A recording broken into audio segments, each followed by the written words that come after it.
Ladies and gentlemen, I'm Evelyn. I'm here to introduce you to a new level of entertainment. The stars have aligned, connecting Brooklyn, New York, Sacramento, California, and Atlanta, Georgia. The team.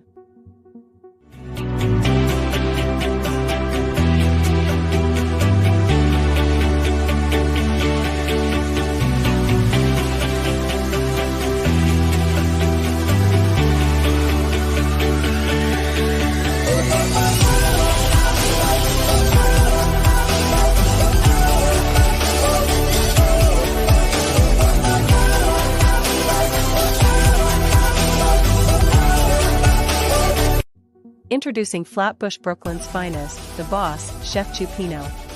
Hailing from Sacramento, California, is Andrea Lynch. From the dirty South Atlanta, Georgia, is your boy, VictorFreezeMusic, or just Vic.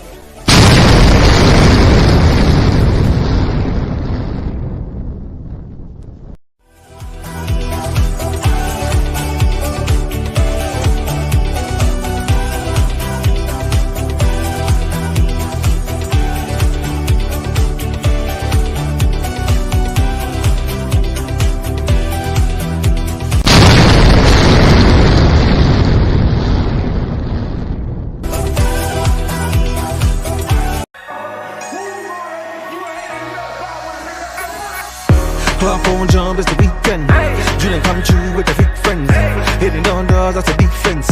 Rolling with all, that's an offense. Hit me, change you, let me preach it. With a bull shake it to my maybe drop bands. So they won't buy and I say, so they won't buy you to give play.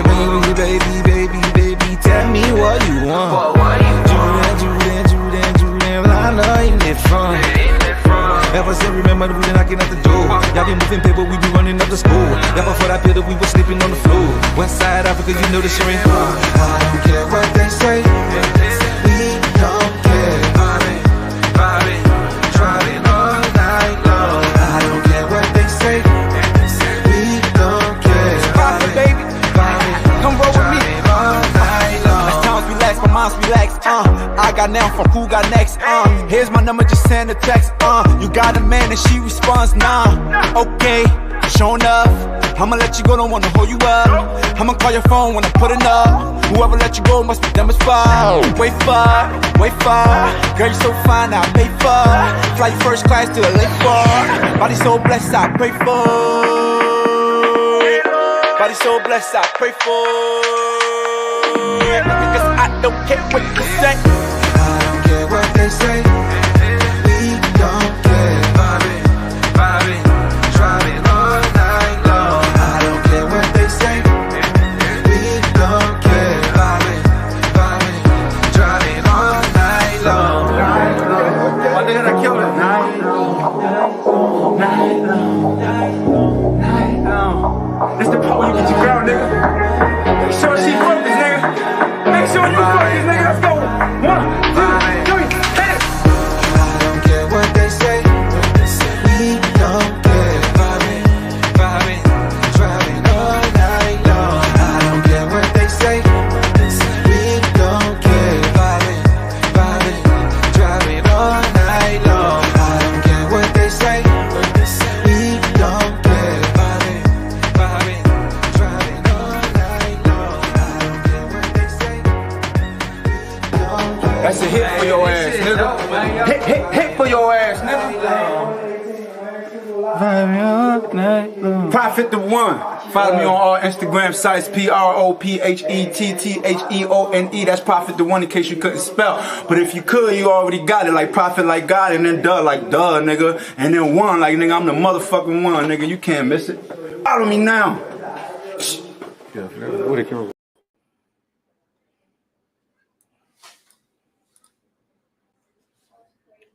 Vibing all night long. Check.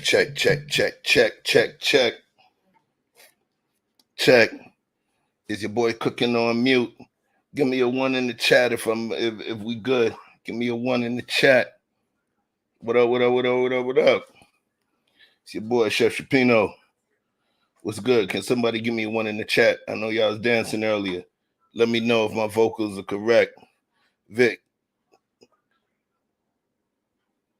Yeah. Check that, Vic. All right. There we go. Hold on 1 second. We gotta, gotta look in the camera, make sure, do a quick mucus check, make sure ain't nothing hanging, flying, dangling. You know what I mean? We got to do this over here. Fresh. What's going on, y'all? Welcome to the team presents Police Encounters, Understandable or Unacceptable. It's going to be an interesting night tonight. I want to thank everybody that jumped through. Everyone that jumped through. Normally, what we have is we have the Saturday night potluck on this night, right? But, kind of switching it up. But you'll see Saturday night potluck on the screen down there. But want to make sure you see who's involved in this thing. Get this clock off because I'm finna be as long-winded as I need to. How about that? Thank you, everybody, for joining. Thank you, everyone, for joining. It's gonna be an entertaining night. I'll give you a little music in the background. Music that you've been hearing. It's the name of the song is called Baboon. During another stream, maybe on tomorrow's One Chef, Two Cups. I'll talk about that song Baboon. But this is going to be one of my songs, and I'm allowed the license to it, so I don't have to worry about any copyright claims, and you don't actually hear it anywhere else. So, without further ado, we're gonna start introducing the team. It's me, your boy Chef Choupino, Brooklyn's finest. And we're going to zigzag across the map out to the capital of the big state of California. Her name is Ms. Andrea Lynch. What it do? Okay. She's cooking on mute, chef style. How you doing, Chef? How everybody's doing tonight? What it do? Andrea coming through with the 1-2. Welcome. What's going on with you? How you feeling? I'm good. I'm feeling really good. All right. So, Voltron has to form on this one right now. So we need the third Tiger. Give me the thumbs up when you're ready, Tiger. All right. To the stream. Our guy now showing Victor Freeze Music. What it do, big dog? What it do? What's the haps? Chilling. You know what I'm saying? Y'all see it right there. Cash App, Victor Freeze Music. Singing for a supper tonight, y'all. You already know. Cash up there already, okay? We'll rap for food. Okay. We'll rap for food. Go ahead and put mine out there too. I had about that. You know what I'm saying? Yo, he gonna give you ASMR. He gives good ASMR. Okay. What it do, man? What's going on, y'all? Just another one of these days, man. Goddamn, the weekend's here. Who you telling, man? The weekend is here. Mm-hmm. I'm creeping up there, man. Also, we just see stuff about police encounters and police brutality. You may be seeing a little human brutality. You see this? Does anybody know what this is? Somebody tell someone else. Let me show y'all the light. You see the got them skeeters? What's that? Got them skeeters, cuz? Nah, not skeeters. So I had some seafood the other day, and so there's seafood in the garbage. And I opened up the patio door, and 2 of them suckers came into the crib. I got one of them. It was epic. I was like John Wick. I got it. The boogeyman. Oh my God. He was like, Because the thing is, they know where you're going, so you got to do some erratic move, like where if you're gonna swing like that and then you just hit them with the. Gotta hit him with the hezzy. Yeah. Peace to my boy, Saginaw Guap Heavy. He got this for me, and this thing has been used ever since. But his homie is still flying around somewhere, so I could have disposed of the fly, right? Mm-hmm. But I didn't. What I did is, he's still laying on the floor where I got him. I just popped 2 of the wings off. Just to let it be known. Just let his homies know what it is. So, you know, if y'all see me, y'all might witness the flyer side tonight. That ain't fair, Chef. You got to get the chopsticks, man. Let him know that he got a fair chance, but not really. Nah, we ain't done your sound tonight. I'm John Wick, Chef Wick. Word up. So look. Let's talk to these folks, man. Look at Rudy, big bro. He said only me. That's what that fly said too. So let's send that love. Let's send that love out. Of course, Mika Marcel, what's going on? Yes, we was vibing. If y'all go back and watch the replay, you'll notice I did the little remix where I was putting up the comments to the song because obviously folks know the song, so it was pretty dope. You'll notice sometimes I get a little creative. All right. Yes. Oh, I know this guy. All right, Dawn, Mika, Quantum Love, A1 Day One. She part of the A1 Day One fam. The A1 Day One fams. That's Quantum. That's Dawn. That's Mika. You know what I mean? Those 3 right there. Every single stream. If they don't show up, you gotta holler at their mama to make sure they're okay. We don't care. Right. Yeah. Dawn knows the words to even the outro. Damn, boy. I love it. Mr. He shed. I keep doing that. He said, she said. He said, she said. What it do? What's Mr. going He on? Said got a she said from Mr. She Said. Yeah, you ever remember that commercial with State Farm or Allstate? One of them, where the lady was like, "My she shed." Somebody she said, that shit down. Remember that? Peace to the gods and the earths. Yes. Hey.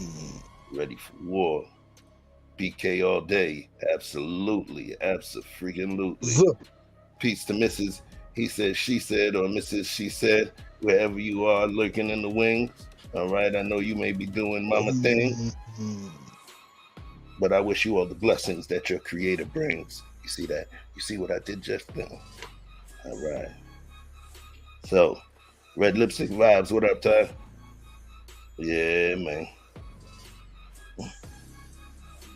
You know, come on now. So, like it left something. He asked me, is back in the music game? Come on, you know what it is, Rudy. Every time I get out, they pull me back in. I don't think I'll ever be able to leave. That's a line of a song? No, that's actually from a movie. Can anybody tell me what movie it was? I'm going to send out a $10 Cash App to the first person that can tell me the movie and the character that said it. Every time I get out, they pull me back in. Scarface? Come on, let's see. You know, you on the stage. No, I'm just asking my own self. I thought it. I like that. I'm not gonna let you give the answer when they're in the contest. Okay. I mean, really. Nobody. It's very Hot Girl Summer-esque. Excuse me? I like it though. Oh, you like the look? Yeah. Oh, thank you. Just trying something different. Was that like a football style jersey? It's a dress. Thank you for your information. No, I know. I seen you got the little stripes. I know how y'all do like the little basketball jersey dress. It look like football style though. Yeah, I just cut it was too long, so I had my friend cut the middle. So look at that. Oh, come on, Quantum. Appreciate you. But thank you. All right. 7:57. I'm gonna cut it off. at 7:50. Let's give it 7:58. I need the exact movie and the character that said it. If you don't know the character's name, the exact movie and the actor that said it, I'll take that as well.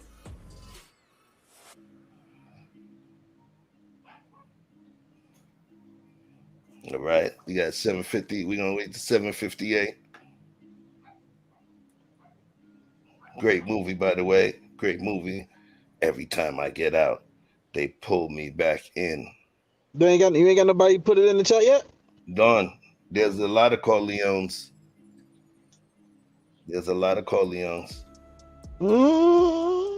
So,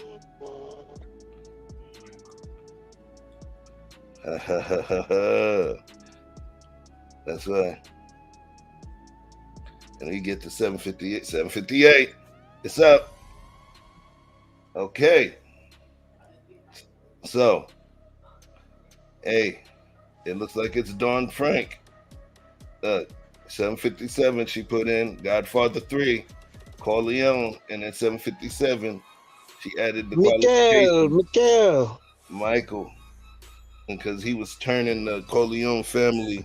He finally had the dream of making the Corleone family go legit when he was doing his deal with the Italian Carabinieri. You like that? I speak languages. Piacere. But the Carabinieri, and that was his opportunity to go clean. And he was trying to offer a whole lot to the other families so he could get out. But every time they get out, pulled him back in. Yeah, I had a heart attack after that. But anyway, so $10 Cash App goes to Dawn Frank. All right, because I know Dawn Frank, I'm just sending you the Cash App. I'm gonna sell it to you, so you don't gotta put your Cash App in here unless you any of you rich fellas wanna, send Dawn some. Right, but anyway, popping up also. Yo, tonight, man, you see what it is. You see what the topic is. It's police encounters. Police encounters take place every day. Some of them are acceptable. Some potentially understandable. Tonight, what we're going to do is play a few videos just to kind of look to see where everybody's beat is on some of these videos. All right. Now, what we're going to do is this. We're gonna set a parameter because we really want the chat. We want this to be an interactive kind of thing.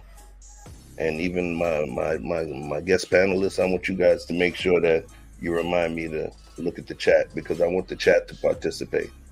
I almost want it to be like Xbox, but you guys have two buttons, 1 or 2. There's going to be times where I may stop and say, so far, what do you guys think? 1 or 2? There is no 3. There is no extra clarifiers required. 1 or 2, based on what you see so far. Not, well, let me play another 2 minutes. Nah, 1 or 2. All right, hold on 1 second. All right, so everybody clear? 1, understandable. 2, unacceptable. All right, so there was a little video that I actually had prepared for this show, and I kind of premiered it on the show that we did with Andrea and her daughter, right? Mm-hmm. So we kind of premiered it with the show we did with Andrea and her daughter. So we're gonna play it now. Let me bring this music down.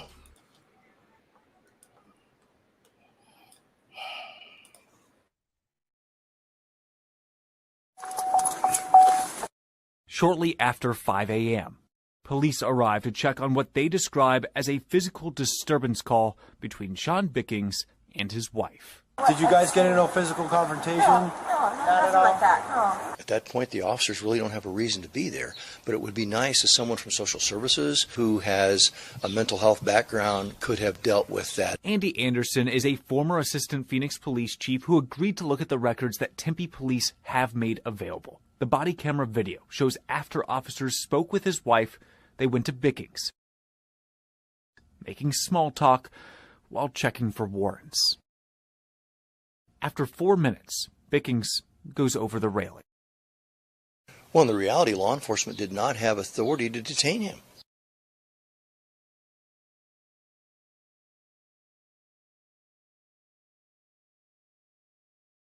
The officers stand there as the man just swims away.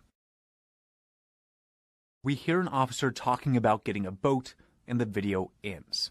Tempe police limited what they turned over in a public records request, claiming that the drowning itself is too sensitive, instead providing a partial transcript. That shows Bickings telling officers, "I'm going to drown." They respond, "Swim to a pylon." When Bickings says he can't, an officer says, quote, "Okay, I'm not going in after you." This is not a lake patrol team that has equipment to handle water rescue. These are street cops. Bickings and his wife both plead for someone to do something. His wife telling an officer, quote, "He's drowning right in front of you, and you won't help." Now, Tempe police would not clarify how much time these pages cover, but eventually, Bickings went underneath the water and never resurfaced. I think it's heartbreaking. I think it's a tragic situation. It's awful. It wouldn't be until nearly 6 hours later that Bickings' body was pulled from the lake. Now, Scottsdale Police and the Department of Public Safety are investigating the steps officers did and did not take, as the responding officers are on paid leave. Thanks for watching our YouTube channel.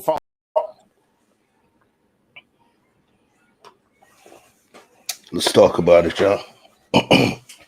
let's what we're gonna do is we're gonna do 1, understandable, 2, unacceptable, and then after we each give our scores, then we come back around for some contextual conversation. All right, so let's give the chat an opportunity to put their stance on if this was 1, understandable, or 2, unacceptable. All right, as I adjust my chair. And whoever wants to take it first, go ahead. Go ahead, Vic. Understandable. 2. No context to be given, just understandable. 2, unacceptable. 2 unacceptable. You said 2, unacceptable? Mm-hmm. All right. I say, all right. B Nuzzle says 1, understandable. Aaron Laura says 2, unacceptable. Dawn says 2, unacceptable. I say 2, unacceptable. All right. Let's give a little bit of the chat, because right now, as it stands, it shows how many people in here? There's 11 people, 11, 10, 11 bouncing. We have 14 likes. I know people are in and out. So I have to do this. I've been advised by even people that view. Please, can you go take a moment just to hit that like button? It's free. You know what I mean? It's the only cable that you pay doing like this. It's not just one guy. It's me, 1 chef, 2 cups. It's me and Andrea and I, Truth and Balance. It's the 3 of us, the team. You know what I'm saying?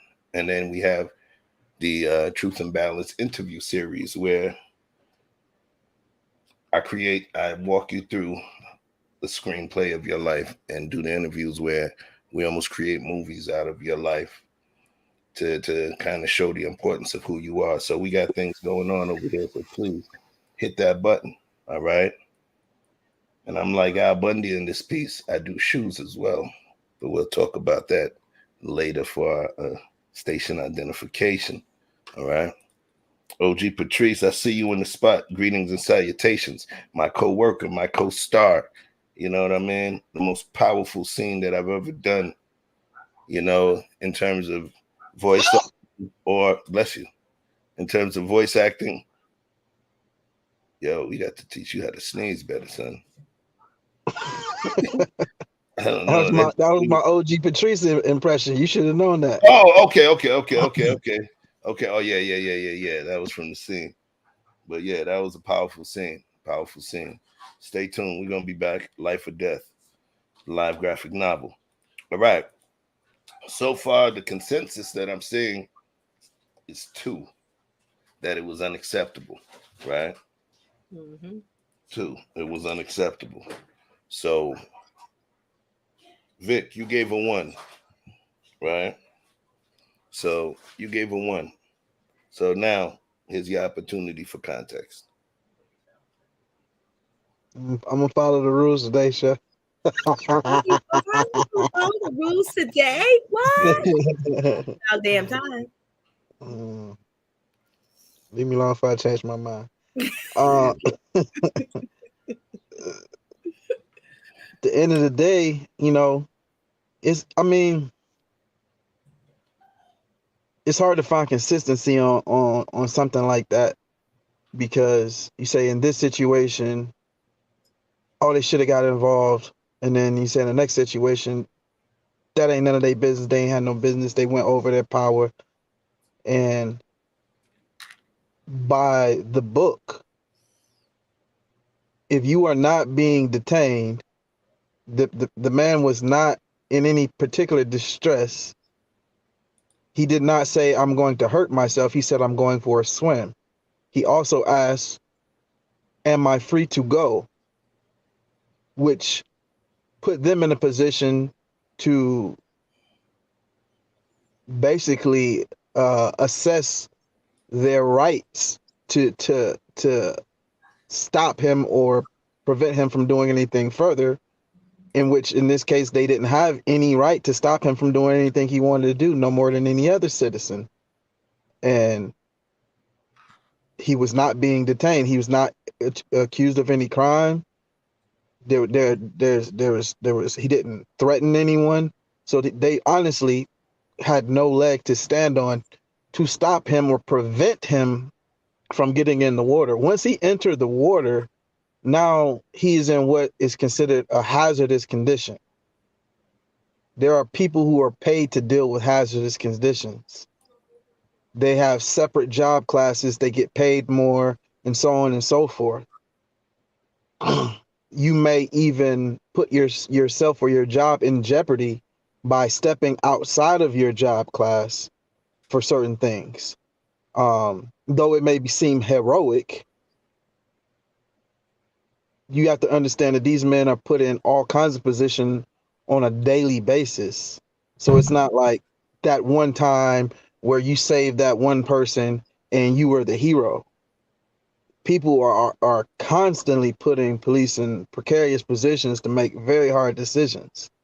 So in this case, the man swam out to the point where he could not, without video, you can't be able to see exactly where he was, but based on the transcript, he was further enough out to where they suggested he swim to a nearby buoy, as opposed to saying swim back to shore and we'll help you get close. I can imagine if he was close enough to touch from shore, that they would have helped him in, even if it required them jumping the rail, even if they didn't feel like, and they felt like he was just being a dick. But at the end of the day, to ask another individual to put their life on the line when you voluntarily put yours in jeopardy, as much as, you know, he may have been in a mental health situation, I don't think there was much they could do under the situation other than call for trained help.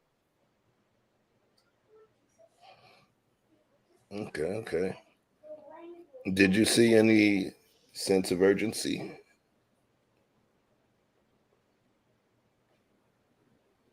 The urgency sense of urgency, as in your perception of some sort of sense of urgency. Like, for instance, all right, I'm going to throw this at you real quick. I know you like the hypotheticals. Say that was an innocent lady that was dizzy and fell into the water.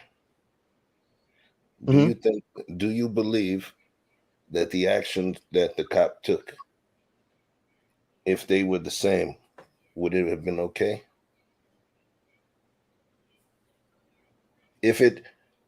Remember, this is a person that had some issues. This person was in the water, right? So you spoke about the training or what have you, the risk. So what I'm asking is, if it was an elderly lady that got dizzy and had fallen into the water, with the exact actions that you saw him take and the level or sense of urgency he displayed, would that have been okay? If we replace that man who jumped into the water with an elderly woman that fell into the water. I don't think there's a scenario that inside of that hazard you can ask of an officer to do. Now you can say that you would, you would like to have seen that, and that they would have had some courage, the same way the men outside of, the school and things of that nature. You say, hey, why don't you get some balls? Why don't you do this? Why don't you do that?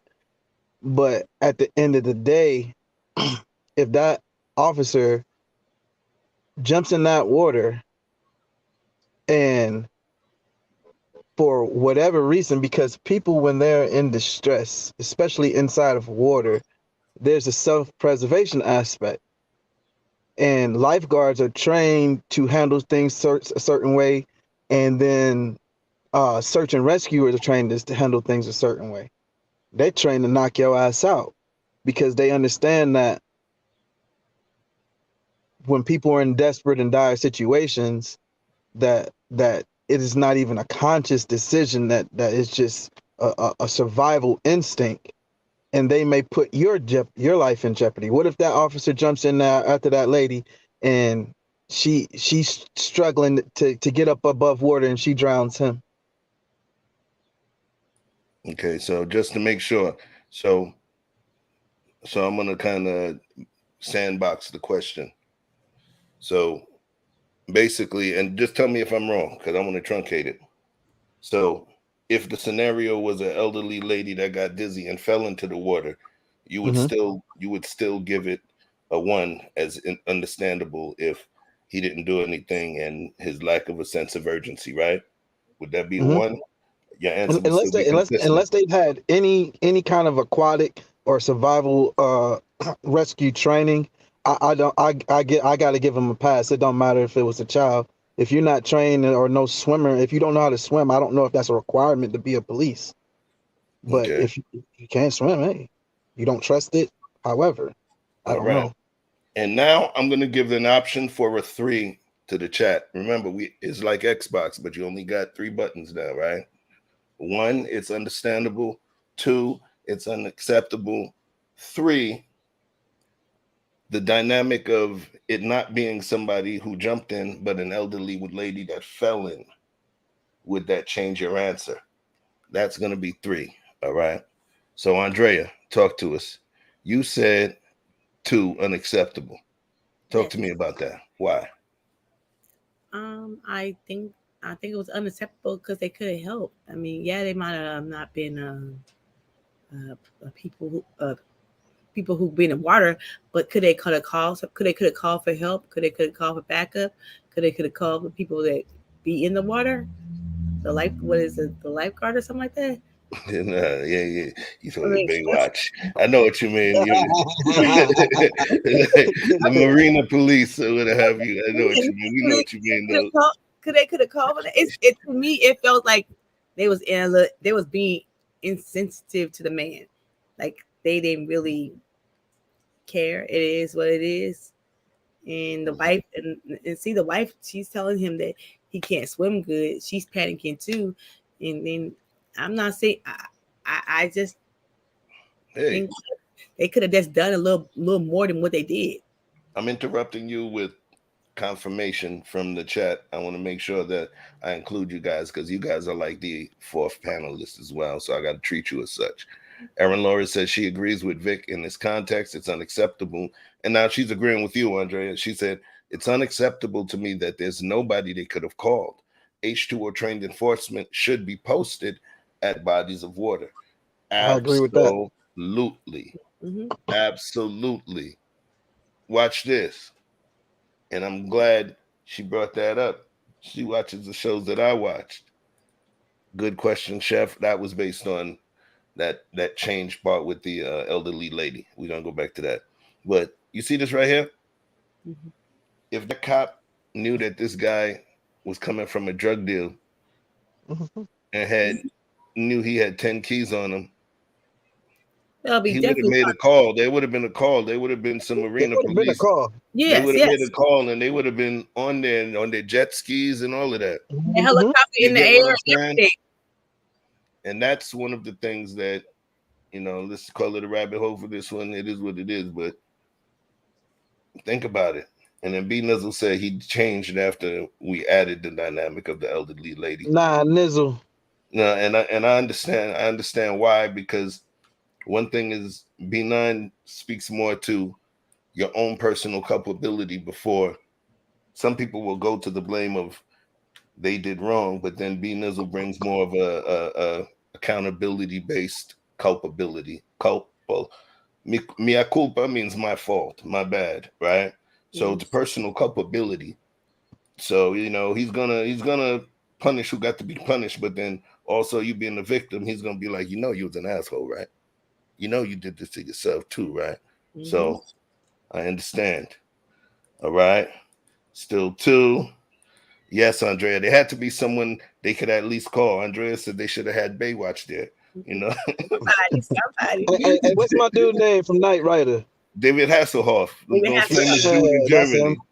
Right. Hey, how you doing, Shay? With the great freaking hair.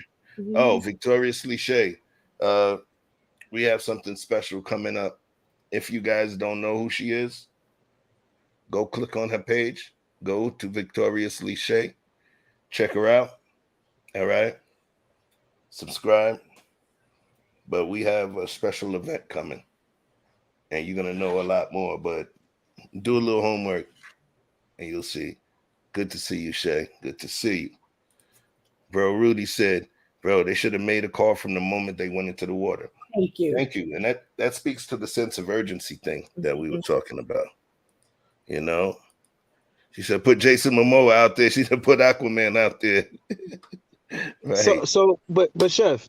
Hey, Blizzy, what it do? Uh-oh, he got the black and white avatar. He's ready for violence. Uh-oh.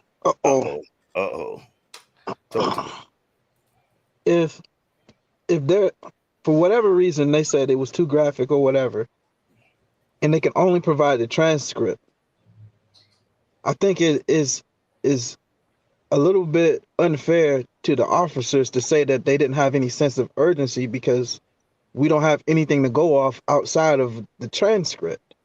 No, we do. So let me just clarify. Wait, because I want to wait, because at this point, right, Vic is speaking to the evidence that we have before us, right?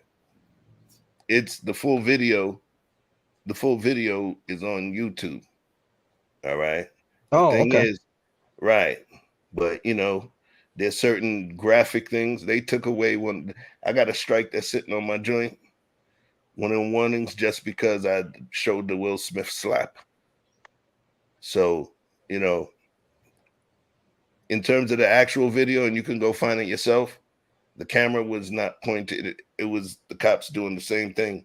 You could just, what it is you actually see the drowning and you see the moment of death. And that's something that we don't want to put on the screen. You feel? Okay, so since you did see it, right? What was the level of urgency similar or the same? Yes, through the remainder of the video? At the time when he was actually drowning, when you were watching, It had already started. What they didn't show you in the video was actually the moment. It didn't last very long because the person in the water can't swim. So you actually heard the drowning take place. They just redacted the imagery and then gave you the transcript. But the only thing that changed was the person descending further and further into the depths of the water. His old lady can't swim?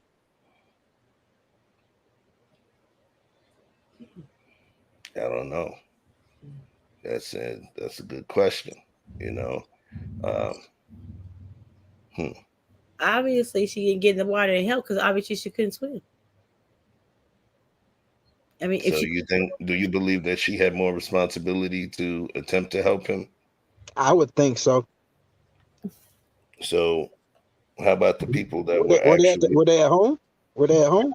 They was at a they was somewhere like what they was. I didn't know if that was waterfront property or if they were actually just at some kind of event. It was not at home. Okay. I don't believe they was at home. So the thing is, he was going to be taken into custody. At the time you're being detained, or at the time that a police officer he decides he's going to arrest you, at this point, you're in his custody. Whether he tells you, if he tells you you're under arrest, you realize that he has the option of putting you into the car without putting cuffs on you. All right? That's just based on his threat assessment of you. You know, there's cops that would let you go in the car without putting the bracelets on you because they understand why they have to arrest you and you're a good citizen or whatever has happened. So he was going to be in his custody. Obviously, the person has some issues. So the way that I feel, my overarching point in this thing here is this. Yes, people could say, could he get sued? The only way I could see that officer getting sued is if he didn't follow the appropriate protocol to get assistance for that person. If he didn't make the calls to get the appropriate folks there and follow those protocols, and there was a chance that man could have lived, then that's going to be his cross to bear, right? I'm not a cop within that situation, so I can't speak to that. The only thing I think is that if he sleeps perfectly without thinking about it or thinking about what he could have done, in terms of me judging his heart, I would feel away. Because I do believe that there was no sense of urgency. Mm-hmm. You didn't see any loss of breath. It didn't seem like there was any worries. I watched relaxation. I was watching relaxation. And that's just me. Any final words I got on this one here? If it was you, what would you do? If you was the officer in that position? If I was the officer in that position, and if I was me in that position, I would be running around. I would be trying to figure something out. I would be looking for rope. Mm-hmm. I know how to swim. You understand what I'm saying? I know how to swim. I would have been doing something. There was no way, because remember, we were looking from the perspective of that cop's body cam. Mm-hmm.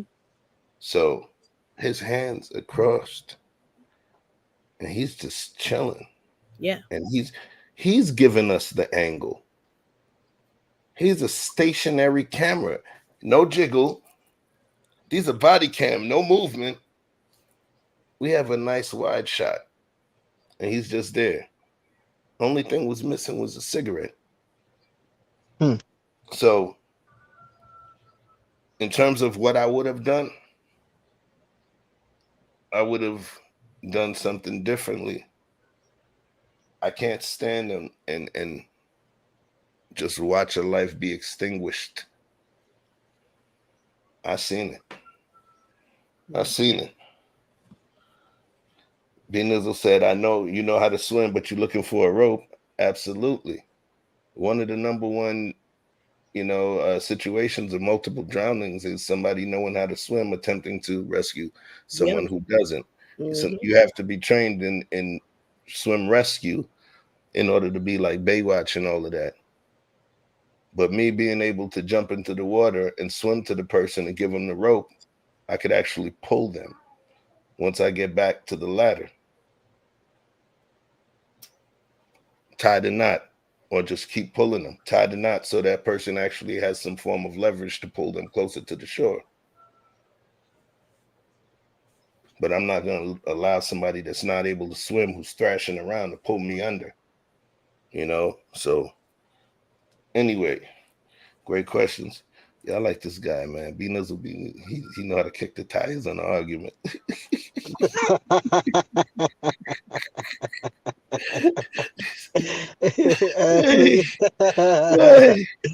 Hey.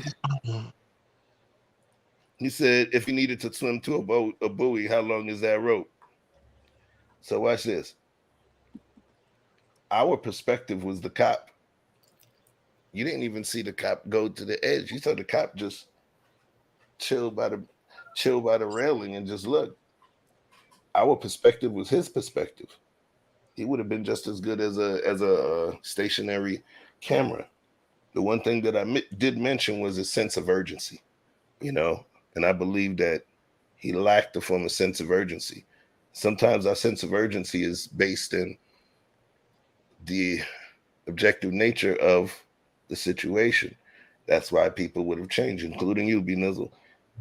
Your view on what took place would have changed if it was an elderly lady that fell in due to dementia or dizziness, So, what you got before we move on?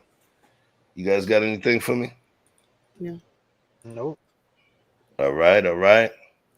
So let's keep this thing moving. Okay. So let's talk.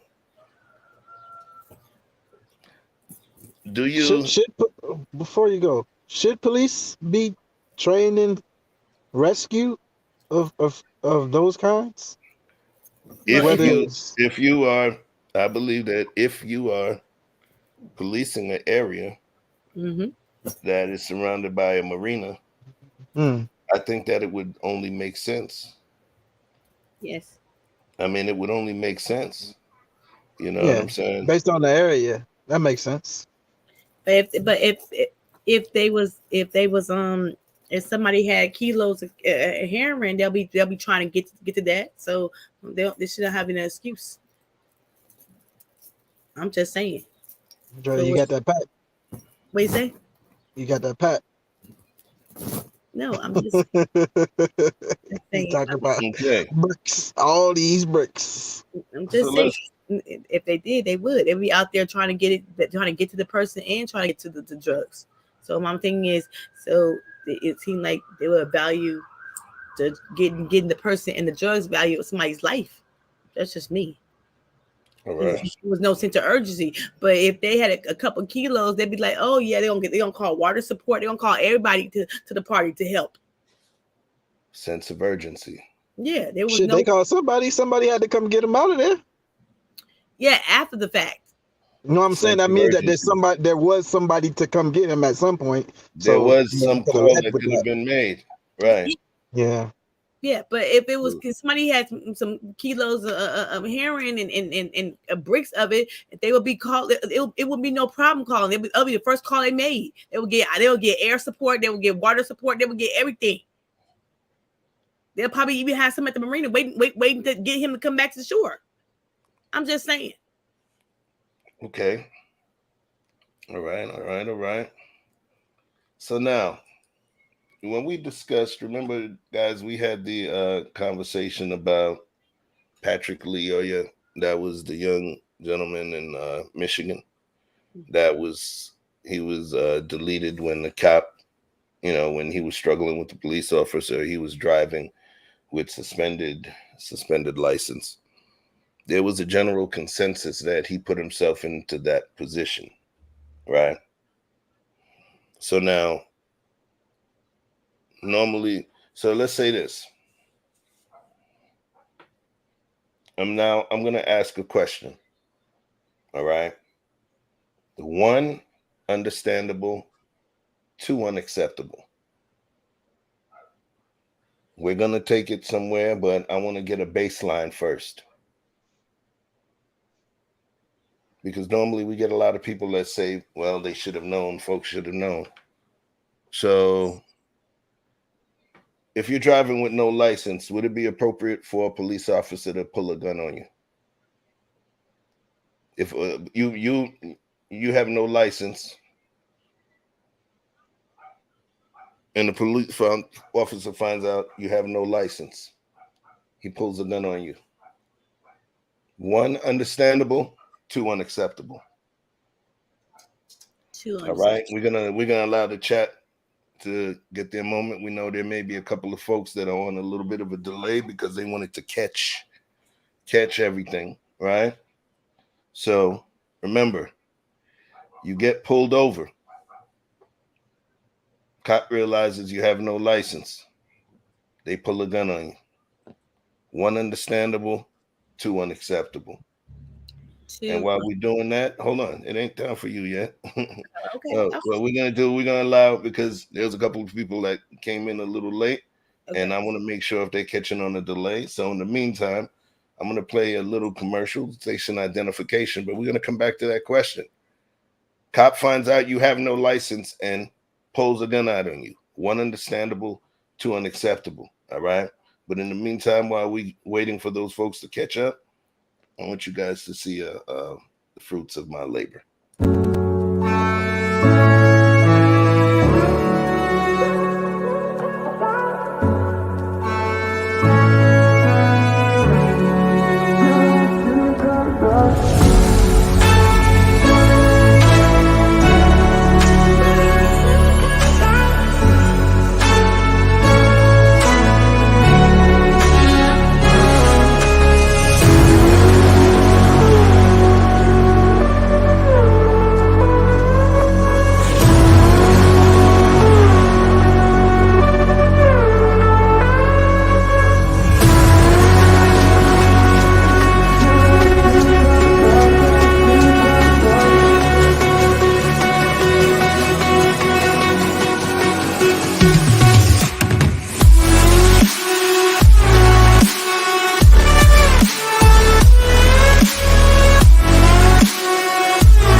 I tried to make it back to the chair. Bruh. Yo. Stop. Did you see it? Did she put that in the regular chat? Oh, is that the back chat? That was the back chat. All right. Let me see. Let me make sure. Okay, good. Yeah, you go ahead, do your thing, man. Andrea went to take a shit, y'all. We ain't gonna tell nobody else. Wait, we're gonna put her on the clock. If she come back before this timer is over, that means she ain't wash her hands. You gotta watch. You got these 20 seconds. You gotta sing happy birthday. And the Spanish and the Stevie Wonder version. You know, we gotta have fun now. We talking serious topics, but you know, I'm like a shark. You know, they don't swim, they die. I don't laugh, I die, man. So bear with me. But in the meantime, let's bring this back up here. Take off this clock. All right. So the question was, you get pulled over, cop realizes that you have no driver's license and immediately pulls a pistol. Is it understandable or unacceptable? So now, Vic, so let's talk. What you think? QRST. WX. I'm gonna go Thank you, out. B Nizzle. Wait, B Nizzle, you ain't see the shoes? Okay, she's back. I was about to, I got the shoes right here. We did an unboxing, man. Is it the shoes? It's the shoes. Yeah. All right. Yeah. So yeah. That was the fastest poop, Andrea.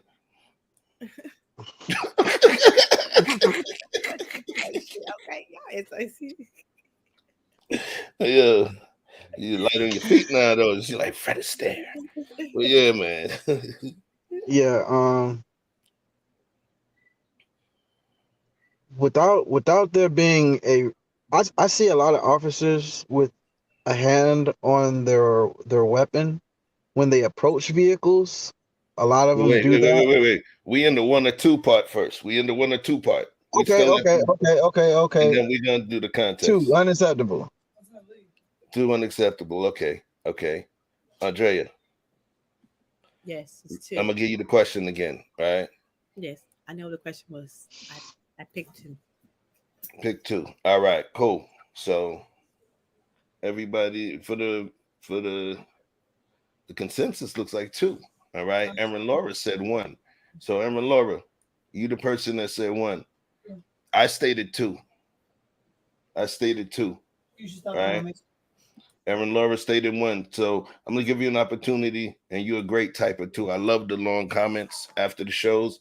Reminder, please, after the show, please leave a comment of what you think. If you thought I was wrong, Vic was right, I was wrong. Andrea, if you got some nice comments to talk about her hair, her glasses, and her opinion, you know what I mean? Whatever it is, please leave something at the end. After the show is over, leave a comment, please. All right? Don't be cheesing like that. Right. and I don't like when people I get nervous. I'm overthinking when people say, hey, on your way out, please leave a like. Only if you did not put a like on your way in. If you did a like on your way in, please don't click like on your way out, because it's going to take your like back. You know what I mean? So if I tell you to take off your shoes on the way into my crib and out, that means I'm stealing your shoes. Anyway.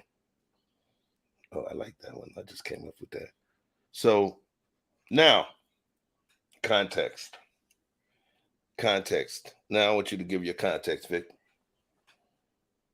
Like I said, I see a lot of officers, when they approach a vehicle, they put their hand on their weapon, but to unholster it, to my understanding, I guess it's maybe precinct to precinct, but if you pop that button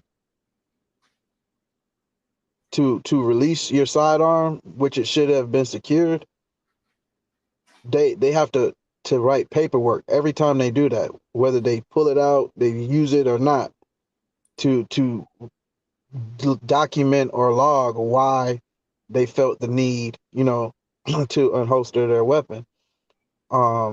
So for someone to unholster their weapon, I would think that there would have to have been something that they saw or that prompted them to be suspicious enough to think that there was a threat, because under no other circumstances would you need deadly force, which is to a gun is deadly force, lethal force. They got non-lethal and they got lethal force. So if you pulled your weapon out of its holster, you thought that there was a threat that may require lethal support, and not having a driver's license has never fallen into that category. I don't care where you live. So, and at the end of the day, they can give you their driver's license number. They might not have the actual card, but if they have their number, he can run that. So that's not a ribbon to pull your gun on somebody. Well, I'll say this, just to, like I tell Vic about it, let's keep it in the bubble. In this situation, they know you have no license. Okay. But that's, I just want to make sure I kept that detail there. So Erin Laura's, her context was, it's understandable for a cop to have a gun pulled under any circumstance, even without provocation. They're cops. All right. I'm not saying they should shoot, but be ready to at all times. Okay. So now, in terms of the dynamic of this situation, Rudy said, if I'm not mistaken, if you don't have any ID, if you get pulled over, they have the right to arrest you, drawing your weapon on that is crazy. So Rudy is my brother, all right, and he's a trained professional in armed security, licensed trained professional in armed security in multiple states, so he's real about that. And so his feedback is definitely, in certain situations, definitely going to play a key. All right. If you ever see we take Victor Freeze and them on the road and the situation is Big Vic, Rudy's going to be the 6'4" behemoth master of security with his team. All right. So, Andrea, let me know. Oh, wait. And Aaron Laura, after Vic explained drawn versus touching the holster, I can lean more into that opinion. All right. Objectivity. I like that. So, Andrea, are you ready? Because I'm going to be showing a video. I want to make sure now. Okay. Because this clip actually, here we go. Hold on. Let me make sure. Perfect. We're going to watch this together. I'm going to play and I'm going to pause. Nizzle said, jaywalking, pull your gun. Missing child, pull your gun, huh? Right. So hold on.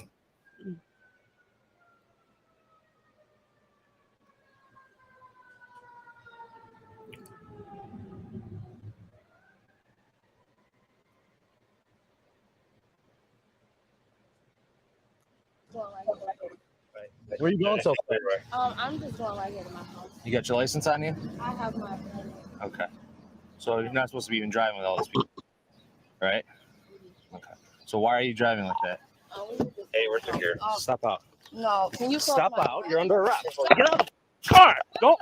Get out. Get out. Get out. Get out. Hey, get in the car. Get in the car. The man record this. Really, nigga? The man record this. Keep your hands up. Record what? You resisting arrest, dumbass? And anyone else want to be stupid? You can't even arrest me. You're under arrest. How about that? Enough for y'all to arrest me. Yeah, Can you record this, sir, please? Can one of y'all record this at the store? I'm only 17 years old. Can one of y'all record this, please? Thank you. They just dragged me on my car. Thank you. I want to keep this within the bubble of reality and outside of hyperbole. All right. So now we're going to take score.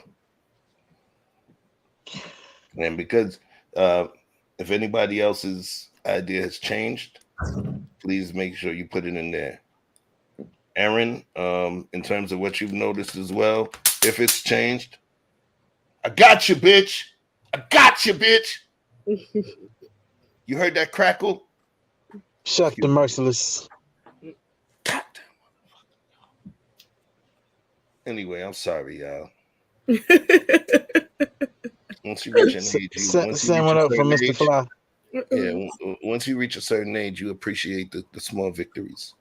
You know what I mean? But yo, you got to get you one of those, man.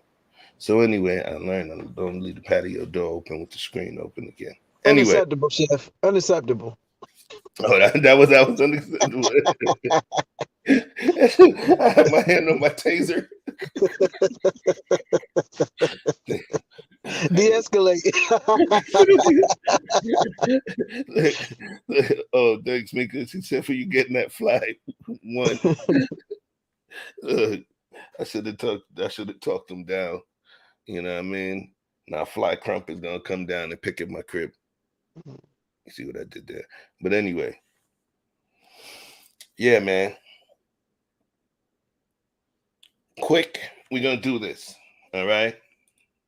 We're gonna do this. We're gonna put each of us on the clock so far. So I'm gonna give you one on the clock, Vic, just on what you're feeling so far based on what you see. You let me know when you're ready to go. Go. Oh, slap that weak ass nigga, man. I don't like that, yo. There's no reason to handle nobody like that, but not no minor, which you can clearly see she's a minor. That's why he's talking to her like that. He didn't ask her to step out. He didn't give her an opportunity to step out. He snatched her door open. Goofy ass. Escalating with a little girl, and you got a partner, but you didn't give him time enough to assess the situation with the other passengers in the car to the point where you feel scary enough that you need to pull your gun on some motherfucking kids. Pussy. That's all I got. Thank you. Thank you. All right. And we know Disney wasn't sponsoring this one tonight anyway, so you good on that. Andrea, you let me know when you want me to start that clock. You on mute though. Go. That was that bullshit because he could have just said, "Can you get out the car?" He ain't got to grab her out of the car, and it took two other police officers, and then them bunch of kids in the car. Them are not adults in the car. He pulling the gun on them. The girl is all gonna be, they're gonna be terrified. They didn't do nothing wrong. It was the driver. Number one, she was driving with no license. Not them. They was in the passenger seat.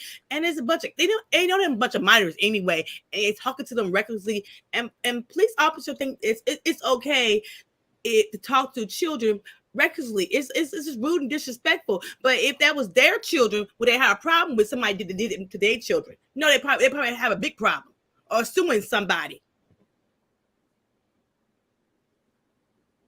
Okay, thank you. I'm the long-winded guy of the show, but I'm gonna say this. That's that bullshit that Andrea be talking about. It was a total disregard for youth. It was more so a disregard for our youth. It was obvious they were children. It was obvious that there was zero deception. Cops ask questions to determine, deception. That's why they ask all of those questions they asked. There was no deception. She let them know from Jump Street that she had a permit. It does not mean she was not allowed to drive. It just means that she was allowed to drive under a specific subset of circumstances, an adult in the car, no more than certain people, and not at a certain time. So it was not worthy of this response whatsoever. All right, real talk. So now I want to hear what Nizzle says. We don't know, excuse me. We don't know how reckless she was driving. She might have potentially deleted some pedestrians. Okay, let's say we don't know. But if we live within the vacuum of what we do have so far, the police response was not consistent with someone that potentially deleted some pedestrians. The police walked up and were asking questions. Normally, I know if a police is, coming to a situation where you are potentially have harmed someone, almost harmed someone, or could potentially harm someone again, their response and remember we use this term, sense of urgency would not be consistent with what this guy was doing. But I understand keep kicking them tires, because that's going to be what keeps the show jumping the line between objective and emotional. And if you guys read the description, he's doing exactly what we need to do. We don't want to be in the echo chamber tonight. Dawn said, right, they want us to respect them, but this is what they do. It's disgusting. All right. So let's keep this moving. Let's keep it moving.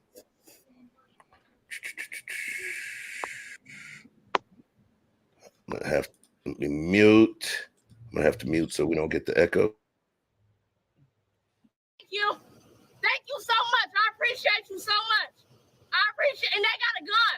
These people in the car are kids. They 14 years old. Yes. And 15 years old. And he got a gun. Then when you get out of the car, when I tell you. Your gun down. No, I can't. You put your gun down. He has a gun to these kids. He has a gun to these kids, y'all. I'm 14 years old. He has a gun. Okay, well, it's your friend's fault. Take care. Okay. I'm sorry, John. It's not your fault. You guys straight? Yes. Okay. So, just so we're clear, when the police ask you to get out of the car, you're probably smarter than that. You get out. Anything on you guys or in the car? No. Okay. Whose car is this? I don't even. Whose car? So hard. This your mama car. Her mama car? Where do you guys live? Ooh. I live right there. Yes, Okay. and this my cousin. Okay. Yeah. All right. Whose purse is that? I don't even know. Is that her purse? Yeah. I can't breathe. I'm thinking. All right. Just relax. Close the door, bro. She can't breathe. He doesn't give a damn. Nope. I don't even know. I can't breathe. Anything in here? No, that's not closed. Just closed? I'm just going to sit on top of the car. I can't even breathe. He doesn't give a damn. We're secure. All right.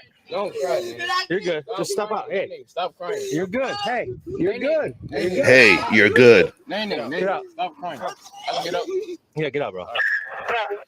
Why are you crying, bro? Because I can't breathe. Nene, be quiet. Stop. Relax. You're okay. Relax. You're okay. You're okay. No, Ashley. You're fine. All right. Jesus Christ. What's you doing all that for? Because I pulled my gun on him. Because their friend wants to act stupid. Hey. They was being inconsiderate to that girl.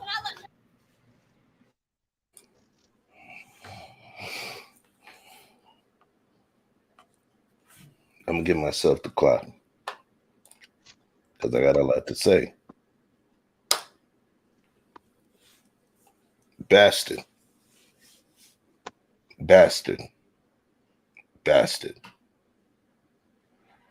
He had no care, nothing in his mind for the sanctity of the mindset of a child, to the extent where he was able to pull a weapon, draw his weapon, one of the easiest life takers that exists on the planet. And I know because I build them, modify them, use them. And you pointed it at a child. She's hyperventilating at 14 years old. And she's seeing her life flashing in front of her. And it wasn't a quick draw. It was a consistent point with his finger on the trigger. And he didn't give a damn. You're all right. You're all right. Bastard. He didn't even care because she breathed or not. He didn't even go check on her. He didn't give a damn. Oh, she just happily because I put a gun on her. Really? Is that how you supposed to be trained? Young girls, teenagers. These ain't not adults. And just don't give a damn. And then you wonder why we don't trust the police. And got a disdain for y'all. Because you only come to our neighborhoods when there's shooting, robbers, and killers. You don't come to our neighborhood just to make sure we all right. You don't come to our neighborhood, walk the beat. You don't come to our neighborhood and see who lives in the neighborhood. You come here because that's your job to make sure protect and serve. They claim that's what they're supposed to be doing. It's that bullshit. And if I was her mama, I'd be suing the police officer, putting a gun on my child that didn't do nothing wrong. How about that? For her pain and suffering, I had to go see a damn therapist, sit on somebody's couch. People go their whole life without having a gun pulled on them. Everybody's reaction is different. True. He could have potentially created a medical situation. So if I was him, I would have been a little more concerned about calming her down. Now,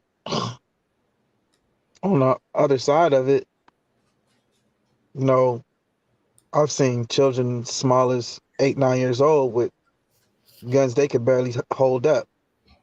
So it's not to say that teenage kids are a potential threat. There's a teenage boy back there. You know what I mean? And it really wouldn't matter. I know some girls who's just as rowdy as the boys. So it wouldn't matter. But what you're supposed to do in any situation is make what they call a threat assessment. How many passengers? What do they look like? Their age? Do they look like a threat? Or what's their demeanors? Are they moving around? Are they giving you anything to indicate that they are a potential threat? And I don't think he made that assessment. He just wanted to assert his authority, which is why he started snatching doors open. He didn't really ask any questions. He didn't ask nobody. Your friends are stupid. She just all she had to do was follow my instructions. You didn't give no instructions. You just started moving.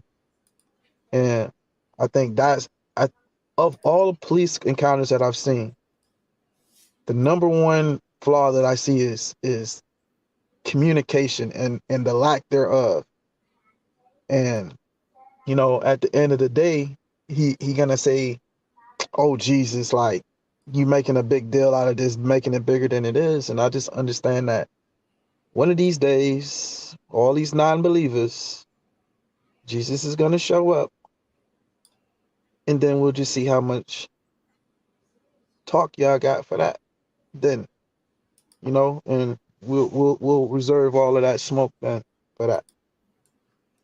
All right. Appreciate you. And Andrea, you gave your piece. So yeah, so let's keep this. We're gonna finish this one off.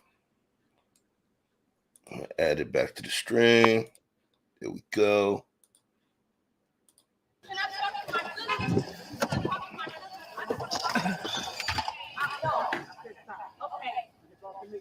You black, right? Okay, but you black, right? I'm at school. Can you just be honest with me? He just dragged me out of my car by my hair.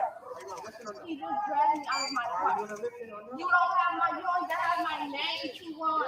There was no reason for y'all to drag me. I'm only 17 and y'all just dragged me. Oh, I swear. Can I talk to my sister?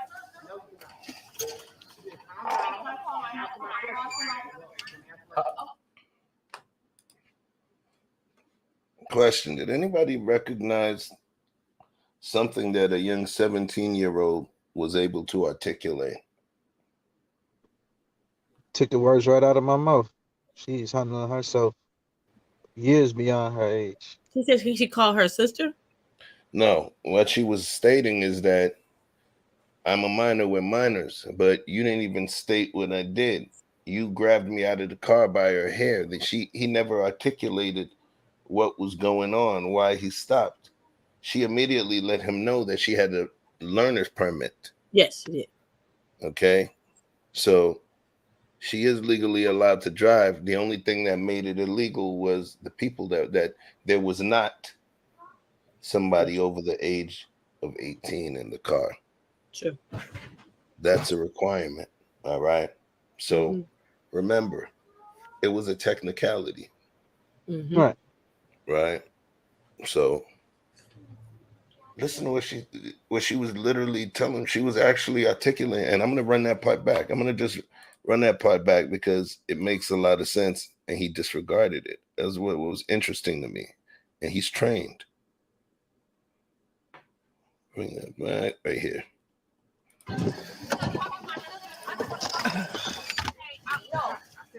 Okay.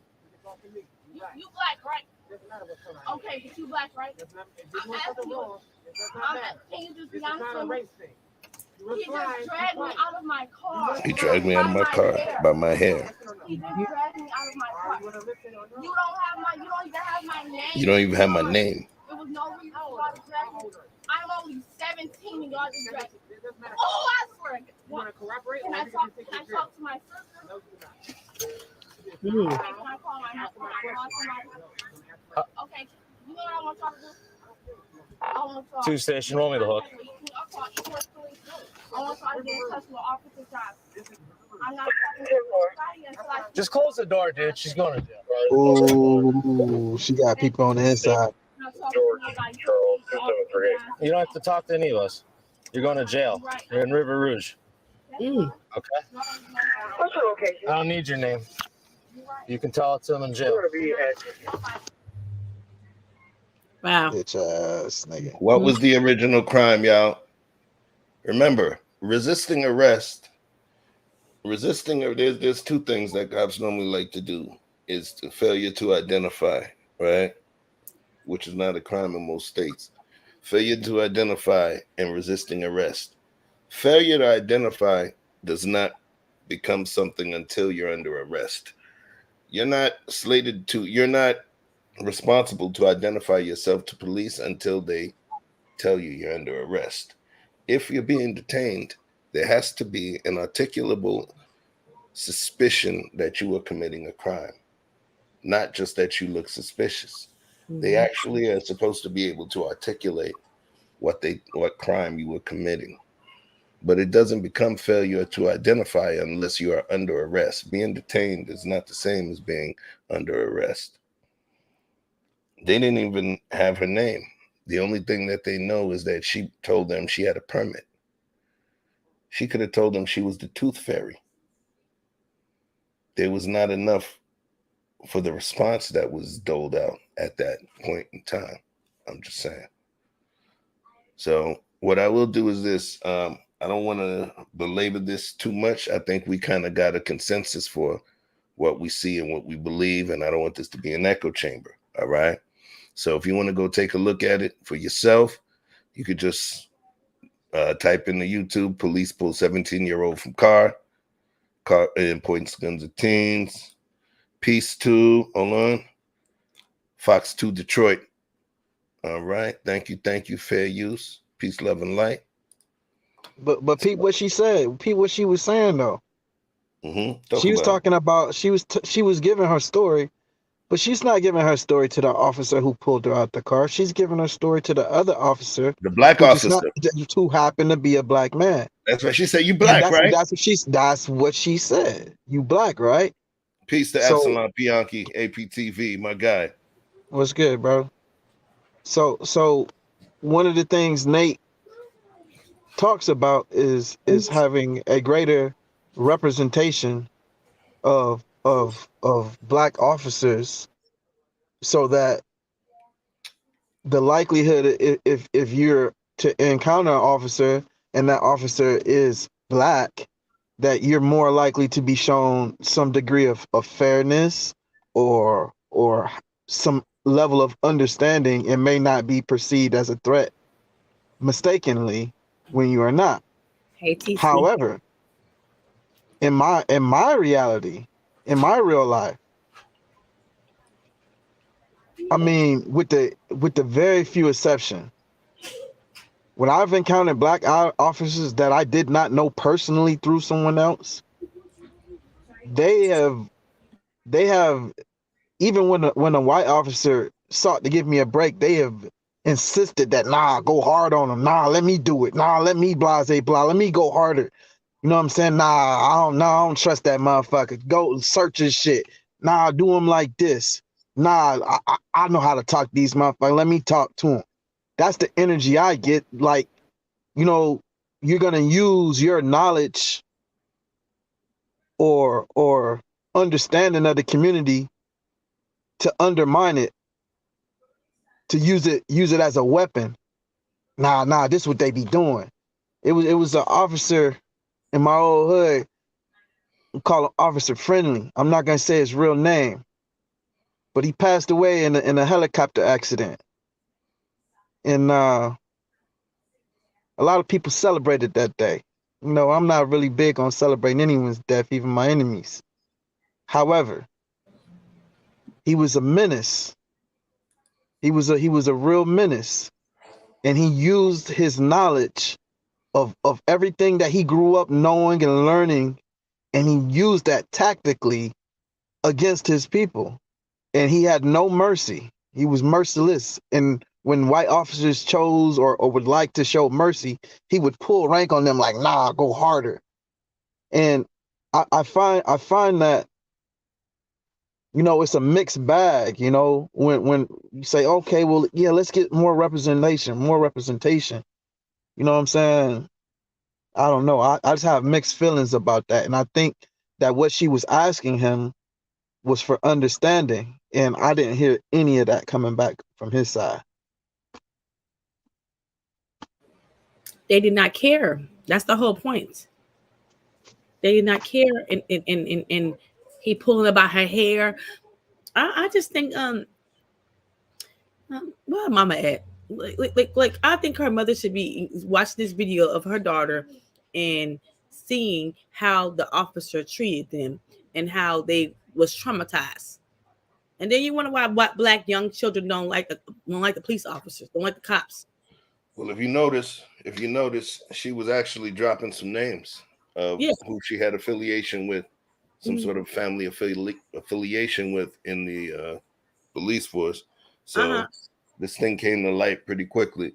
So I do believe that I feel comfortable that something is going to be done just based on the response. So when folks get mad, when folks get mad, when they always gonna call in Ben Crump, because he loves these kind of things. He loves coming in, helping our people, because he knows it's the injustice.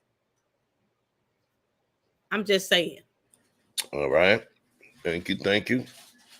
So we're gonna keep this one going. All right. I'm gonna throw out the baseline questions. That's how we're gonna play this game. Wait, let me just cover this last one. She should have played shook like the other kids. She got arrested for acting grown. She had them right where she wanted them. Pulled a gun on her and got it on tape. She might have gotten paid, but now here's where I agree with everything. Everything. Even though she should have played shook like the other kids, right? She might have gotten paid. She still can. Shock, when people represent themselves during shock in different ways, there's fight or flight. She obviously was fight. The young lady who was hyperventilating in the vehicle, she represented flight. So trauma is trauma, regardless of your response to that trauma. It's still trauma based on the type of responses that your personality archetype elicits, right? So in stating all of that, she's still getting, there's people that will total the whole car, get up and walk around and just take off running. And then an hour later, just drop and be paralyzed. Shock, adrenaline, all of those things play a part. So where I disagree is you said she got arrested for acting grown. She got arrested regardless, because remember, she didn't do anything prior to being arrested. He opened the door and began to grab her. So at that point, he was arresting her. So I don't see any behavior that she could have elicited at that point that would have changed his response once he recognized that she was not legally permitted to drive. Thank you. Thanks for understanding. Peace to TCHBCU Queen TV. Oh yeah. All right. Definitely go handle that. We'll be here on the replay for you. All right. And I'm gonna make sure we leave some Easter eggs to piss you off. All right. It's all how that. Yeah. Gio, 102922. Hot and Cali, Andrea Lynch. Chef channel, Victor Freeze. Stay tuned. If y'all don't know what Gho is, Google it. GHOE, or just type it into YouTube. All right. Let's keep it moving. So, hey, before you move on, Chef, let me just ask you one thing. Have you ever been in a situation? I mean, I have, but I'm just wondering your perspective on it.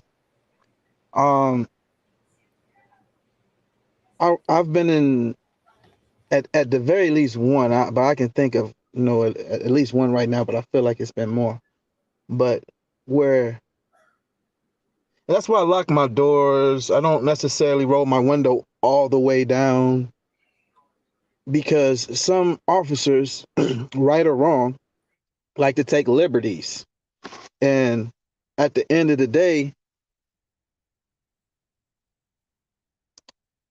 they will just like, listen, I don't feel like talking to you anymore. Just do what I say. Or they'll ask you to step out at a time where they legally don't have a right to just ask you to step out because they don't have anything to stand on. And my question is, have you ever been in a situation where the officers pulled your door open without your permission? And what did that feel like in that moment? What was your reaction? Has that ever happened to you? You're on mute. Hell yeah, that's happened. That's happened back in Brooklyn, literally, and especially if you live in the five boroughs: Brooklyn, the Bronx, Manhattan, Staten Island, Queens. You understand they had the Hop Out Boys, the Jump Out Boys, TNT, and they would literally run up on your car. They don't even give a damn if you got a license or not. They just looking for guns and drugs. And they catch you with a bag of weed, they'll leave you alone. They just looking for bricks, birds, pistols, and all of that. And yeah, it's been crazy. I've seen cops beat two of my friends literally, and they were just pulling onto the block, but they just assumed that they were high, and they beat my friends in front of a crowd of 50 people. Beat the shit out of them. Anybody who knows you from the crib, I remember Lil John and John. So we seen it. It's a lot that's taking place. So I recognize how it can happen. I've been the victim of police brutality, choked out, all kind of stuff, man. So and I was not committing any crime.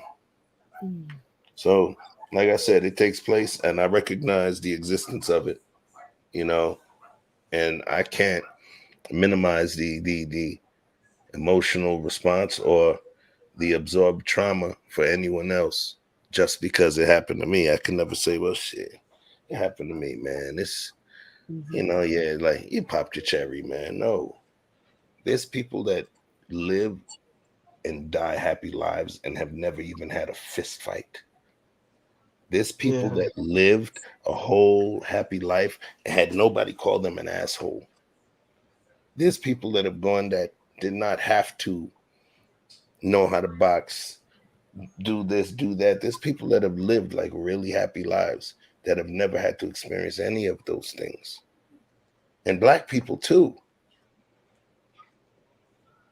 That's something that that's something that we deserve. That's something that we deserve. But too many times people become so used to the oppression, used to the struggle, where it's almost like Stockholm syndrome, that psychological defense mechanism that makes you begin to expect a certain level of abuse so that you don't feel as though you're being abused. Crazy thing. But I want to move on to the next topic, the next clip. And of course, it's going to be a question. All right. We're going to do one or two, same way we playing that game, based on the information that's provided. 1, understandable. 2, unacceptable. A man that cops are pulling, he's being detained by the police. And he got warrants. And he's popping back at the police, popping off. And police had to tase him. 1, understandable. 2, unacceptable. You gotta say that scenario again. He said he's popping off at the police. What you mean by that? Just talking crazy? Talking crazy, disagreeing, verbally non-compliant with the police. And he has warrants. Is he in a vehicle? Doesn't matter.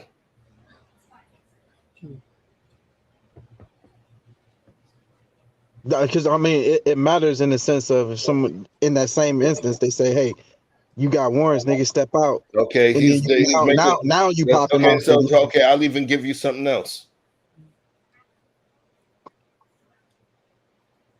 The cop feels he's not complying with the arrest, and he's tased. Even though they didn't have to tase him, but they feel that he's resisting and they tase him, and he has warrants. 1, understandable. 2, unacceptable. I'll say 1 for now. Okay, 1 understandable. How about you, Andrea? Say 2. Okay. Chat, what's up? You don't got to wait for me to tell you. Come on. I need your participation in this. Where you at? Where you at? Where you at, chat? You wanted to guest on the stage. Talk to me. Talk to me. Help a brother out. Aaron Laura said 1. 1. Understandable. Okay. Okay. Anybody else? Come on, man. And I'm busy here trying to get y'all to push like. Come on, man. Give me a 1 or a 2, yo. We got how many people? We got 14 people looking, man. Come on, yo. Don't be like that. We got 1. So far, everybody's saying 1. What you say, Chef?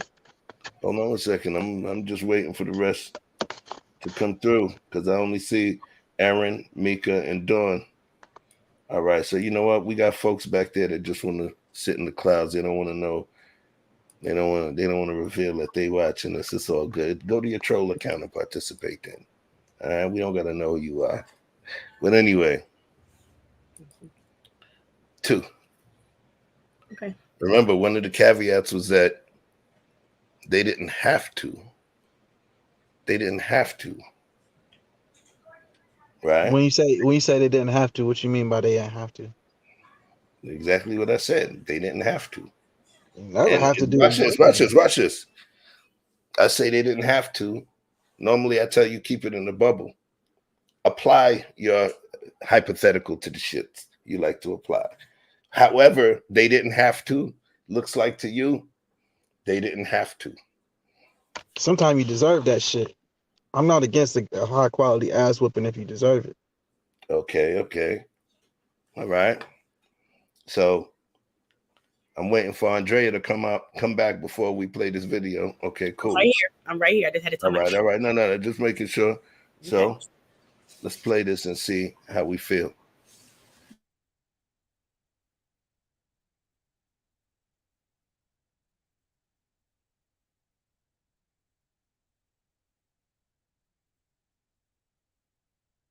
Or called police at a convenience store.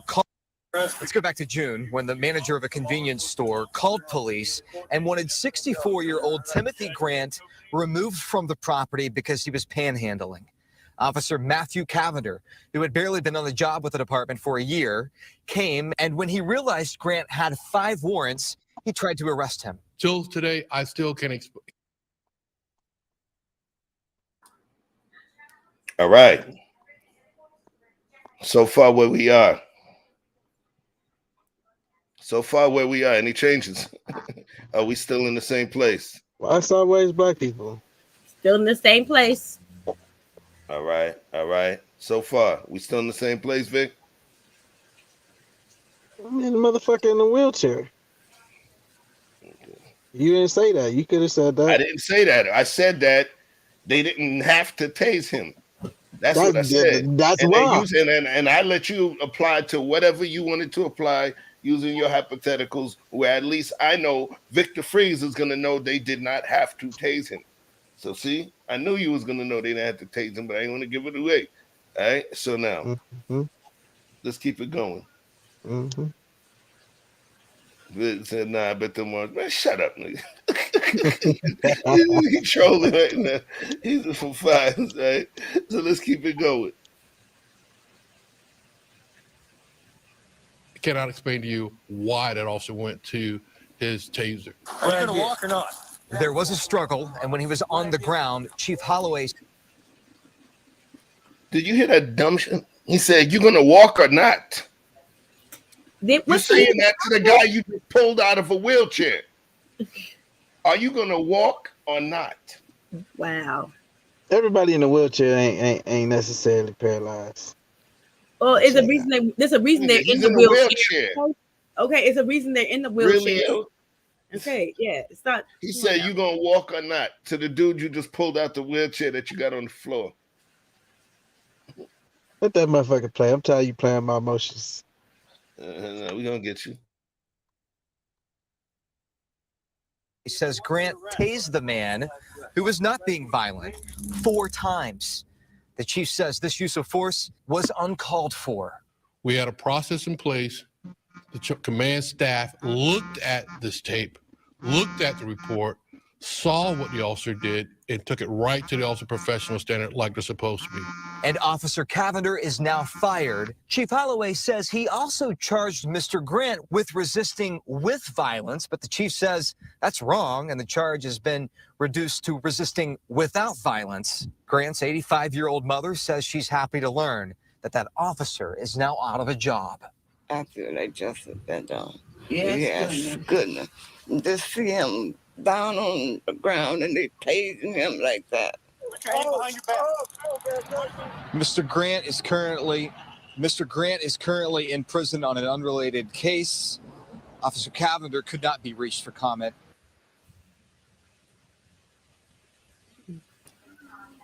All right. So, Dawn said heading towards unacceptable. All right. Aaron Laura said if those warrants are some heinous shit like a child crime, I don't give a F if you're the Paralympics champion. Tasing is lucky if it's the worst you got. Depends. Context. True. Here's the thing though. I always say it's a very slippery slope when we choose to allow the officer to be the judge, jury, and executioner of a situation, because what if he was falsely accused of the crime that you're talking about, Aaron? Remember, we wait. Let me cook. You gotta let me cook. I'm flowing right now because on the previous show that we had, Aaron, we actually had somebody that was convicted 37 years of a crime they didn't commit until DNA was able to help exonerate them. So it's an extremely slippery slope when we choose or wish to allow frontline, entry-level law enforcement to become judge, jury, and executioner. We all need due process of the law. What if he did not actually commit the crime that he was accused of? You see what I'm saying? So I don't think that the context has changed. They have all of those specific rules in place for a reason, so that it's not like in Thailand where you can be shot on sight if you happen to be near a bag that had an ounce of weed in it, you know? So definitely. And that's why they had a taser, not a bullet. Remember, for the record, they had to actually change the term. Remember, they had to add an additional term. You have lethal force, right? Which is a gun, shotgun, assault rifle, whatever. Then you have non-lethal force, which is beanbag, pepper spray. Taser is not non-lethal force. Taser is considered less than lethal. Right? Which is a difference. Because the amount of taser deaths that had taken place, during taser deployments, they had to change it because people died from them. So it's considered less than lethal because it has a lesser degree of potency than an actual cartridge from a 9mm weapon. All right. So it's still dangerous. Defibrillators, those are there to start the heart. The circuit that completes from a taser has the capability to stop a heart, stop an animal's heart. So let's keep it going. Hey, peace. Getting shot by the police. Derek C. Williams, good luck. If you have a weapon or legit like Philando Castile, you will be shot. Respect due to... peace to you, my brother. I appreciate you. But nah, you should... house, okay? So talk to me. You should okay, put it like this, right? So I got my first taser, right? But I wanted to make sure that I didn't do what you did, what you're referring to, which is accidentally stop someone's heart when I was intending to to slow them down or stop them and not kill them. I wouldn't want to accidentally, delete someone based on an accident and a false intention.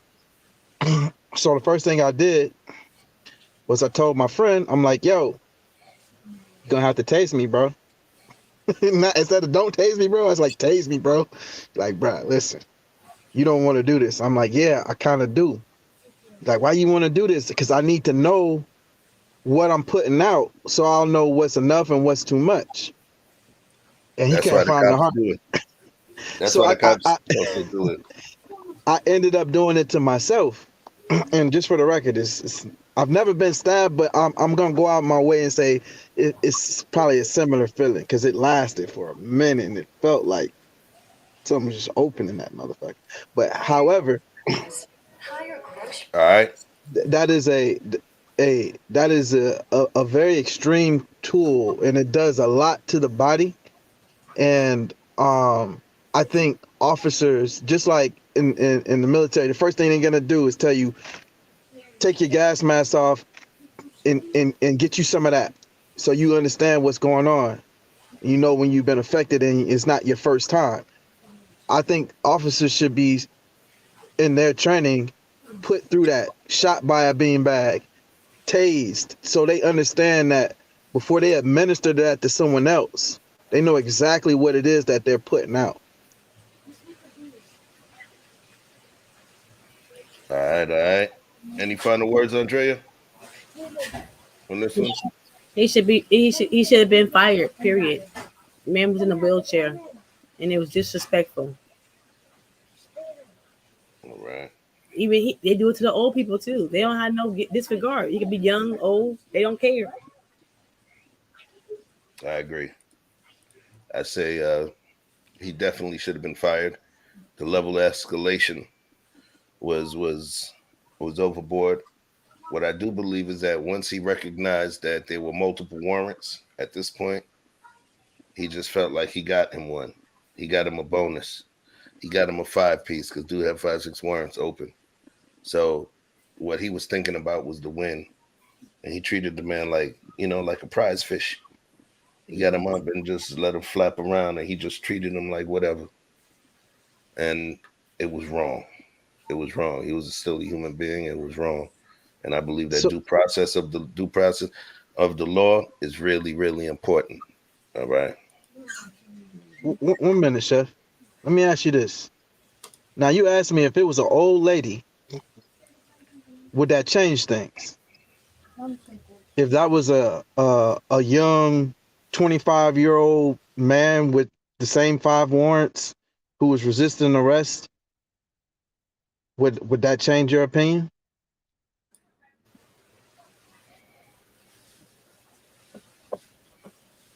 No, because we saw what the resisting arrest looked like. So if it was a 25-year-old, if it was a 22-year-old, if it was a 90-year-old, if it was a 53-year-old, if it was a 41 or a 36 or a 30, we did not see any resisting arrest. We did not see any violent resisting arrest. So I would have still felt it was the same way because it was a person in the wheelchair. And I actually, at this point now, you got to actually see it. This is not just the speculation. You got to see it in its entirety. So personally, no, it wouldn't have changed because any of those people were behaving the same way that man was behaving. It would have been wrong, period. You know what I'm saying? So I want to let's move to the next one, right? So let's talk. Do we think it's you know what? Nah. No.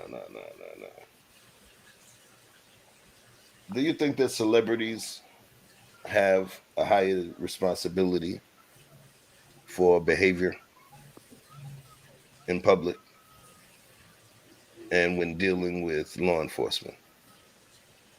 Or do you feel they have the same degree of responsibility as regular people? Yeah, that part. I don't think they have a responsibility. Okay. So watch this. Mm-hmm.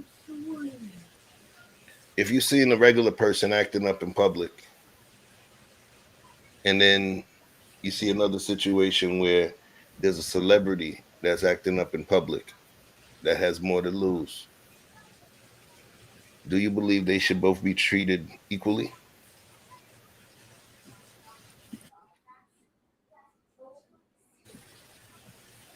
They should be treated equally. Yeah. Do you believe that celebrities should be treated the exact same as regular civilians? No, because they always get a what is it? What's the word I'm looking for? They always get a because they're celebrities. Always get like to me a pass or you know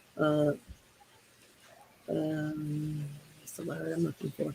They always get like a little pass to me. They're a celebrity.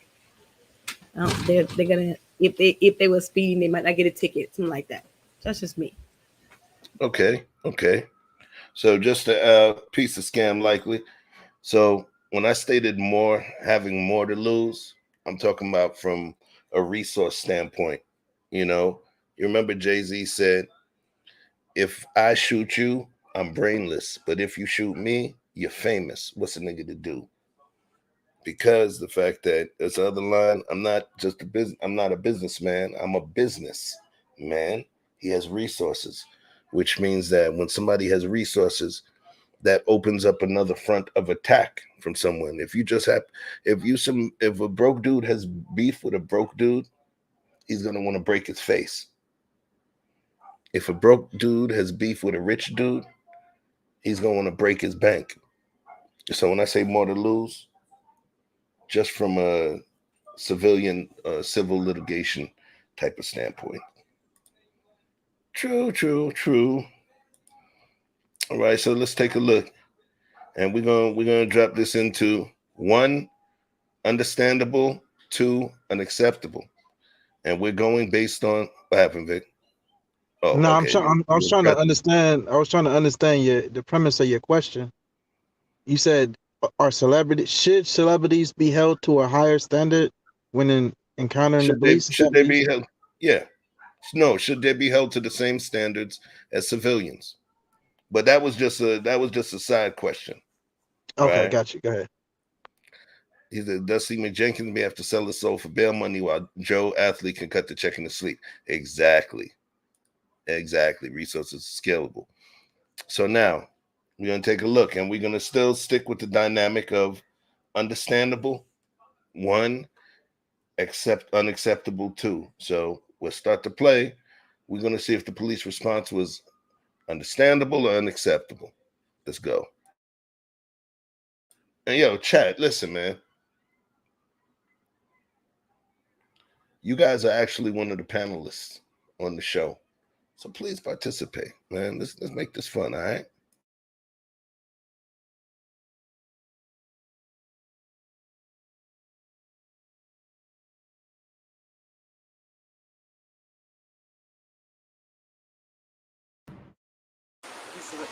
Any business you have, it's unacceptable. That's the only. Why are we here today, my man? What happened? I'm gonna talk to you in a second. I'm talking to the manager. Give me 1 second, okay? Where are we here now? Give me 1 second. What happened? So what? Listen. Okay. What? If I order the order, right? It's cool. Put your mask on. You got a mask? I don't have a mask. Put your shirt up. Something. Put your shirt up. Then you come talk to me then. No, you can talk to me. Put your shirt up. All right. Talk to me. Talk. He wasn't worried about that. Listen, talk to me. What happened? Listen, I called, place the order, right? Mm-hmm. Okay, cool. It was for delivery. I didn't answer 3 times. I'm fine with that. Y'all cancel the order. I'm fine with that. I called back and checked my order. They said they canceled. Called me a fuck nigga, this and that. I come up here, that's what's going on. Who called me a fuck nigga? Fat guy come up and said, I did. I said, come outside. I'm going to show you who a fuck nigga is. This is a business. You don't treat no customer like that. I hear you. What you can do, you can follow a complaint. I am. That's what I'm doing. So I don't know what they called you for. Okay. I never called you. So no, they did. So, ma'am, as I was saying, who is the manager there? She's right here. This her right here. It's the manager, right? Okay, I'm trying to. Okay, explain to her whatever you want to explain to her. So as I said, I didn't answer the phone twice or three times. Twice or three times when they said they called me, whatever. But when I called. All right, we keeping these segments in the bubble so far. So far, give me a 1 if the police response is understandable so far, or 2 if it's unacceptable. We're not going contextually right now. Just want to see. I say 1. What do you say, Andrea? I say 1. All right, Vic, what you looking like? What are we wanting? Acceptable or unacceptable? All right, I'm gonna do this. The whole show is the same format. The police response is understandable as a 1. If the police response is unacceptable, is a 2. So what are you, 1 or 2? I'm saying ain't nothing happened yet. So what are we wanting? So far, that's okay. You're looking for the end of the movie. I'm talking about, you see, so far he's dealing with the police, right? Right. Okay, we watched a movie where a police officer got there and within 2 seconds snatched somebody out the car. So I'm asking you, within the minute and 35 seconds that you've seen so far, do you believe the police is 1 or 2? Is acceptable or unacceptable? Acceptable. All right, cool. Dawn says 1, Aaron says 1. All right, what I'm doing is, just for the record, so you understand, I'm taking a baseline of the opinions as we watch through the video. You get what I'm saying? To see how we're moved by some of the activity that takes place on the screen. So just walk this road with me, son. Been checking my order. One of your employees disrespected me. Called me a fuck nigga. You don't.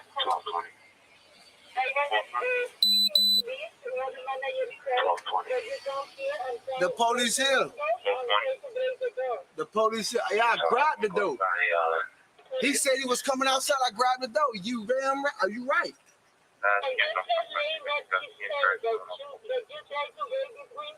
I try to break this window. Go pull the camera.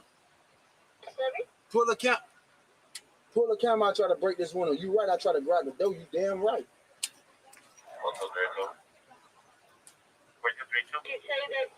Okay, ma'am. You know what? Listen. Your employee. Listen. That's it. We need to be there. Listen. Let me explain to you how that happened. All right. I'll let you to like explain yourself, because I understand you some type of way. That's fine. I'll let you what you can do right now. That's why I know what I can do.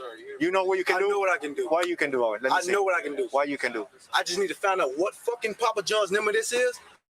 There you That's go. it. I know what I can do. Trust me. You know what you're talking about. You tripping, boss. Like, that's no, I ain't tripping. Don't listen. Don't get confused. Now I'm gonna tell you, you trespassing from the property and you need to leave the property. How about that? I just need to find out what Papa. There you go. Okay, that's fine. I know what exactly Pizza Hut is this one? What's the number of the store? No, I didn't know tripping. What number Papa John's? What number Pizza Hut? This is Pizza Hut. You said Papa John's. I'm not talking about. Listen. So you're the one that's tripping. I'm here. I'm the sergeant here. So yeah. I called. They disrespected me. I understand now, but. By the courthouse purpose of legal trespassing by the garage exit ramp on 2nd Street. You're not gonna get it like that. All you need is the address, man. You think I've never called a corporate office? All you need is the address. I'm not talking. I'm talking to him. No, I'm here. I'm here. Great. Listen, my man. You're not gonna turn it. It's not gonna go in this. Okay. Now you can do this the right way. Who's the sergeant? He's the sergeant. Who do you think I am? Okay, then you speak to me. Then. Let's speak. No. You've been having attitude. So let's start. I'm not giving you no attitude. You started with attitude. Okay, I'm mad as fuck. They call me a fuck. But that's like anybody call you a fuck. But you're not going to get a result. Okay, right now. so why you telling me to calm down? Because you wasn't the one being disrespected. Listen. For no reason, right? Listen to what? Okay. I'm talking to the manager. Y'all come up on me. Man, you good, bro. You good. Listen. He's fine. Hey, listen. Good. Okay. You want to take him with you? You want to take him with you? Ma'am, nobody gonna take me with nobody. You hear me? See this. I'm talking to the sergeant. My man, talk to him. You right. But listen to me. Listen to me. If you go, nothing is happening. You don't know who I am. Make a difference at the Listen moment. to me. You don't know who I am. I don't care. I'm about money. I'm about money. When it's Why about you money, screaming? My man, what why you you mean? When it's screaming? about money. I'm about money. I'm about money. Oh, he doing a little too much. First of all, if y'all don't know, Mark Walton, football player. You know what I'm saying? Played for Miami. Superstar. He was a superstar in Miami. He was definitely a star in Miami. You know Don't what nobody I mean? know no Mark Walton. He, I Know who mean, I the am? thing is, Do you know who there's I a lot am? of folks. Right. There's a lot of folks. There's a lot of folks that respect NCAA ball over NFL, and they just ride with the NCAA teams. You know, and he, in his career, you're talking about 3,000 yards, 45 touchdowns. And that's his high school career. And he did his thing. He did his thing in Miami. All right. So, and then he played, of course, for the Bengals and then the Dolphins. We're going to leave it at that. We're going to leave it at that for a moment. And we're going to keep it playing. Hold on a second. And we're going to keep this going. Oh, no, I stopped it for a reason. So, remember, we do an interactive. All right. 1, understandable. 2, unacceptable. Right? 1, understandable, the way the police are behaving, or 2, unacceptable. So we're just judging the police's behavior at this point. I definitely agree. Exactly. Right? I spent my life around celebrities and people that are huge. You know what I'm saying?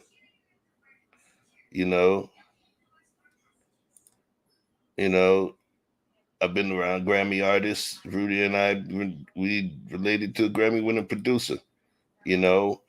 I've worked with artists that have gotten Grammys and projects and all of these things, and dated celebrities, been around celebrities. Real people of celebrity status don't say, you know who I am.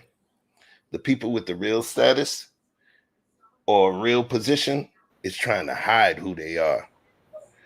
They don't want them to know who they are. They don't want it to be public. They don't want TMZ, peace to Harvey Levin. They don't want them to know. They trying to hide it. That's a difference. All right. How many people ever said they seen Jay-Z driving around the street? It's not a whole lot. You don't get those shots. You don't see that. There's a difference. All right. Don said, I'm gonna keep it at 1 for now, but they being too nice in a minute. Right. So what that says to me is that you're looking at his response to them and what his levels of escalation. So let's keep this going. All right, because this is based on our objectivity. You ain't asked us. What's up? Oh, my bad. I apologize. Come with it. You're not important. Okay. Wait, guys. Wait. Yeah, shut up. Yeah, my bad. No.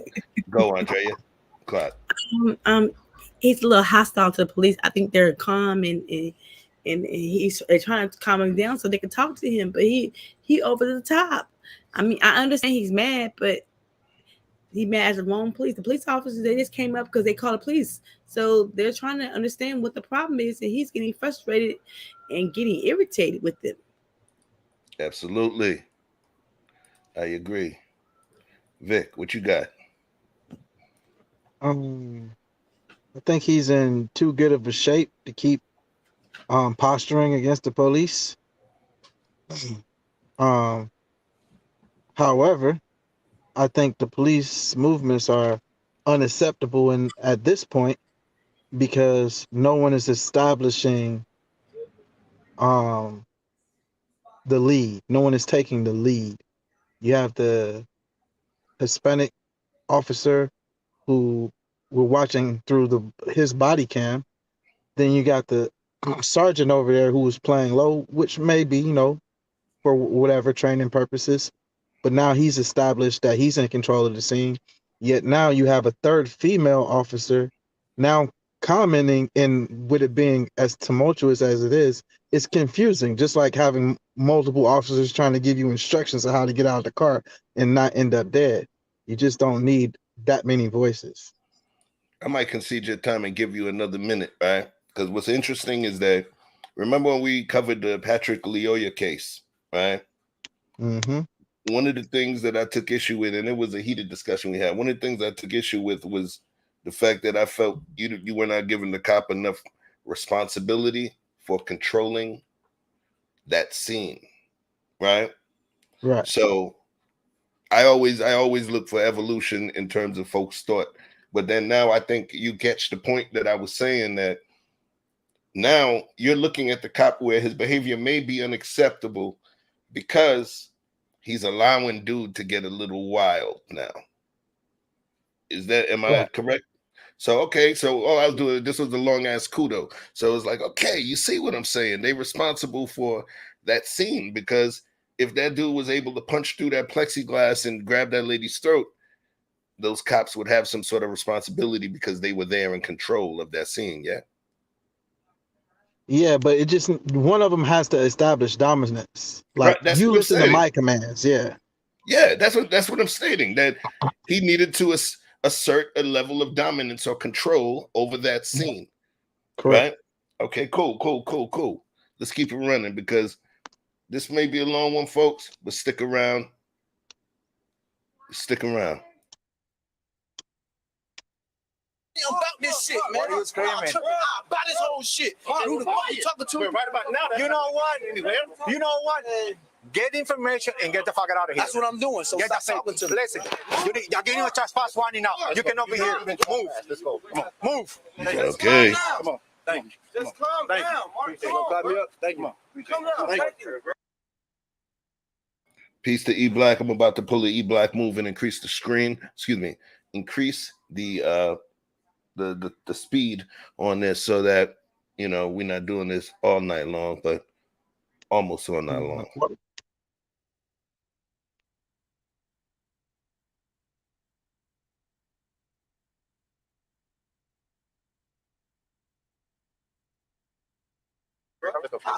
All right, bro. It's too much. I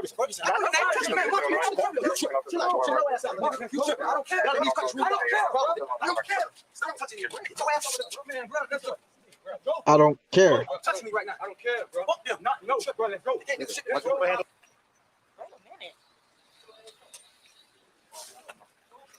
Hey. Oh, he punched him in the face? I ain't pushing me in the face. What happened to him? He tried to grab me. He fell on the floor. That's my cousin. Get on the ground. There you go. That's fine. Hey, Greg, get up, bro. Tell him what you did, bro. Greg, tell him what you did, bro. Put your hand behind your back. Get fire rescue. Get fire rescue. That's my cousin, bro. It don't matter, bro. That's the way you treat your cousin? No, he tried to grab me. I'm trying to have respect for my family. His mama needed food. What the fuck? Look what we did to him. What you mean? He grabbed me. He fell on the floor with me. I look at the camera. I'm telling you. Get a fire rescue for him. Greg. Check your hand. Trent, you better tell him what you just did, bro. You just told me don't go to them. Let me see. Put your butt. Roll into your butt. Roll into your butt. So you can stand up. Huh? Roll into your butt so you can stand up. Roll onto your butt. Roll into your butt so you can stand up. There you go. Craig. What do you have your ID, my man? My ID? Yeah. That's right here in this pocket. That pocket? Yes, sir. I'm going to help you stand out, right? Yes, sir. I got you. Hold on. Craig. All these nonsense. This is my cousin. But all these nonsense. I didn't do nothing. I'm telling him to stop grabbing me. I'm trying to go get the number. Listen, you want to be home for all nonsense for a Pizza Hut. Yes, sir. That you can get a store number and get a complaint. I'm just trying to get the family number. The store number. I left without the store number. Because you acting out like a fool. Because I'm telling you to calm down. Let's go. Let me help you. Let me help you. No, y'all understand. I got you. 1, 2, 3. Let's go, sir. I'm good. I'm calm down. Yo, dude must have been on that Molly. He had like 12 Jimmy hats on the floor. Like, damn. Yo, so I want to go first on this one. Chat. 1, police's response was understandable. 2, if the police's response was unacceptable. I'm going to answer this one first. Yo, I agree with Vic 100% in terms of this particular video. The police, they have to maintain control and dominance over a particular scene. They have to. And in them not asserting their dominance early, especially when they were already there in numbers, What actually happened was someone was hurt. And the person who was hurt was actually someone that was working with the same goal as them, was to get him away from that property. And it was his own cousin. His cousin who was trying to keep him out of jail. Anybody that is a celebrity or has some sort of high degree of resources is always supposed to be around people that will keep them safe. You have to secure the bag. You got to secure the person that's great, protect such and such at all costs. And that's what his cousin was doing the whole time, talking about, come on, cuz, you don't need to do this. But of course, he was smaller. And what does he do in his rage? Sorry, put myself on the clock. In his rage, he knocked his cousin out. So, with context, the reason that I'm giving too unacceptable was because an innocent party who was actually working towards the same goal, who was actually working, let's say, with the police, because they weren't trying to arrest him. They were not trying to arrest him. Remember, it got physical at one point, and the cop could have arrested him. He was working with the same goal, was getting him out of there. And it didn't happen. And now his cousin is knocked out. And now everything. Now it's a family problem. Now it's a legal problem, financial problem. That's all I got. Which one of y'all want to take it first? How you know he knocked him out? I know you're trolling right now, son. You gonna Wait, I'm saying anything could happen when they came around that corner. I'm saying the story of the only person who's conscious is that, hey, he was trying to push me back and keep me from going back over there, and he fell, which is easily to do. Y'all probably been having some drinks. That's why they're a little amped up, and he trying to hold that big motherfucker back, trip over the damn the little barrier that they have in the parking spaces, and that'll do it too. Now, likely he probably did knock him out, but I don't know that. What will make you say that for sure, or feel confident in that? Okay. So, with what you do know, do you feel that their behavior was understandable or acceptable? It was understandable or unacceptable? Understandable. Okay. I still go with what you said earlier, which was unacceptable, based on the lack of control that they asserted on the scene. All right. Yeah. I'm saying, like, at this point, I'm only judging based on how they're treating him in this moment. Okay. Right. Yes. So overarching, when I look at it, overarching, absolutely. They should have asserted a higher level of dominance, especially with him. If it happened to be me on the street and I was going through a street situation with somebody that big, I would actually have to assert a level of dominance early in a way that he wouldn't expect, because I know that I have a larger adversary that I got to contend with. So I got to go off the wall. My piece to my boy Ernest, best 49ers fan. There was a situation we were at his house, and my car, I had pulled up in front of his house, but they mistook it for another car because me and him were on the porch, and they came around the corner. They saw the car, started looking at it, and then they were talking by the front of the lawn, and I was like, yo, talk to them. He was like, yo, I'm not getting up. You talk to them. Mind you, he's 6'5", over 300 something pounds. I didn't understand. He was like, yo, as soon as I stand up and they see me, they're going to go into tactical. They're going to be in tactical mode. So he sat down and slouched on the chair, So I understand, bro. I understand. And I agree. Overarching, they didn't assert their dominance earlier, because if they did, it would have been one person that would have been in custody. And in the end, it still ended with one person in custody, but someone else was knocked out. One thing I do know for a fact is the person knocked out was a result of that whole incident. And that's the key. But yeah, the arrest afterwards, no question. I believe it was understandable. Did you go, Andrea? No, I didn't. I mean, he was still acting up. He was still just being. They was trying to arrest him. They was trying not to arrest him, but after he hit his cousin, they was like, now it's time for you to take you to jail. He was doing too much. Peace to Banana Bowie. Peace, peace, peace, peace. Aaron, you said I have no idea who he is. Still one cop, one on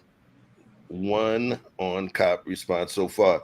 So you might be watching on a delay, Aaron. He's actually an NFL player. He was an NFL player.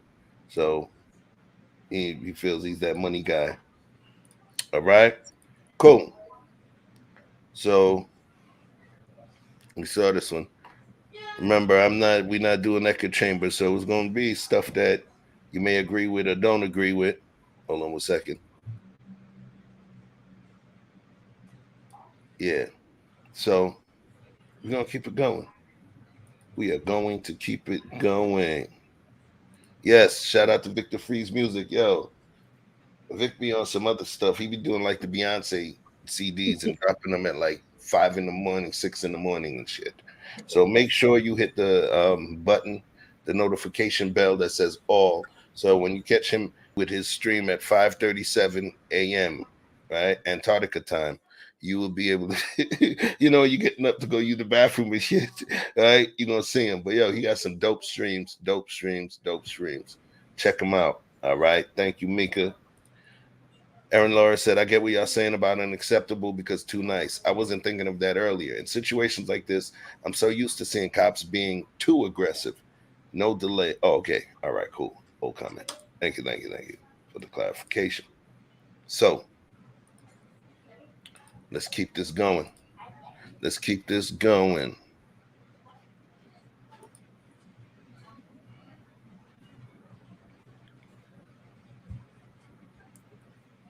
Vic and Andrea and the panel.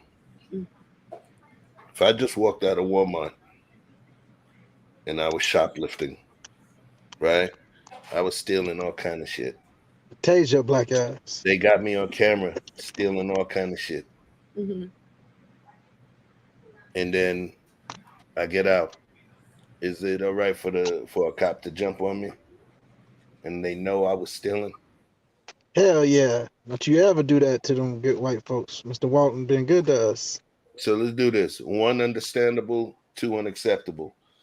If I just been stealing in Walmart and they know I've been stealing and they have all the proof, would it be all right for a cop to jump on me and beat me up? Jump on you to stop you, but not to whoop your ass. Yeah, I say jump on me and beat me up. Unacceptable. There's never an acceptable time for a cop to whoop someone's ass. Thank you. But we accept it as a society when you run from the police and make them. Wait. We going I'm saying that's the only time. Right, that's the only time that I feel wait. You're giving. We got to keep it in those numbers, yo. Because remember, we're doing an experience. We got to keep it in the number. We're gonna have the context point. I want to keep it in the numbers. Just, is it all right for a police officer after they know you've been stealing to beat you up? Nah. No. Okay. Hold tight.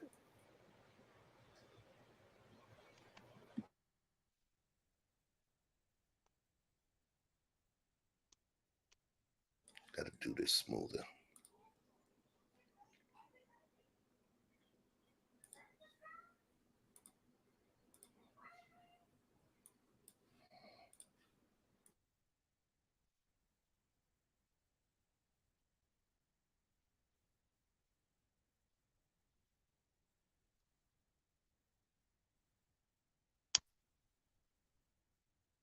The call for police to a Randallstown shopping center one day last July was for a shoplifting. The Baltimore County officer who responded saw a man he said fit the description. The man's name is Daryl West. This video is from the officer's body-worn camera. Hands over the car. I didn't steal no tools, man. You didn't steal, buddy. You didn't steal no tools. Go. Put your hands behind your back now. We in the bubble. We in the bubble of the little clips that I show. What's it looking like right now? 1, understandable. 2, unacceptable. Talk to me. Let me get an answer so that we could keep this clip going. 2, unacceptable. 2, unacceptable. Yes. All right. I say 2, unacceptable. All right. So come with it. 2. We still at 2.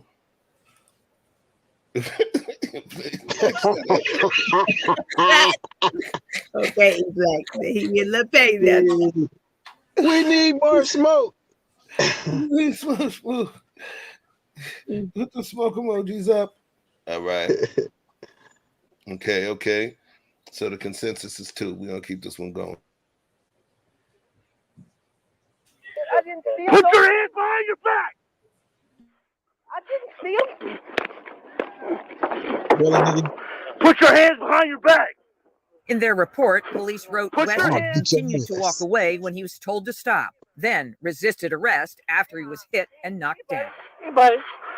Okay, buddy. The client didn't really pull away, had no chance really to react.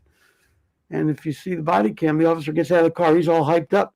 West was handcuffed and arrested. The officer complained his hand had been broken. Did you say he has a broken hand?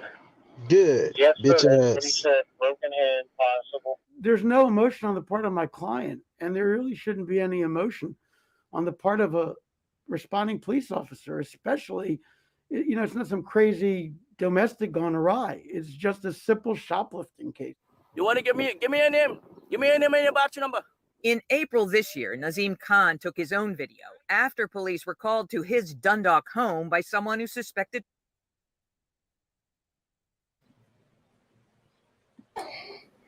After seeing everything that we seen, 1 or 2, I'm going with 2. 2. Chat, when you see it in totality, 1 or 2.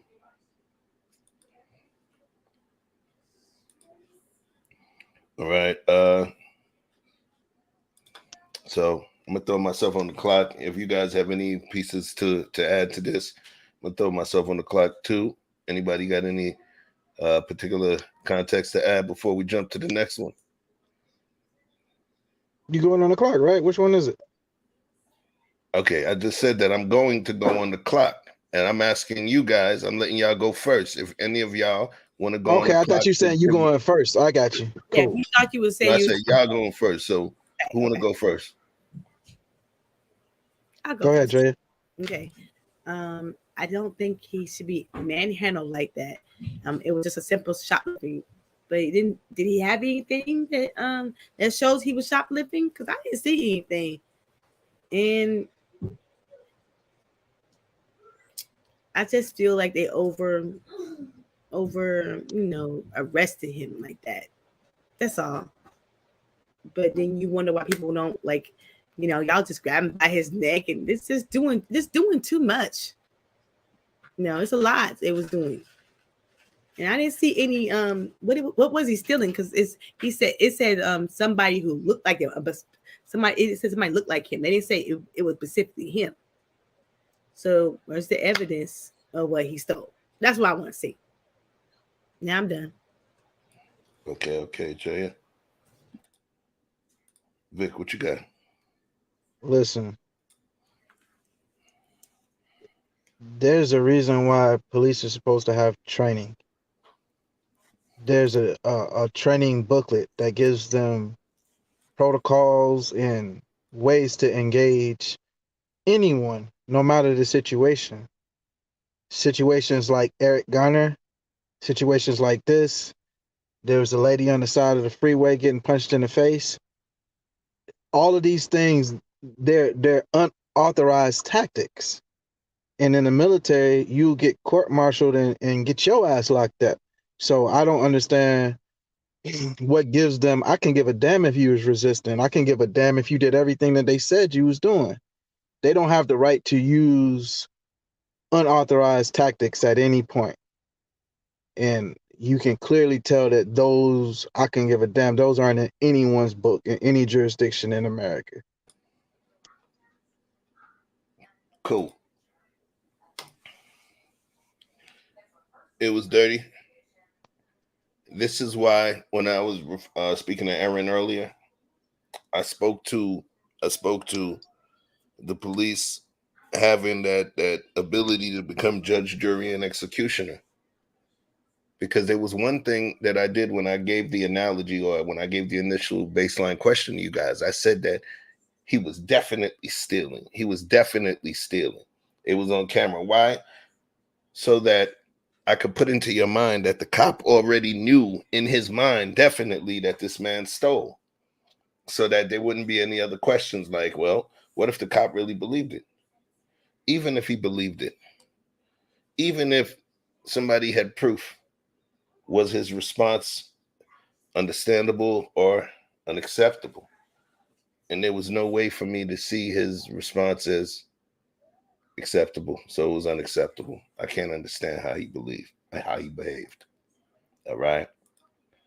So the police are not on the hook to protect you by law. Ms. Lynch saw the paperwork. I don't know if you want to delay, because I'm thinking this may be juxtaposed to when we were talking about Mark Walton. Dawn said it was still unacceptable. All right. Let's move this party along. Let's move this party along. Let me see where we are. All right.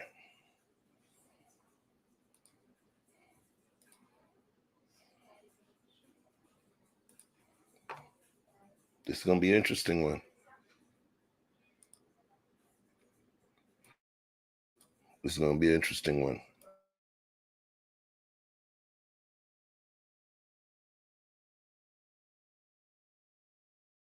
So before we do it, I forgot, I got to do the baseline question.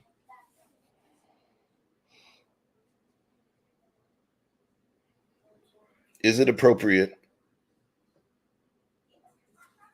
for, if you're driving away for a cop, for them to shoot you?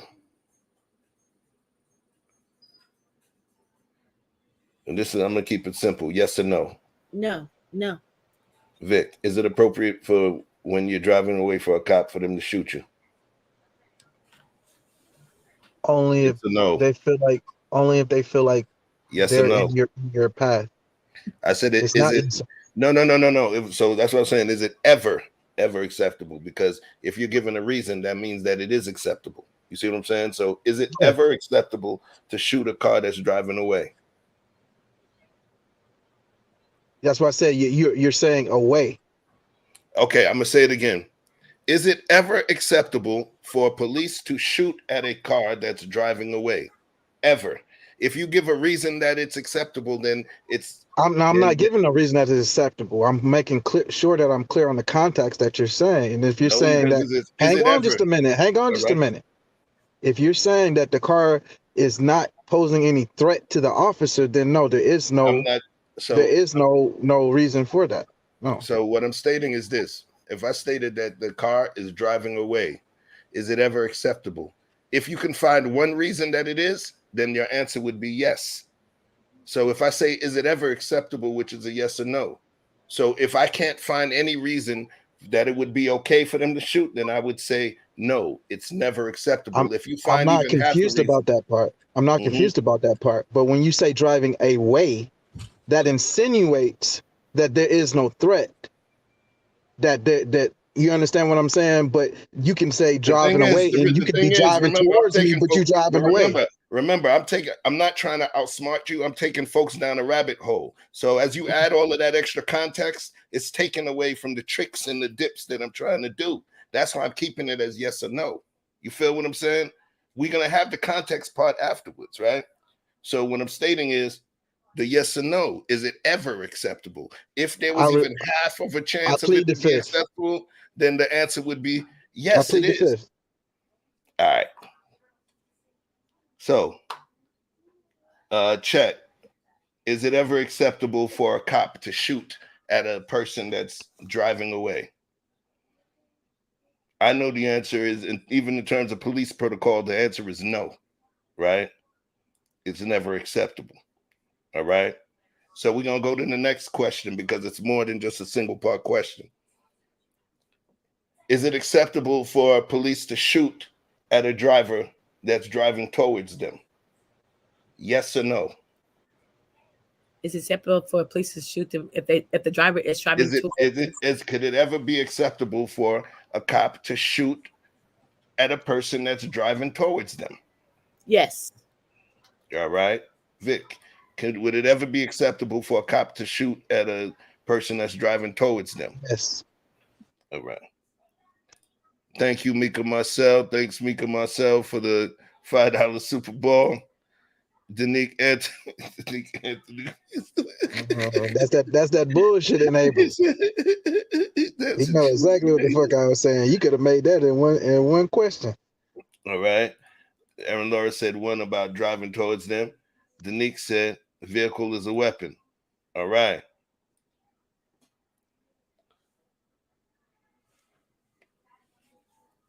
So let's play this and let's see. Remember, we're going to be going understandable versus unacceptable.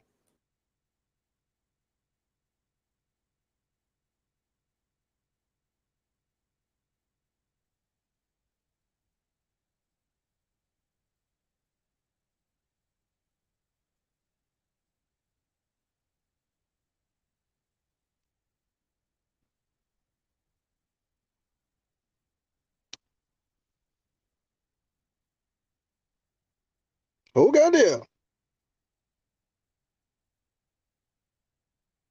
Really, nigga? You gonna push it? You big dummy. Why are you still standing there? First thing, in actuality, wait. Let me stop. Oh, by the way, that's a cop, y'all. All right. In the blue is a cop. Yes, sir. All right. That's one. When you say, why would you push it? If you actually see what he was doing, that was actually a smart tactical move. If you're at the point where you can't get away from a car and it's pushing towards you, the smartest thing for you to do is lock your elbows. And what it's going to do is push you out of the way instead of you crumpling under the car and getting rolled over. What he did was he created a sharp barrier with his elbow, if you notice. So what it did was it forced the car to push him away instead of getting rolled over. If you look where he was and he went down, we'll bring it back. If you look where he was and he went down, he would have gotten run over by that truck. Him actually pushing against the truck and locking his arms, it actually allowed that truck to push him out of the way as opposed to him getting run over, right? So Derek said it happened to my daughter's mama cousin. But he drove or lurched towards police and he's no longer here. It happens. It definitely happens. All right. So let's keep this going.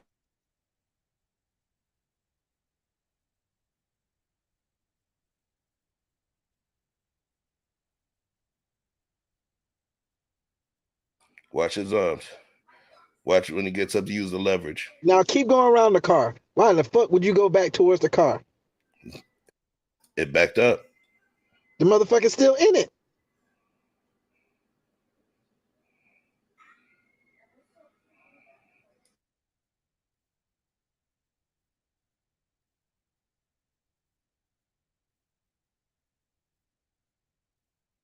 He had to be undercover.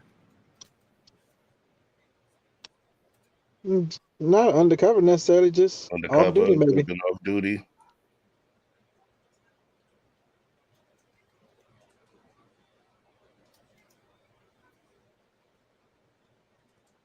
Shit, right here by my head. Keeping it in a bubble. Keeping it in a bubble. At this point, police response, understandable or unacceptable? Understandable. Understandable. Yeah. Okay. You, Vic. Yeah, I agree. Understandable. Okay. I'm not gonna lie, I'd have fired his ass up.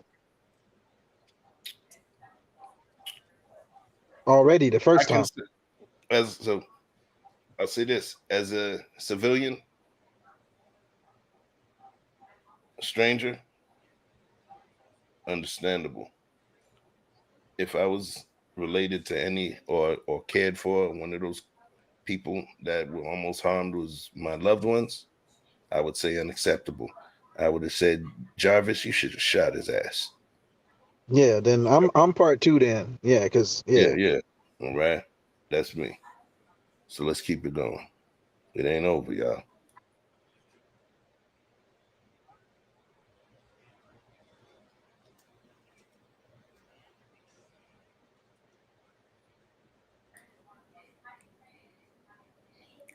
The party ain't over. Got you wedged in. All right. Mm.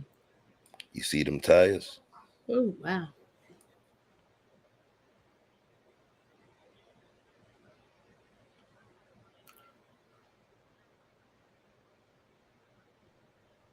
They being awfully nice. Oh, wow. I ain't never seen police that nice.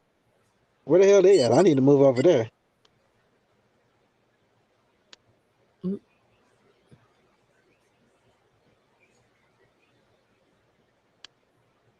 That got to be a white man in the car. Interesting assumption. This might be a rural town too. I got it on 1.5 speed, so look at that tire. Ooh. Look at that front driver's side tire. This thing.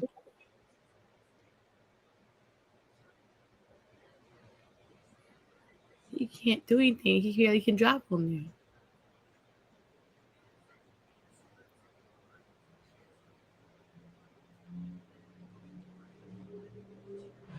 They still trying to punch the window. Really? Since when they been doing that? Mm.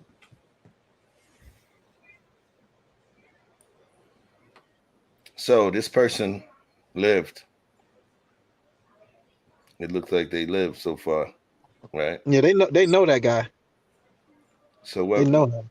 So give me. So give me what you think. Give me the ethnicity and sex. It's probably a woman too. Well, damn it, I got it on the screen where it says woman, right?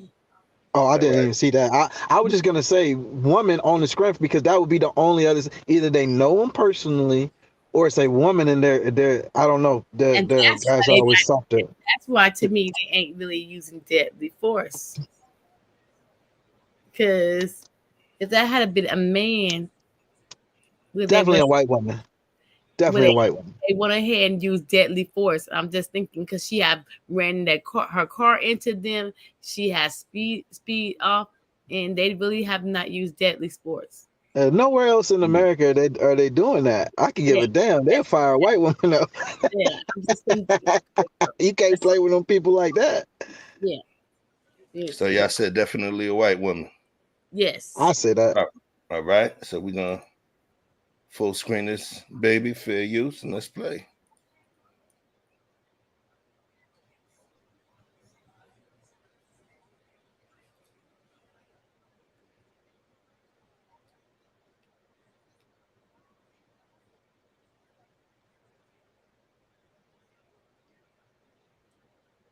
Yeah, they want to be the heroes.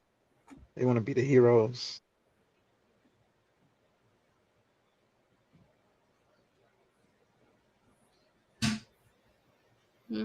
Wrong. Is she black? Yes. She look light skinned. I don't know. Mexican. I seen the video. You want to see? Don't worry. When they take her baby, that she was doing all of that bullshit in the back. You take a look at the baby too. All right. So let's keep looking. Keep looking. She was doing all that with her baby in the inside. Spoiler alert, chef. Now I can't say shit. And you didn't totally have a damn baby in the car. You totally ending that, Annie. Oh, yeah, wow. She's clearly mentally ill. Yeah, because that's child endangerment. That's a look at that child. Is it? Look at that child. Okay. Can we see? Wait, let me take my bad. Pardon me. Let me take this overlay off the screen. Y'all see the baby now? Yes. All right. That's why they was doing that, because there's a child in the car and they knew that. That's why they didn't shoot either. Yeah, because I was about to say, that's what I say, a white woman that got popped up doing all of that. Yo, I gave you the shorter version. Yo, so let me just.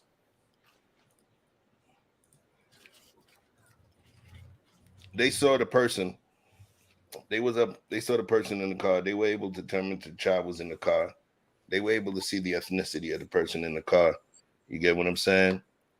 One thing I will say is I want you to see this piece right here, because this white girl that ran up, I don't know why.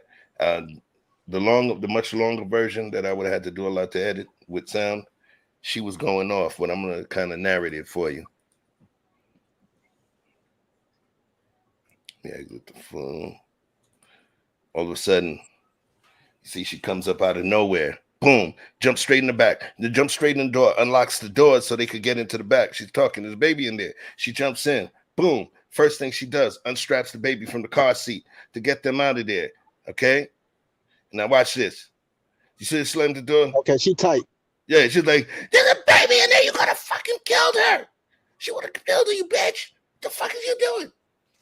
And that's it wasn't exactly what she said, but it was to that effect. You know, that her baby that they rest? Is that her baby? It was the baby of the person driving, but they knew that there was a child in the car. So she ran up to go get the baby out of the car safely, and she gave the moms the business. Right. So, as she should. So, I'm gonna go first. Straight up and down. Let me put myself on the clock because we got clips to look at. Their response was definitely understandable. 100% understandable. As I watched it in the beginning, I was saying, oh, it must be this. It must be that. Why wouldn't they have shot them, this, that, and the other? But as I look in the end, and I even told y'all that if I was related to one of those people that got hit by the car, because remember, she hit people, okay? That was vehicular, you know what I mean? She went at them. She hit a couple of people. I was saying that I would have wanted my people to blast her. But then now in the end, understanding that that person that I know and love could have been killed by her, but was moving, understanding the inherent dangers that come with the job and knowing there was an innocent child in the back, and they made that choice not to fire their weapon or deploy their weapon because of that, then I would have solace knowing that I would be burying my boy who's a hero. You understand? And he made that choice. Who wants to go next? I mean, I'm glad they did not shoot the person, because it is a baby in the car. So maybe that's why they didn't hesitate, because had it not been a baby in the car, they probably could have shot her. So yeah, reckless as a mother to have a baby in the car and be hit and trying to hit a police officer, and you're gonna have so many charges. It's ridiculous. And do you know your car is assault with a deadly weapon? Even though it's not a gun, it's still your car is a vehicle. It can still be assault with a deadly weapon. Stupid. But okay. How can you do that with your baby in the car? Well, how about you, Vic? At the end of the day, I could tell that they was trying to be the heroes. I couldn't tell why. And I understood that they didn't want blood, or they would have got it early. So that also explains why they didn't break the glass, you know, normally like they would have. And like I say, it just explains a lot. And, you know, probably don't want to be the one, even if they're clearly going to take that child away from that mother, but you don't necessarily want to be the one to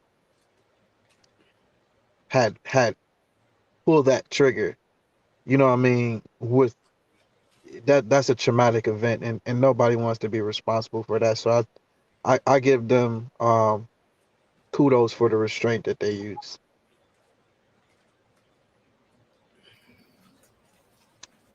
Okay, I agree. They definitely made the right. I agree. I think they made the right move. Let's see what the chat's talking about. Agree with Andrea. Red lipstick. I told you. Yes, I seen the entire video. I feel attacked. I was like, man,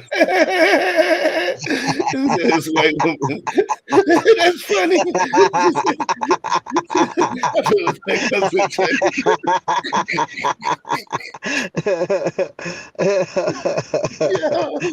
That's good. That's good, right there. Evan, that was a good one, yo. Oh, snap. Yo, don't go back to the rafters. Stay with us, yo. Stay with us. You good, man. You good. Say, hey, when all else fails, blame it on the Chinaman.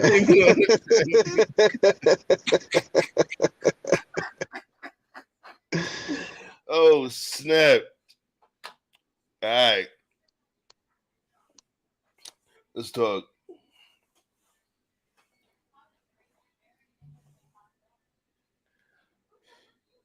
When we talked about the Patrick Leoya case, when we talked about it, you guys, hold on 1 second. Hold on 1 second. Sorry.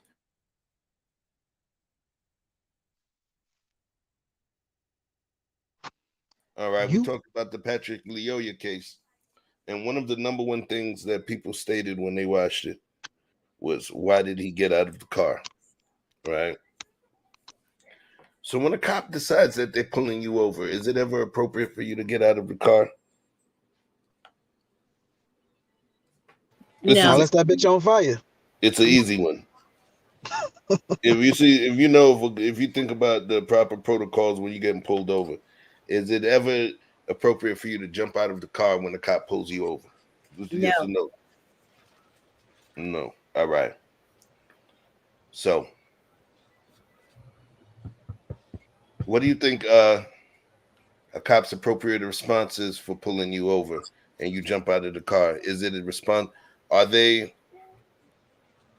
it immediately appropriate for them to arrest you? Just because if you just get out the car? If you just get out the car. Yeah. So let's do it. We're going to set it in format, and I'll give my answer.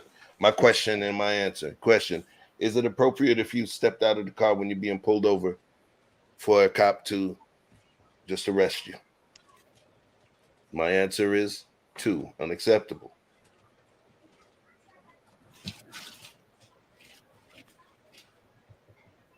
Well, I'm going to give you the opportunity to give the brief caveat. 1, unacceptable unless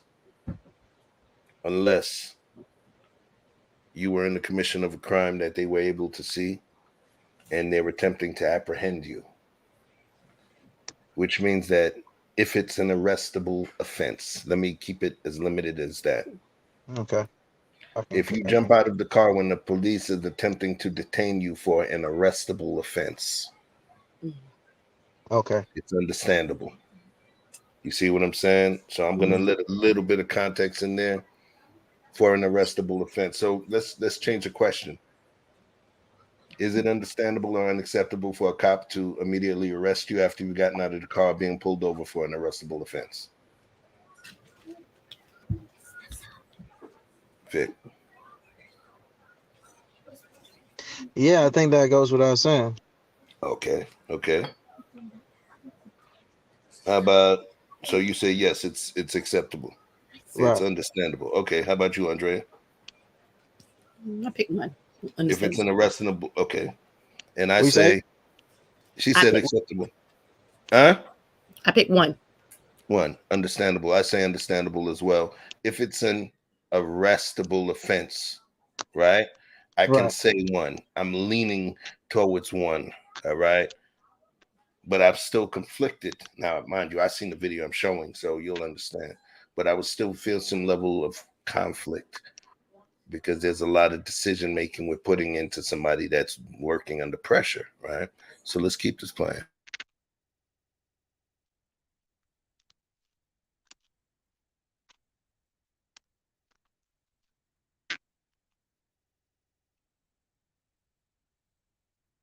Andrea, stop holding your face like that. Right, what's that face, yo? Hold on. Okay. Sometimes I can't see Vic, okay? So like we're squinting, okay? That's the truth.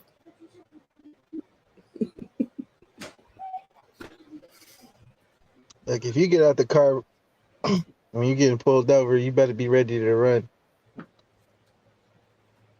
Just go ahead and let the force be with your feet. What if you don't know you're being pulled over?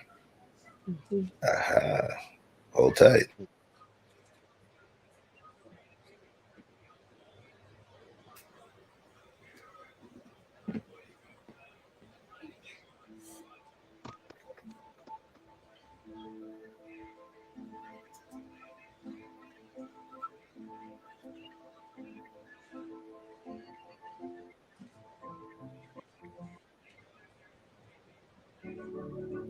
Oh, what's this about? Topless?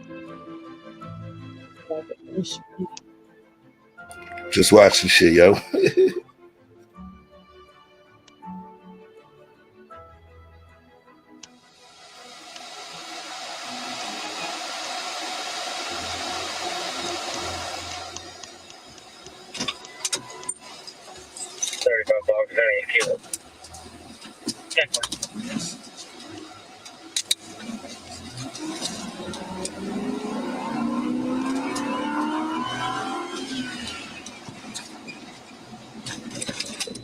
You.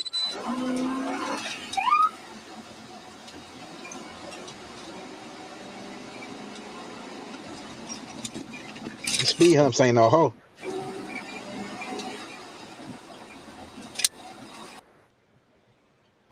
Keeping it in the bubble. Baseline. So far, he was handling some business, and we saw her car passing. Mm-hmm. Do you believe that the cops' pursuit at this point is 1, understandable, or 2, unacceptable? Andrea. Unacceptable. Okay, Vic, he gave unacceptable. Andrea, you on mute.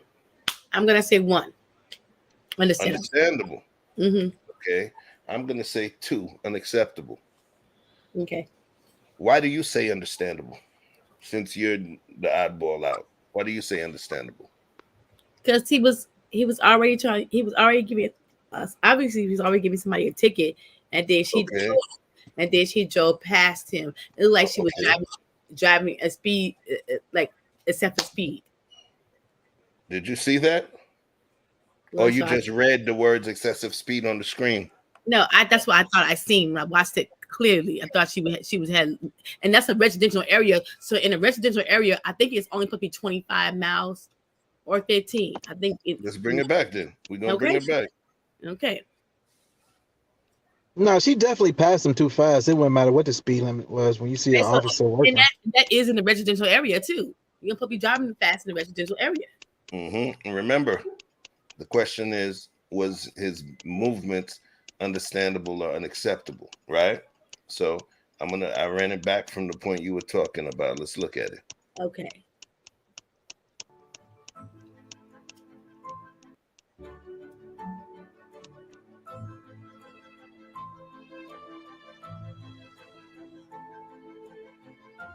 Let's see how fast this looks.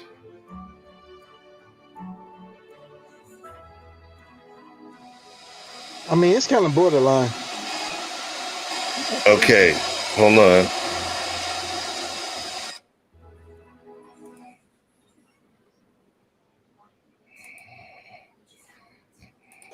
Now remember, based on what we see, because according to what you were saying, Andre, it seemed like, she was like ripping through the neighborhood doing 50, 60. I didn't say she was doing 50, 60, but at the same time, was she over the 25 25 miles limit because that is a residential area. It could be 25 or it could be 15. It depends on what state you're in. It could be 35. Okay, then. So Right. Mm-hmm. So I'm saying, because you remember, we're going on the response of the person, right? Okay. Mm-hmm.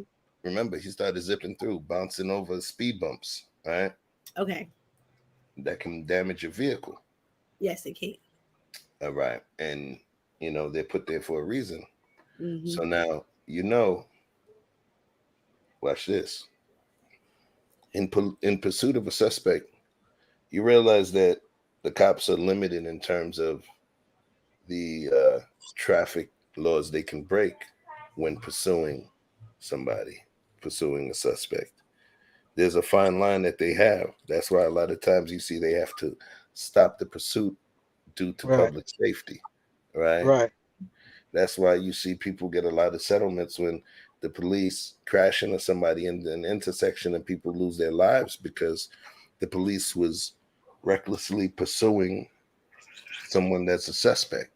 Right. Mm-hmm. They might have had half a pound of cocaine in their trunk, but a whole family of 3-4 innocent victims lost their lives. Mm-hmm. So given that dynamic, I believe he was trying to get some low-hanging fruit. Okay. And as I play this again, let's look closely. How fast was she really going? Because remember, let's remember this. She came through the intersection. All right. I don't want to get stuck on the minutia of it, because there's more. No, I'm saying it's too fast for conditions. What happens a lot of times, these officers pull people over in very odd ass spots. And I think that's the onus is on them. But either way, she had to pass into oncoming traffic side. So anytime there's an emergency vehicle, you are expected to slow your vehicle down and with regards to their safety. It wouldn't matter what the situation was, whether it's construction, firefighters, it wouldn't matter. You supposed to slow your ass down. And I don't think she did that. And remember, we're judging the police movement, right? And his response, right? So now let's keep this going. Right.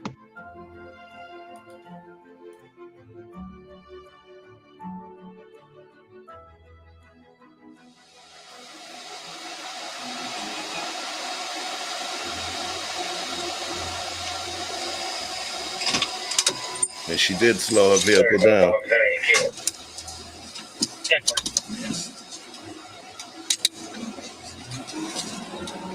He got the right to pursue her, just not at that speed.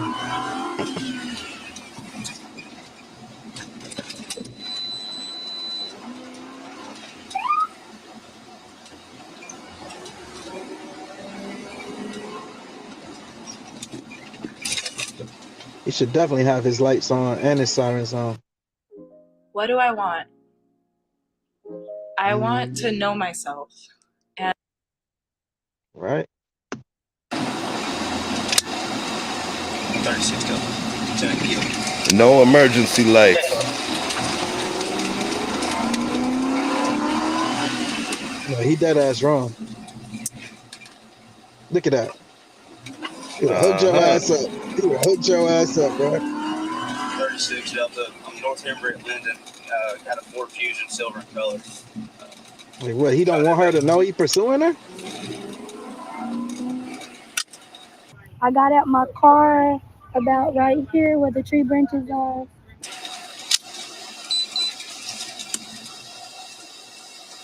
The officer later pulled up behind me. He didn't have his lights on until he came outside his car. And I was standing roughly almost. Yes or no? Did it look like she knew she was being pulled over? No. Andrea, did it look like she knew she was being pulled over? No. I don't think she knew she was being pulled over. Chat, talk to us. What do you think? Yes or no? Do you believe she knew she was being pulled over? Yes or no? All right. I'm going to keep it going once I get one more answer. All right, cool. So that trumps who we got on the screen now. Perfect. We're going to keep it going.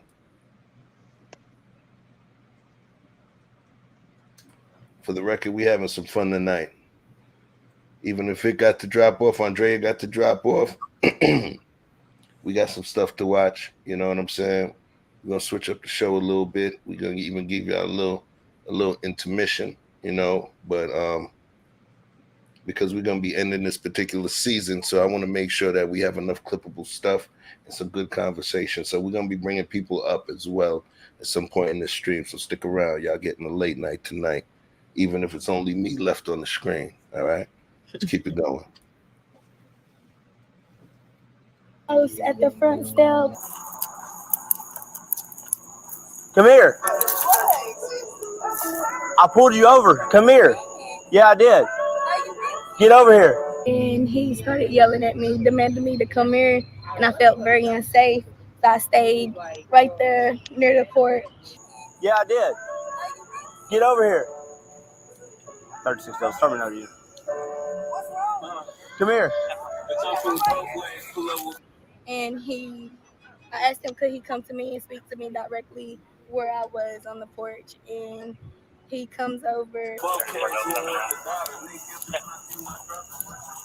What's going on? Stands over here, doesn't ask me or doesn't tell me nothing was wrong.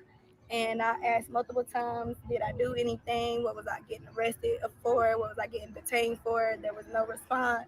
What's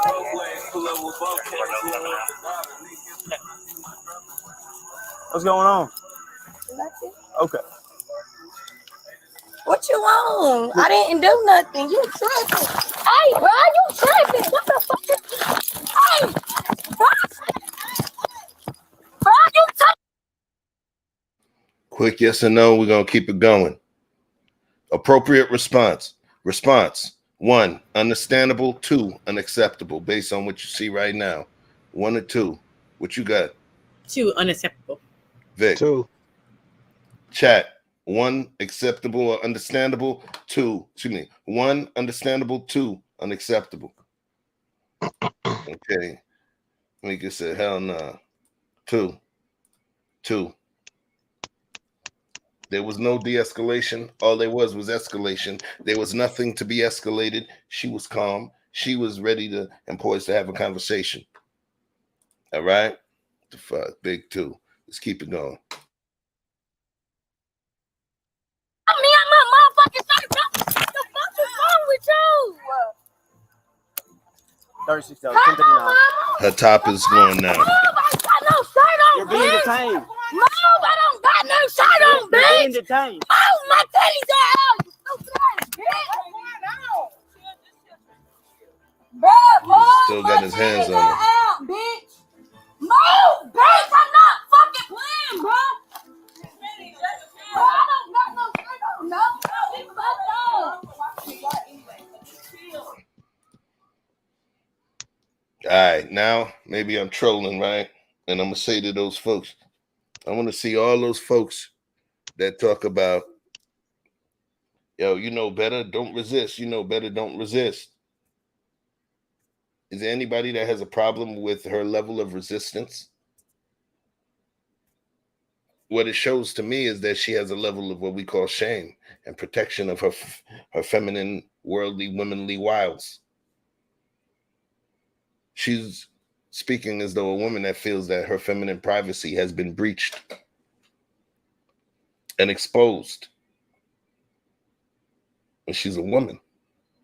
We talk about femininity and living in masculinity and femininity.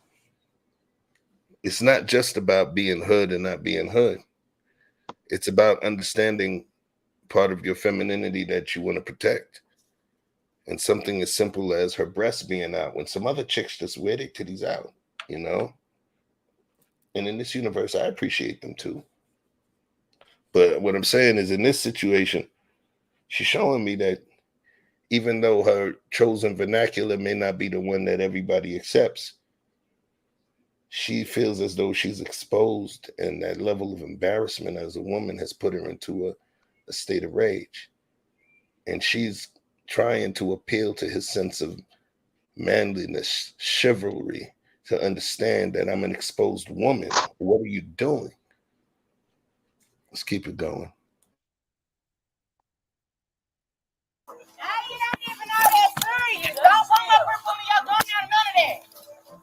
Get in the house. How about that? Mama! Bro, somebody call my mom. 36 Delta, get us some units up here. We got people coming to the house. Cindy, what's your mama? Yeah, I'm gonna Bro, move my titties all out if y'all don't fucking move.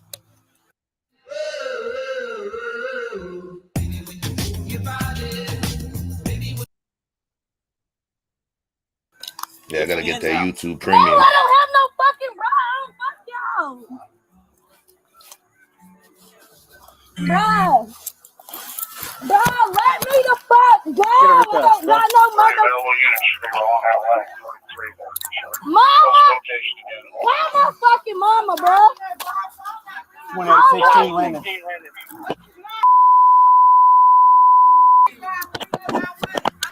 Oh, y'all better get DOC in the house. Okay, yo. Get the fuck off of me, yo. Bro, get off of me, yo. Put your hands on your fucking back right now, goddammit. Bro, go. Hands on your back. Put your hands on your fucking back.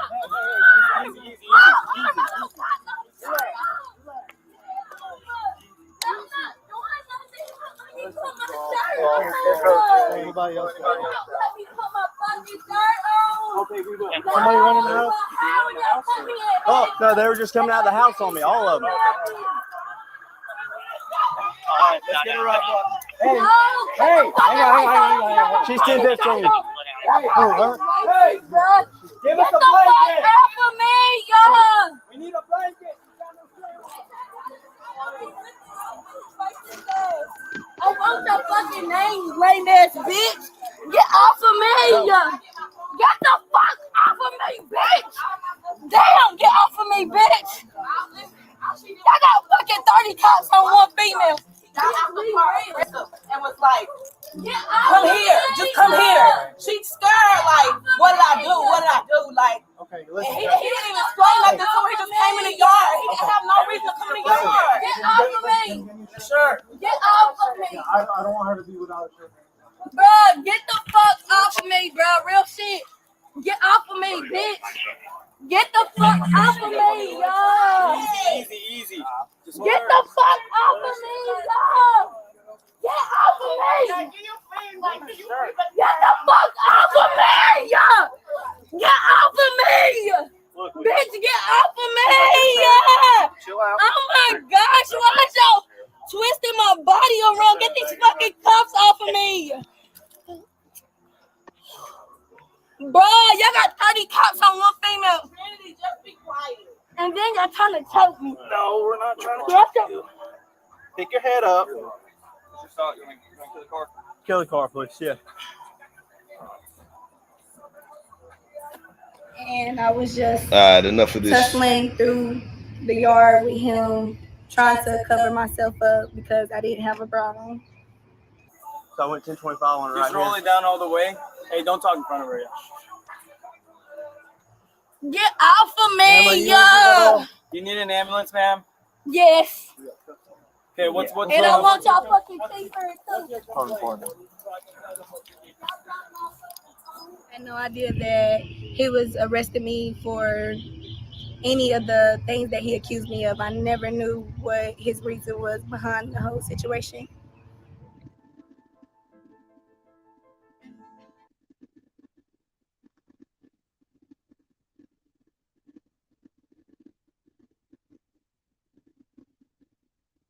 You're on mute, bro.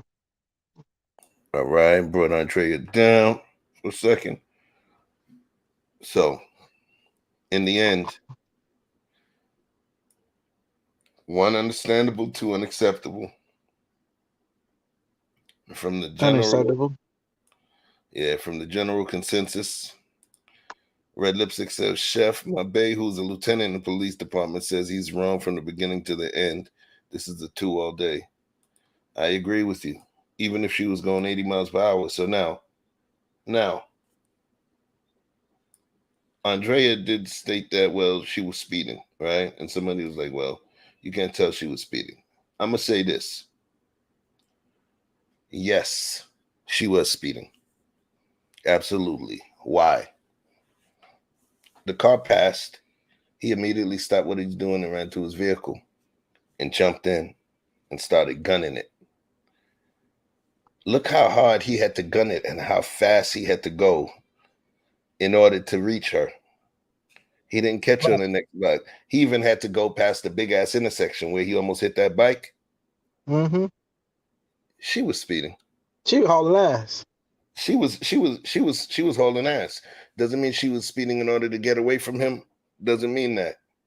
But even if she was doing 60, 70, his response was still inappropriate from my civilian standpoint. I should have clocked it, but I kept it in a minute. What you got, Vic? I just want to know what the fuck kind of shirt was that could have come off that easy. Was she only in a bra or something? I don't know what the situation was that rendered her topless. However, wrestling. He was wrestling with her, and maybe she shop at Dots or Rainbow. Hey, listen. At the end of the day, it's his duty to once he apprehends her, for whatever reason he felt that he had the authority to, that he's supposed to get her covered. And that's why I'm glad that he called for backup and there's more people there so that it didn't get any further off of the rails. But he owed, it's very much so like that initial situation with the girl in the car and the ID. Like, he didn't communicate effectively. However, in those situations, you're not gonna do yourself any justice by resisting once you're already in the hands of the man. All you're gonna do is make it worse on you. And you can see how he cranked her hand up in there. That's when she started yelling out. You know what I'm saying? He would never verbalize that, and I'm sure it didn't make it in the report how he cranked her arm to try to get her to, comply. But at the end of the day, all of that excess, you want to plead, you know what I'm saying? And you want to leave all the bitches and the hoes out. You know what I'm saying? When you in the hand, even though he's dead ass wrong.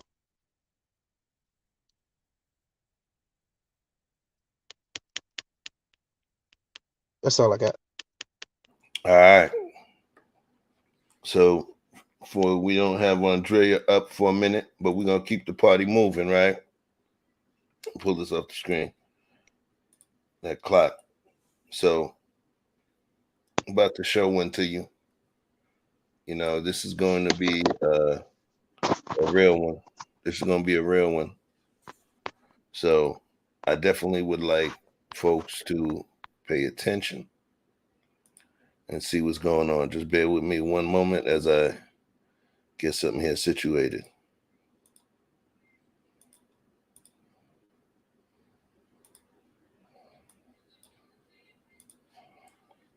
And there's going to be 2 angles that I show it. So let's kind of get it started.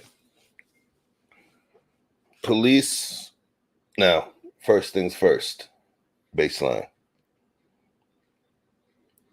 Y'all folks know, us people of color, when we have family occasions where we tend to get lit, especially weddings. My Black and Latino folks out there, you understand the celebrations of weddings and how sometimes you got some uncles and cousins, they may get a little rough with it and stuff. You know where I'm coming from, Vic? All right, well, I'll talk on it. You get lit, family occasions. You in a safe zone, you and your loved ones. You know what I'm saying? And in terms of you and your loved ones kicking it, partying, fellowshipping. Sometimes things get a little rough, get to wrestling around, and sometimes you get this uncle or that cousin that, you know, they get a little lit. Now they go to think about their problems, or they want to argue with this uncle or that uncle.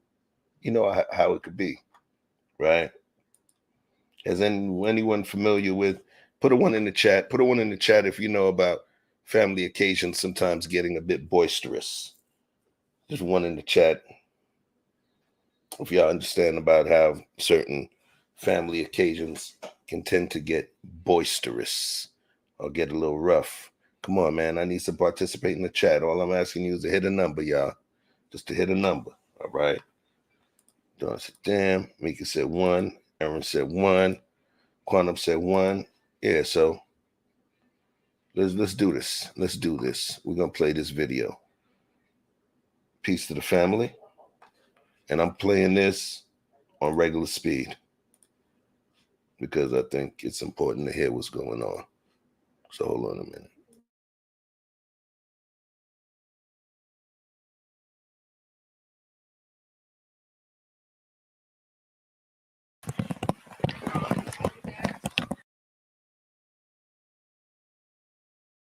Vic, you good? I'm about to pull you up. And remember, this took place outside of a wedding in Winter Park, Florida. Peace to Big Bad Bull. Welcome through, my dude. Thanks for popping in. Yeah, we good. Go ahead.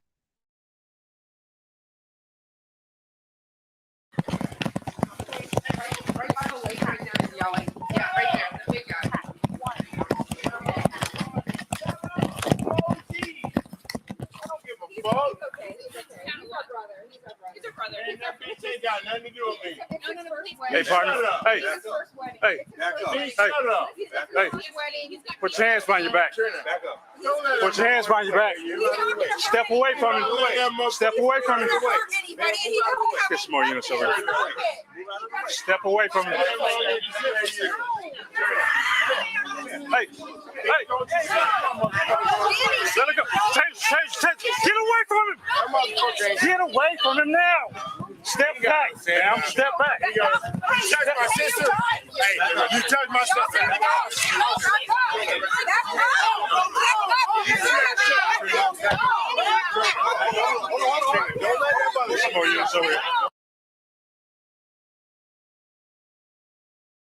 So far, Vic.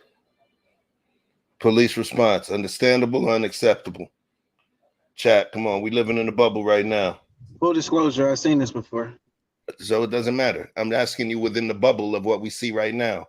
So just ignore what you actually know about the end. I just want you to tell me about so far what you thought about their response based on what we've seen so far. Acceptable thus far.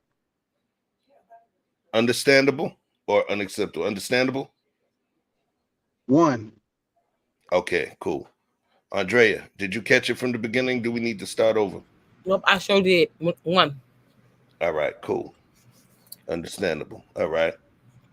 1, I say definitely understandable.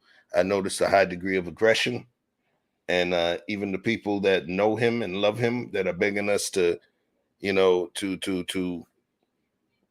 go easy on him, they're not even able to pacify him. So I do believe that it's 1. All right, at this point in time. Let's see what the chat says. All right, the chat says Big Bad Bull is the sexiest man alive. They want Big Bad Bull. The chat says Big Bad Bull. All right, Big Bad Bull. Bad gang, stand up. So let's keep it going. Wait. Step back. Put your hands. Step back. Step back. Put your hands behind your back now. Put your hands.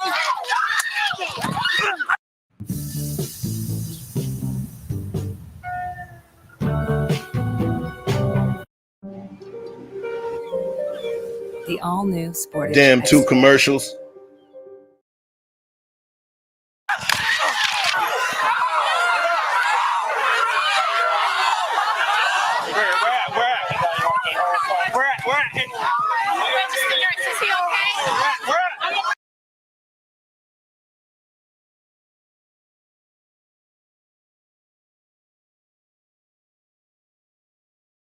Gonna do something special tonight. We giving you angles. We giving you angles. All right. That was from one officer's cam, body cam. I'm actually gonna go take it to a different officer's body cam before we see what fully took place. I just want to make sure that everybody's in pocket, all right? So let me make sure that we're on this correct page. I'm going to stop sharing this one, and we're going to share the other one because it's important.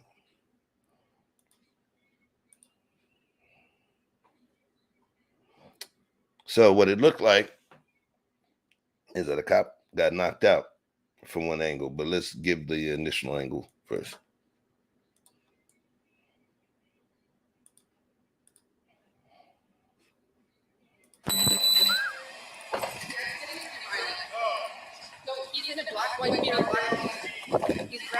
Where's he at? Where's he at?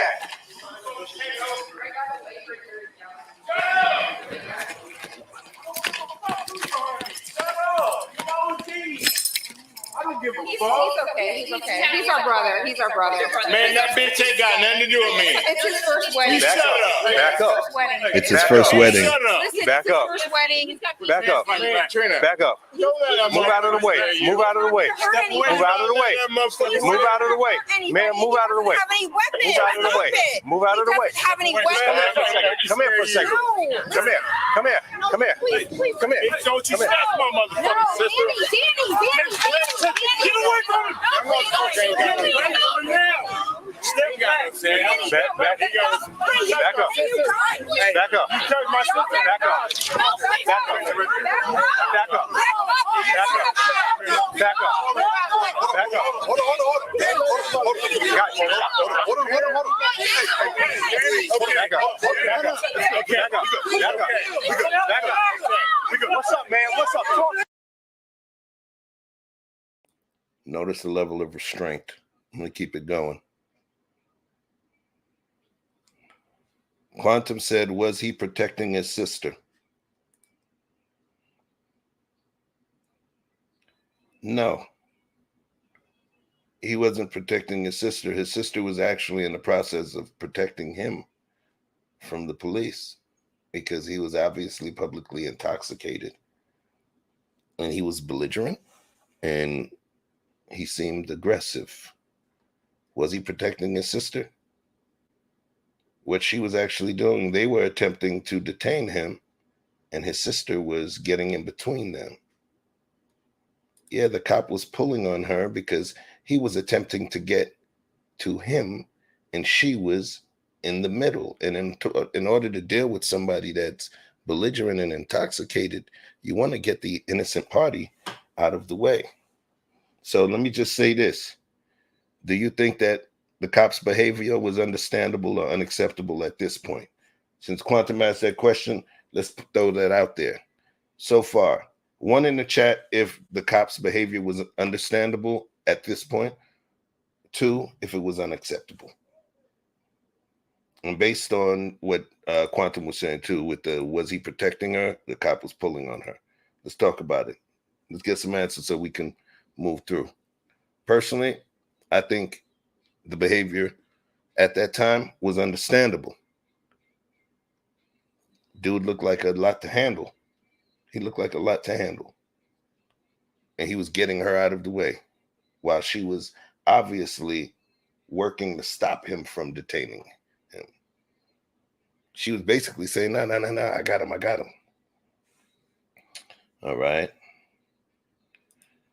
I still don't know why they're there to begin with. I don't know if you heard, I had the volume up. They were called there. The first person who was speaking to the police was one of the people that called. They're at a wedding. The staff from the establishment called the police. He was belligerent and fighting. After this, I'm going to give you guys some pertinent facts.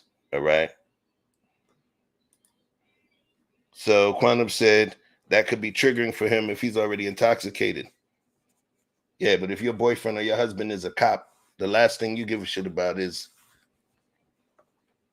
how triggering the person that your dude, how triggered somebody that your dude is having to deal with, you know, how triggered they get. You want your dude to come home safe, right? So, can't give an answer, huh? All right. So let's keep it going. Let's keep it going. Oh, Andrea, Vic. So far. So far, the cop's response, understandable or unacceptable? Understandable. The cop's response was unacceptable? I said understandable. Okay. Okay. My bad. Okay. Vic, unacceptable or understandable so far? One.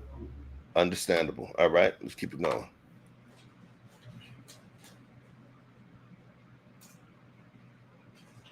Okay,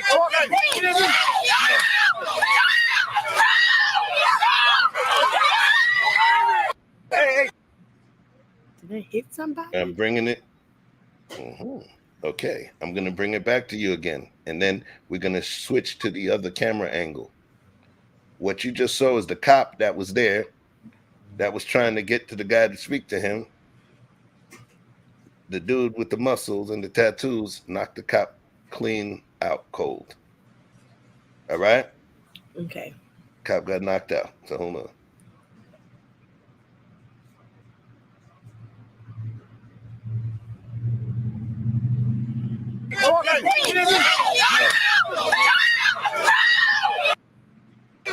Back up. What's up, man? What's up? Talk. Okay, talk.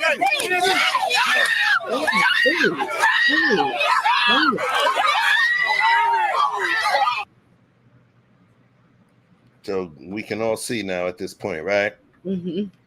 The cop on the scene got knocked out. Mm-hmm. And you can tell by the level of reaction time. Let's keep it going.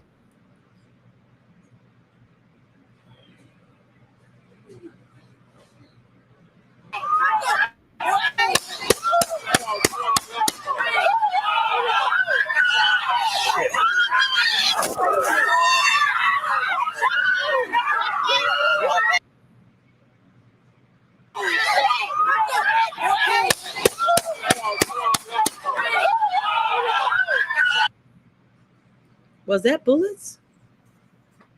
You really asking? You really asking me? I'm asking myself, did I hear bullets? I'm thinking, okay, is that what I'm hearing? What do you think? You want me to play it again? I run it back again. Yeah, because is that a taser or is that bullets? Because I'm hearing bullets. I'm just taser? Yeah. Okay, I'm gonna run it back for you again. Okay, because I think I'm just making sure my ears is hearing what I'm hearing.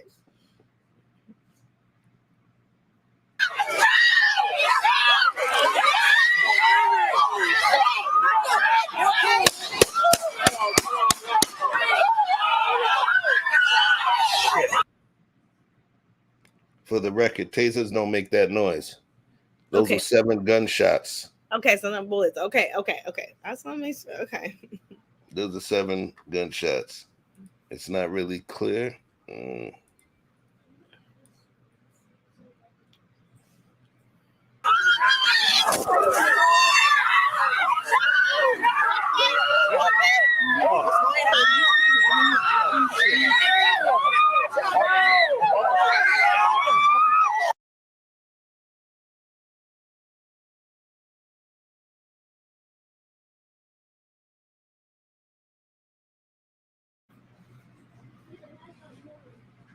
We're about to switch now. We're about to switch to a different angle. We're switching to a different angle. All right.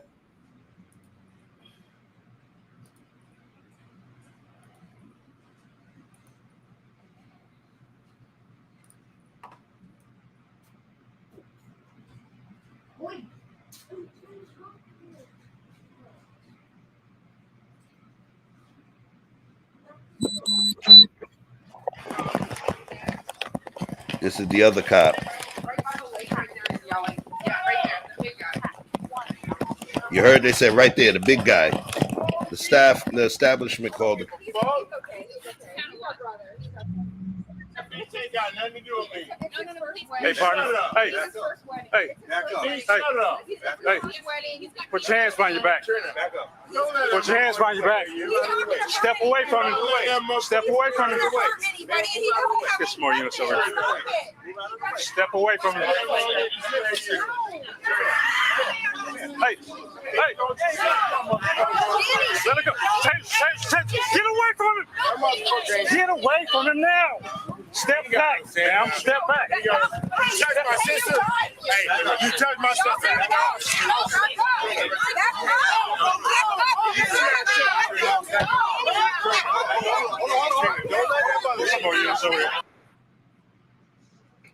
Now, to address what you were saying, Quantum, they're telling her to get away. At this point, they are in the middle of police action right now. He is drunk and belligerent, and he's a rather large fellow. And they are attempting to safely remove her from the situation. They're attempting to safely remove her from the situation. They are attempting to make a clean environment so that they can address him at this point. She's jumping in the middle. She's jumping onto him. She was the one that was stopping him from his movement earlier. He was doing his thing. She was all over him trying to protect him. So stating that he was protecting her, that doesn't make sense to me, because this is where domestic violence issues go out of whack. Because now the person who needed help will start defending the person they needed help from, you know? So I'm not going to give him, oh, he was defending his sister. His sister was defending his life. And if he listened to his sister, he would be alive right now. That's my opinion. But he sees them grabbing his sister. Done. He's getting them. They're getting her out of the way. She keeps climbing into the middle. Do you realize that they're allowed to physically grab you if they are securing their scene? They're trying to deal with him, and she keeps jumping into the middle. Their job is to move her out of the way. He's drunk and belligerent. You see what I'm saying? Their job is to move them out of the way. So they were supposed to do that. They couldn't address him unless they got her. What if they tased him while she was hugging him? Y'all would be talking a different story. You see what I'm saying? So they asked her to move. Twice. Right. They asked her to move. So at this point, to me, it was acceptable that they physically attempted to move her out of the way. Let's keep it going.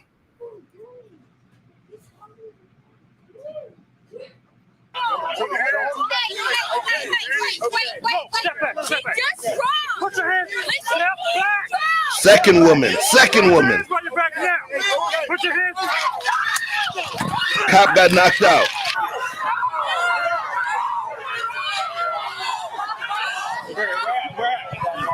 He's out cold. Get back. Get back.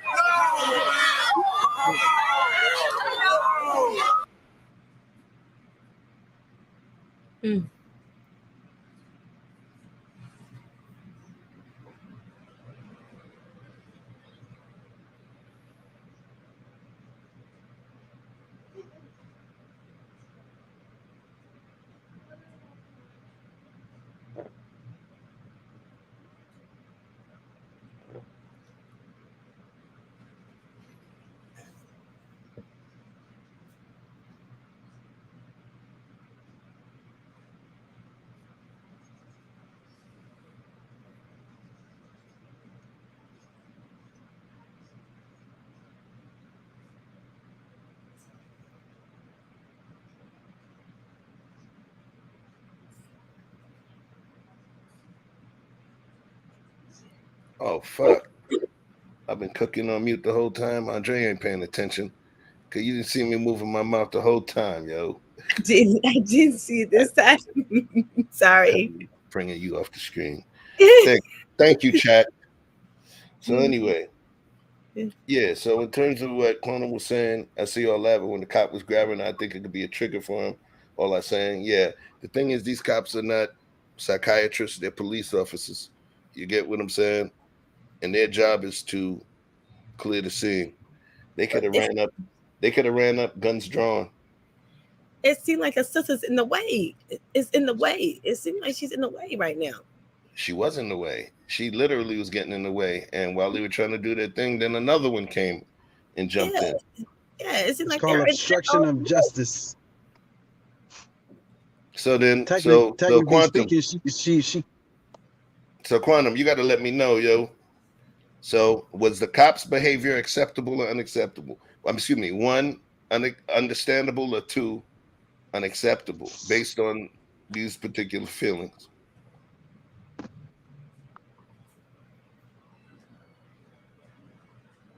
Because you said he was already intoxicated, so it almost seemed as though you believe that the cops' behavior, okay, one, understandable, okay, forget what I was about to say. All right, you're going to keep it going. She actually made it worse, the sister. Because absolutely, because they would have been able to maintain tactical command over that situation. Yeah, she before was. It escalated. Yeah. She said, "Now you can have that final answer." Oh, one on the cops. Okay, so let's keep it going.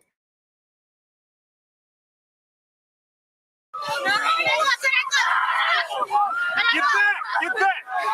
Stay back! Stay back! We're fine, man. Stay back. I shot it. Get back! Get back! Get back! We're not gonna tell you again. Get back! You got to worry about it. I'm worried about him.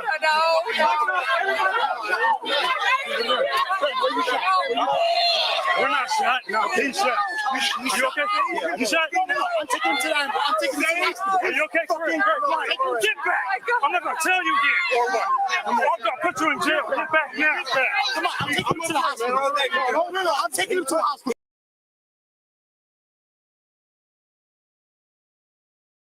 I was like, that's a chaotic scene. Okay, they're all in the way. Won't they just go back?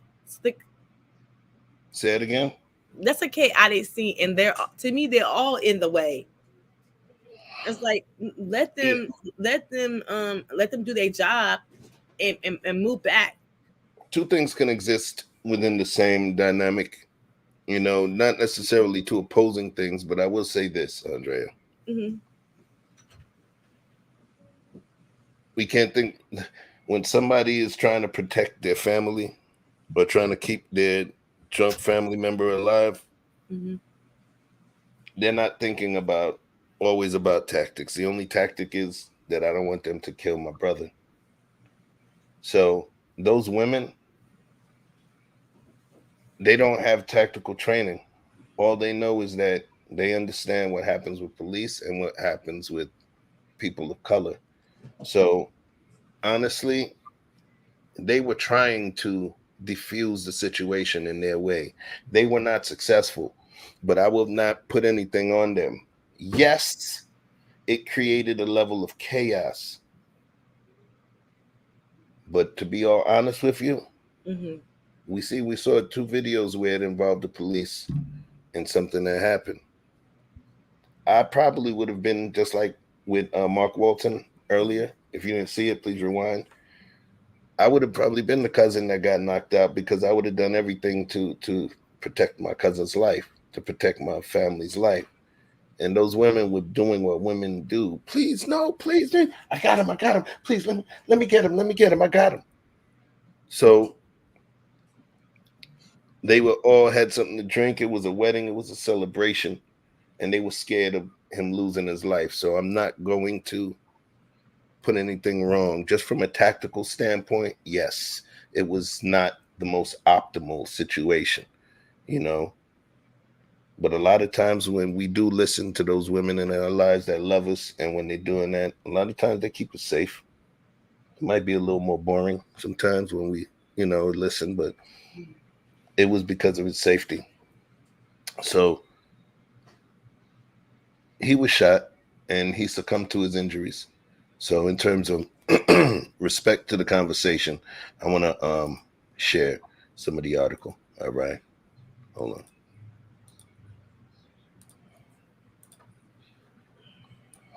So, wedding reception in the Orlando area erupted in a pandemonium Saturday when a man allegedly assaulted guests and attacked 2 responding police officers, leading one officer to fatally shoot him. The shooting occurred at Winter Park Library, an event center in Winter Park, Florida, which opened in December. The man shot by police was identified as Daniel Patrick Knight, 39. He was the uncle of the bride. And if you see here, this is the brother in the picture. Let me make sure you can see it. All right. That's the brother in the picture. And he's the uncle of the bride. Now, officers, he was a kind, gentle soul. His family said he's not a drinker, worked 16-hour shifts every day to support his family. His niece's wedding was the first day he was able to come out and celebrate in a long time. Officers responded to a disturbance call about 9:40 at the venue in the city's historic district. According to the Winter Park Police Department, caller told dispatchers Knight was assaulting guests at the reception. So this is to answer any questions about, who called, why were they there? He was called by the establishment. On arrival, one of the officers began speaking with the subject when the officer was physically attacked by the subject, leaving the officer unconscious and on the ground. Police said Knight physically attacked the second officer as the crowd started to form. During the physical altercation, police said the second officer shot Knight, who was taken to an area hospital and was pronounced dead. All right, and the police were treated for non-life-threatening injuries and subsequently released. The police did not identify either officer, and was unclear how many people attended the reception or what sparked the original disturbance. All right. Peace to the family and all of that. So Dawn went to Winter Park. Peace to Winter Park High. All right. So in the end, my 1 or 2 between understandable and unacceptable, the police response, I believe, was a 1. Understandable. Totally understandable. I believe it was a 1 too. Peace, just Kaya. What it do? Vic, what you think? 1? It can be perceived multiple ways, but I would say at the end of the day, it's a 1, because the exception would be if he say, well, we didn't have to use deadly force. And that's why I say this, the sister actually made it worse, because initially the second officer, the second camera, you heard him, he said, taser, taser, taser. And then he stopped because she was in the way. They would have already subdued him. He'd have had a long night and a headache, and he'd have been all right. All I say is, that's a hell of a way. Assumption. That's an assumption that the taser would have worked on him. Whatever. Let's just assume that it did. But either way, I'm just saying there's no debate here. There's no debate. So what I'm saying is that at the end of the day, the man ends up dead at a wedding. I think they were actually trying to show a little bit of restraint because it was a wedding. And he kind of played himself. And just imagine, this is her wedding day. It's not her wedding day anymore, but every anniversary, this is what she's gonna remember. They gotta celebrate how do you celebrate? You don't even celebrate that. So, I mean, that was highly selfish on his behalf. And he played himself out with that. And, there's people who have literally beaten officers, to death with their bare hands. So you can't say that, that was excessive, because, he could have easily ended that officer's life when he knocked out. First time I saw the video, I didn't even understand. I was like, wait a minute. Did his body cam fall off? Nah, his ass fell out. So, you know, he put himself in that situation. So I think it's definitely a one. They just did what they felt they had to do. 7 shots to 1.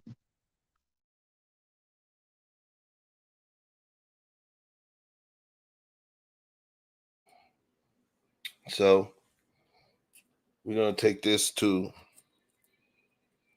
one of our last clips. But of course, like we do before, we got to take you to the baseline. I'll take you to the baseline question first.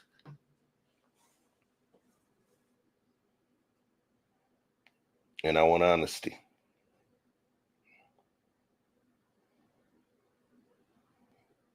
You got word that somebody attempted to touch a child that you love. You just got a message that somebody attempted to touch a child that you love. I'm not giving any context. Just one or two. Is it one, understandable for you to go, and it's a minor, is it one, understandable for you to go address that, or two, unacceptable for you to go address that?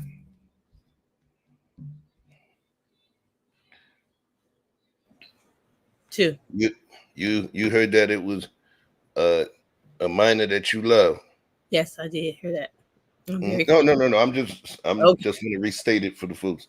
A minor that you love, you got word that they were somehow harmed or the threat of harm by somebody that happened to be under the age of 18. Going to handle it or address it. Just going to handle it or address it with that person, Aaron. In general, we're not going with no context. I'm not giving any context, right? Would it be understandable or unacceptable for you to go address it? And you said two, right, Andrea? Unacceptable. Unacceptable. Vic, would it be unacceptable or understandable for you to go and address it? Without the context, put it like this. No context. Sexual. I can't. No context. Listen, I'm muting you. No context. I'm walking folks up the road. One or two. If you can't give them one or two, don't say nothing. Give me a second. You said harmed. You didn't say how, and it makes a difference. That's okay, and I'm not going to. So then I can't get you no answer. Good enough. Perfect. All right.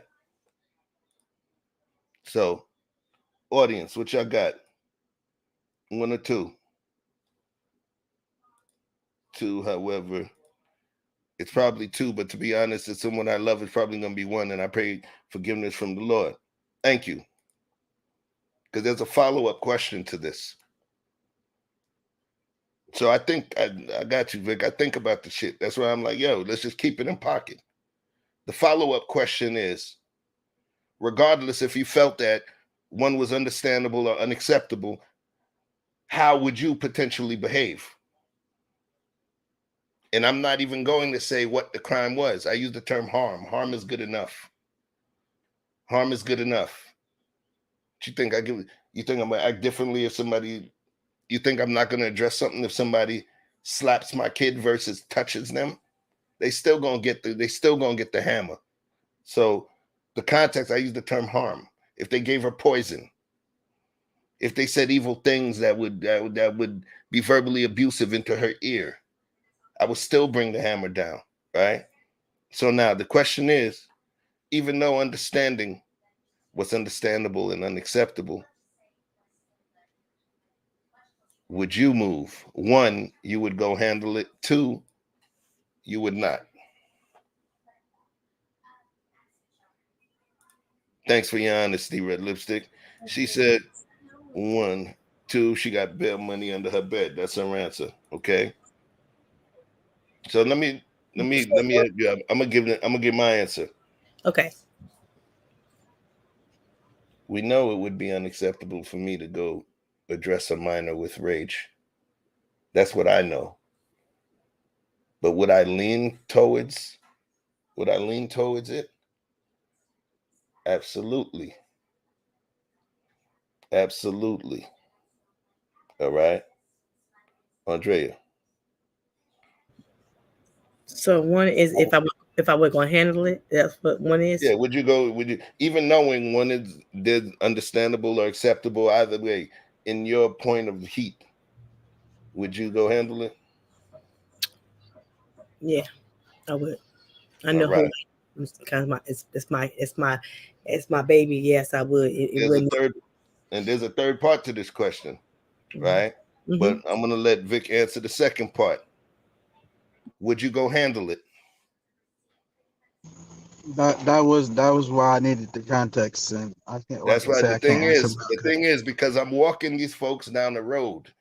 So remember, the show is not for me or you to outsmart each other. We create an experience. It's not about outsmarting. This is about what where it is that when you add the context. So you said that unilaterally. Context, it's throwing dirt into the rabbit hole. That's great, bro. I'm with you. I'm with you. There's another question that's coming behind it. So my question to you is, knowing what we know so far, would you have gone to handle it? I heard the question. What I said is that you said unilaterally that it wouldn't matter the context, you would still go handle it. I differ. I don't feel that way.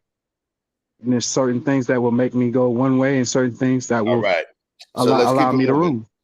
So let's keep it moving. All right. I was trying to keep it truncated because there was a third question, right? So let me just get the third question out the way. Would the harm that was caused to the child, I didn't want to say the shit earlier, with the harm that was caused to the child, the different type of harm, would it make a difference on how you would make your move? That was where I was getting at.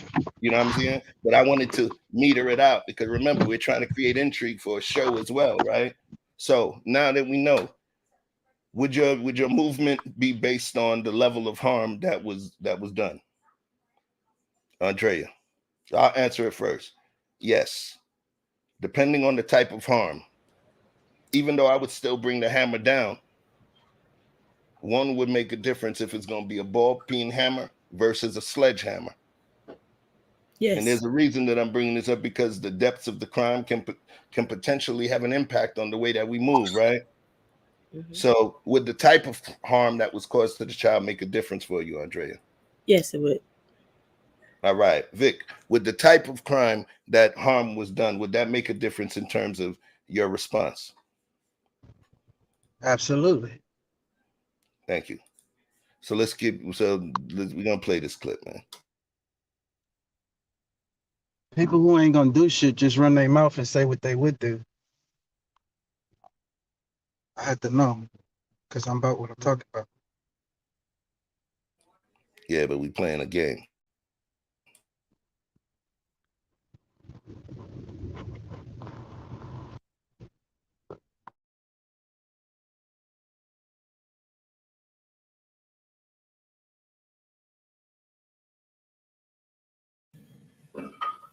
Thank you, ladies and gentlemen, for being with me on this Friday. You know, there's some things that you just can't make up, and this is one of them. Let me introduce you to a lady who's in public office. She's a Lake Wales City Commissioner. Her name's Kristen Fitzgerald. She's 41 years of age.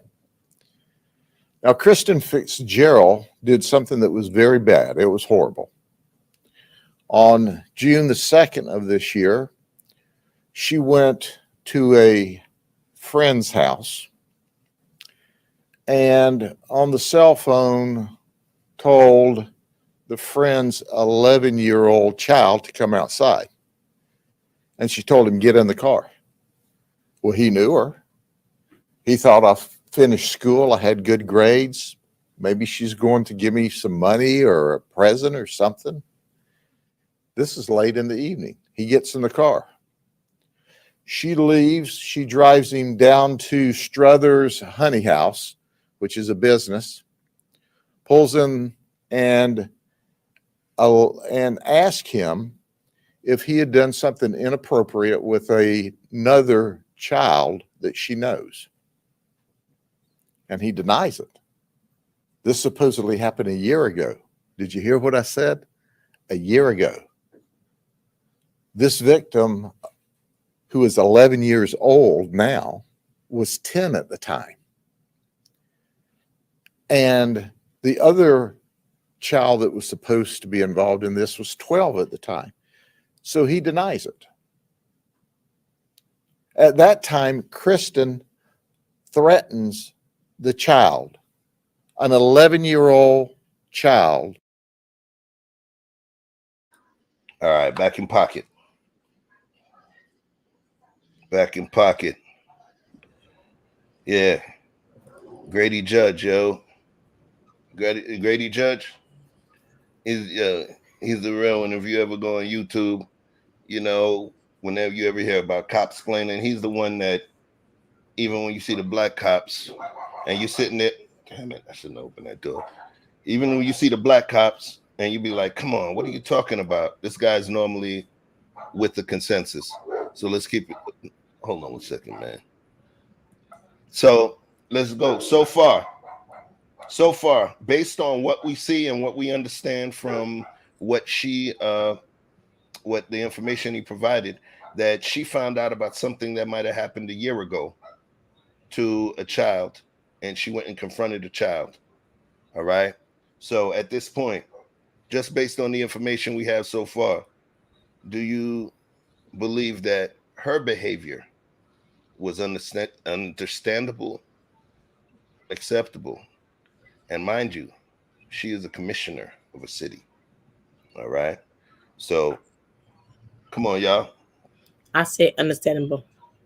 You said her behavior was understandable. Mm-hmm. Okay. So she's right. Vic, understandable or unacceptable? I'm confused now. I'm thinking this was a friend of the family. You saying now that she's a commissioner, that you talking about the one that came by the house and picked the child up, right? It's on the screen, bro. I'm asking who you talking about. Is this the same lady that he's describing in the story that came and picked the child up from the house? Yes, and she's the Lake Wales commissioner, and it says on the screen, Lake Wales commissioner arrested. Yes, sir. Right. So her job, so she is a friend of the family. I just threw in the fact that her job is the commissioner of a city, so that we can get the should have known better shit out of the way. So at this point, based on her job and based on what we've seen so far in the video, do you think that her behavior was understandable or unacceptable? She went to confront a child about something that she just heard about, that she heard happened a year prior. That's always unacceptable. Say it again. That's always unacceptable. All right. And I believe too, Andrea, I believe too on that one, that it was unacceptable. Okay. She went and confronted an 11-year-old based on the words of a 12-year-old about something that happened a whole year ago. Okay, so and now and she went and picked the kid up and threatened him. So that's understandable so far. I just want to make sure I'm not going to judge you. That's not acceptable. That's unacceptable. That's unacceptable. That's not okay. You sure? Yeah, I'm sure. We're gonna keep this going. There's more facts. Okay.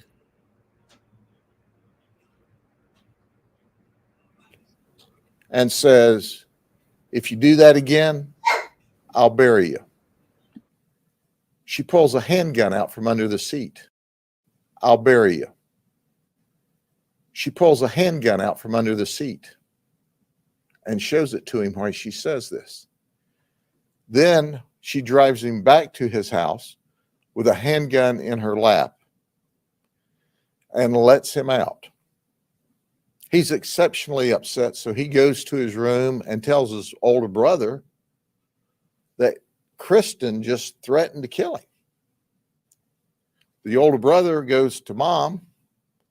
Mom notifies the sheriff's office of an armed disturbance, and deputies respond that night.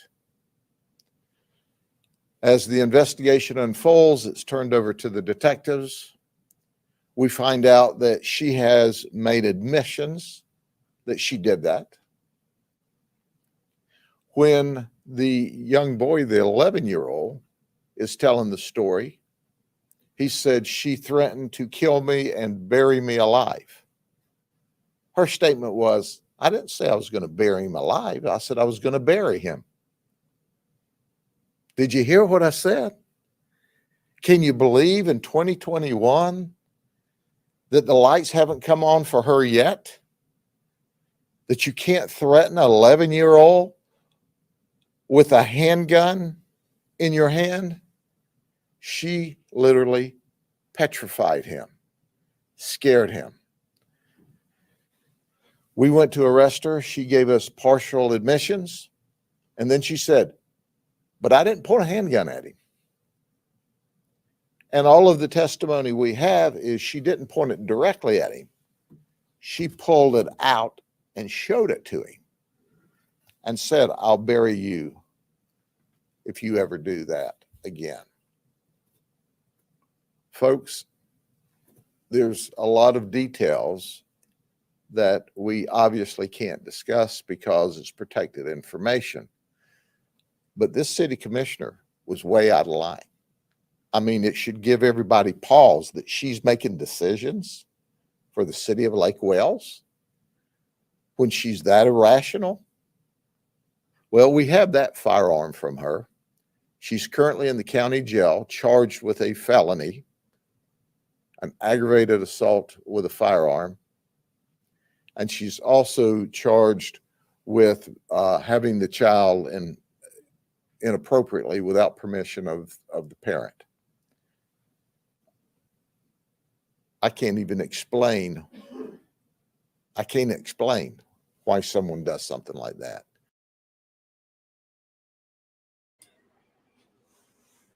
We got information. We got context. We have ages.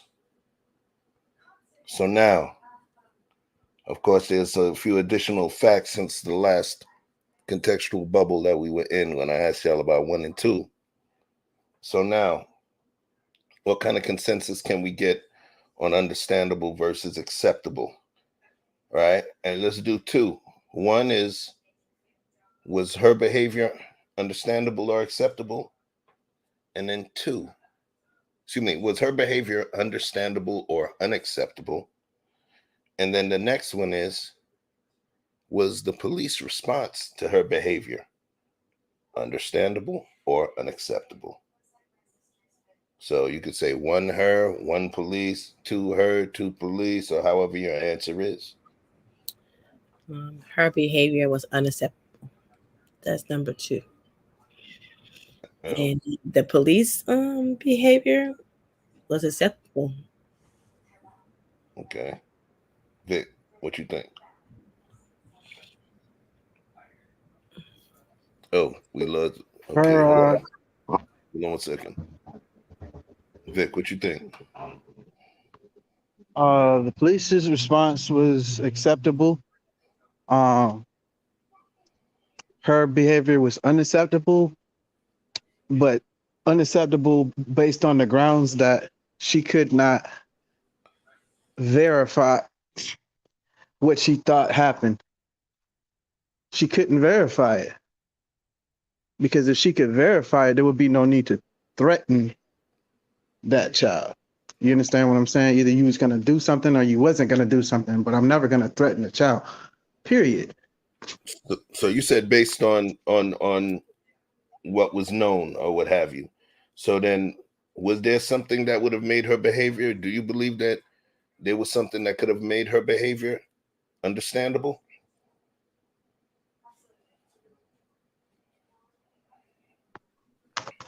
I don't know. That's a heavy weight, Chef, because like I say. But the only reason I say that was because you stated that based on what you see, You know what I'm saying? That it was unacceptable. But what I'm asking is, you're saying based on what you see. So I'm asking you in terms of, and I'm allowing you to use your hypotheticals. Can you describe a situation that would have made it understandable?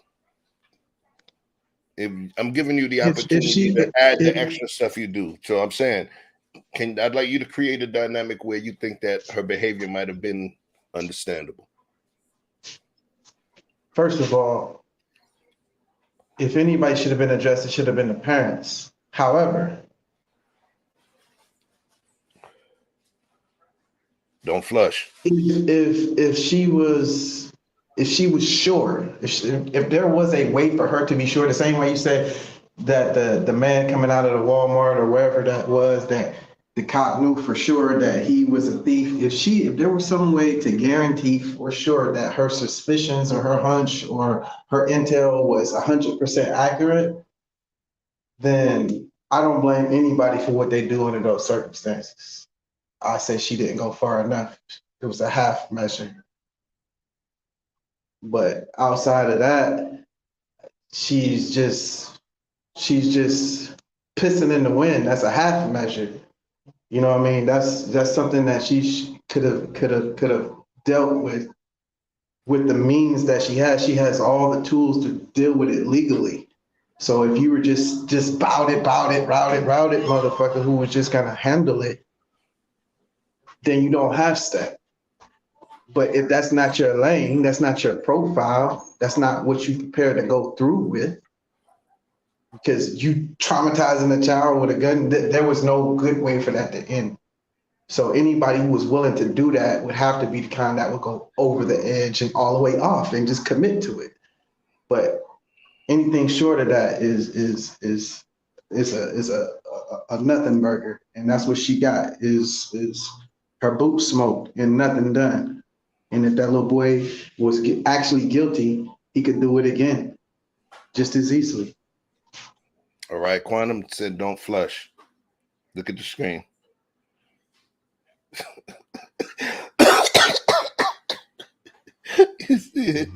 I ain't gonna wash my hands neither.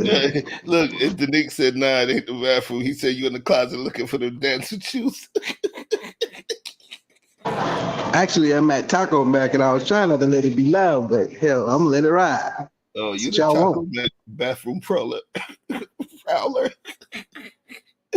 Yeah. All right. Let's keep this thing moving.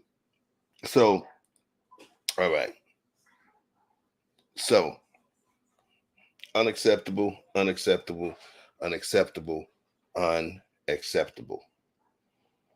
Was her behavior understandable or unacceptable? It was unacceptable. Was the police response understandable or unacceptable? It was understandable to me, right? So I'm going to talk about, so first of all, with them, especially given the dynamic that she was a high-level executive within the city, all right, that can deal with, that can enjoy, you know, the benefits and perks of nepotism and political patronages and all of that stuff. You know, she wasn't safe from that. Now, we can go to the whole racial thing. Well, if she was a white commissioner, would it have been different? Maybe, but that's a different, you know, parallel universe, part of the multiverse I don't want to go to right yet. But here, I think they handled themselves the way they were supposed to handle themselves without question. Now let's talk about her. She thought she was above the law. She thought she was above the law. Did rage apply? I believe rage applied. Absolutely. Absolutely. If you happen to be the mother of the child that she was going to bat for, you would see the dynamic in a different way. Even if you believed what she did was unacceptable, it would have been like, nah, I feel it. I feel it. You know what I mean? I feel it. Like, you know, yeah, yo, she wasn't playing. She went down there, she grabbed that, she went and picked up that motherfucker. She went and picked him up and she pulled the strap on him and told him, you know, man, I love her. That's my girl. But damn, why'd she go do it like that? She went far. She went far. She went far.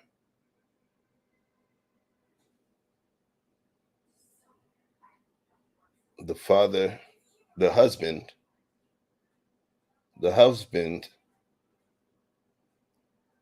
of my ex, the husband of my son's mom,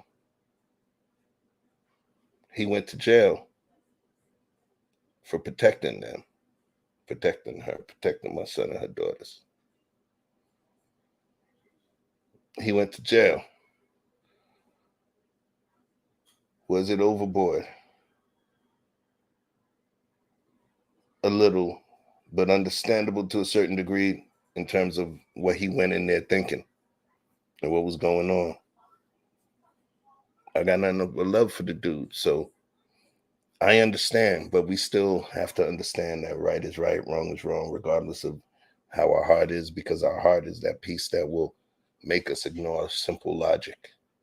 The heart is the muscle that actually pumps delusion into our head, because even though our mind is a calculator that computes, our heart is the one that's telling you, but I don't want 2 and 2 to equal 4. And then we'll allow it to make us think it equals 6.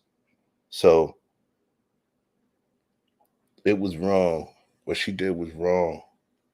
We don't know if that child was harmed. Hurt people hurt people. When this thing took place, he was 10 years old. This alleged thing took place. He was 10 years old. He was 10. So we don't know how he was harmed. He could have been abused. But watch this. He could have been innocent. Y'all know how little 11-year-olds lie, 12-year-olds lie. What if it was a lie? What if it was a lie? He received absolutely no due process, what I call civilian due process. They didn't go and get him and ask him questions. She went and she tricked him into her vehicle and took him someplace and coerced him with a deadly weapon. There's no way it could be understandable. What do you guys feel about that? Vic, Andrea, either one of y'all, what do y'all feel about that? Yeah, she was wrong. She was absolutely wrong. She could have talked to the parents. Sorry. That's what I was saying before. Something that sensitive, you would have to be able to verify. And if you cannot verify that, you can't move on that. Period. And like I say, the understanding is there, because I know how sensitive I am about the ones under my covering. But I don't like to see nobody bother no child. I don't give a damn. They ain't connected to me, no type of thing. When it's a child dealing with another child, that just adds a whole nother dynamic. Because when it's an adult bothering a child, that's one thing. But when it's a child and another child, it's like there is no win in this. So like I said, there is understanding, but I can't say it's understandable, but I have compassion, let's say that. Empathy for how she felt about it. Fully involved in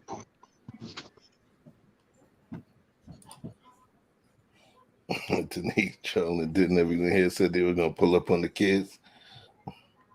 Right? She said, I'd like to know what would make her want to bury that child. Good question. So we went through a few of these things, and in the words of Danique, we got one last video for you. Just one. All right. That's good. All right. So 1, understandable. 2, unacceptable, y'all. Is it understandable or unacceptable if your wrists get bruised or cut while the cops have you in handcuffs? Is it understandable or unacceptable? No context, no nothing.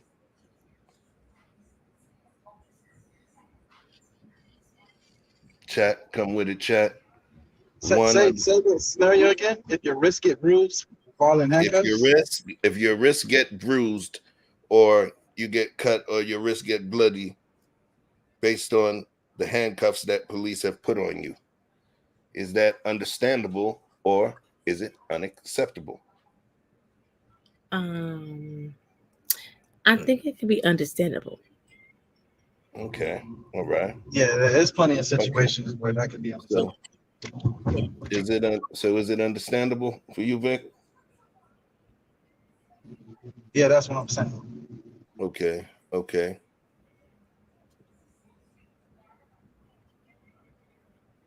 My answer is 2, it's unacceptable. Now, we only had 2 people in the chat. We had 2. Danique said 2, unacceptable. Aaron said 1, but you're going to make me hate myself. Hey, King James, peace to King James. Thanks for dropping through. All right. He said 1. All right. So now, my answer, and then now we're going to give each other the contextuals, and I'm going to throw the clock on myself as well. Right. Okay. 2, unacceptable. Why? Normally people, have that statement they hear from cops. These are not built, these handcuffs weren't built for comfort, right? That's what handcuffs were not built for pain. Handcuffs were built to restrain. Handcuffs were not built for pain. They were built to restrain. The only time that they are supposed to elicit any pain is if you are in the process of attempting to pull out from those handcuffs. That's why they're made with the metal. All right. So as an officer, when you have someone in your custody, I believe that you are responsible for their care once they come into your custody. So it is important for the cop to say, hey, are those cuffs comfortable? Hold on. Let me get a key. Let me loosen them for you. So I do believe it's unacceptable if the person's wrists bleed on account of the freaking handcuffs. All right. Who's going on the clock next? Vic, Andrea? I can go to the clock. I'm good. All right, let's go. Well, I mean, if their handcuffs is supposed to fit everybody, and maybe the person that they're handcuffing is a little hands are bigger than them, it's understandable. But in a sense, I don't think they're supposed to be getting cut.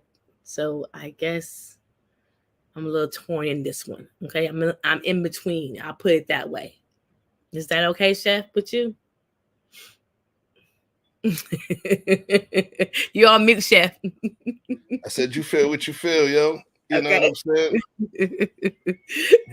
You gave an answer. You gave an answer. I'm good with that. Okay. What you looking like? Yo, put it like this. I understand what you're saying about the built for comfort and them having the. I don't think it's to some degree it's their responsibility. It's not supposed to cut your circulation off and cause any medical or health issues. They have extensions and things for larger people. So they've made the necessary adjustments or arrangements to keep it from being a medical issue. However, in the context of what you were saying before, if someone was resisting, if someone was creating a situation, or they were in the back seat flipping around or whatever, and trust me, I've been the guy who's fucked around and clicked this handcuff in one more, like, ooh, damn, that shit that click. Hey man, that shit clicked over, man. Hey man, I need you to take. They be like, hey man, you gotta wait. We'll get around to it. You know what I'm saying? And at the end of the day, you know, a lot of times, you know, people put themselves in them situations where those handcuffs get tight, and what happens is then the officers just slow roll your ass. And depending on how you act is how fast they may or may not adjust those cuffs. But unless someone is just doing it intentionally because you pissed them off in conversation or in the process of apprehending you, and then they crank them down on you, which they have been known to do, and in that case, I find that unacceptable. But in any other circumstance, you just got to sit that shit out. All right. So you get your extra the extra 30 seconds. All right, cool. So next question. Well, question.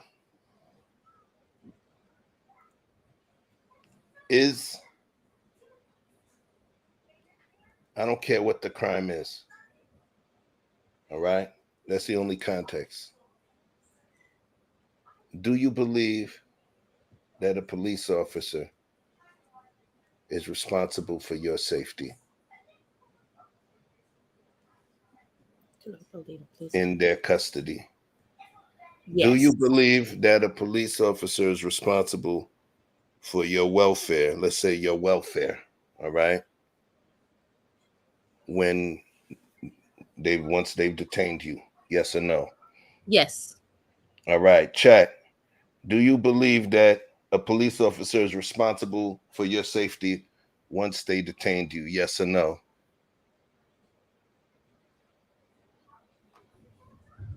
Absolutely, every time without exception, no matter the crime. Okay. Let's let the chat jump in. Okay.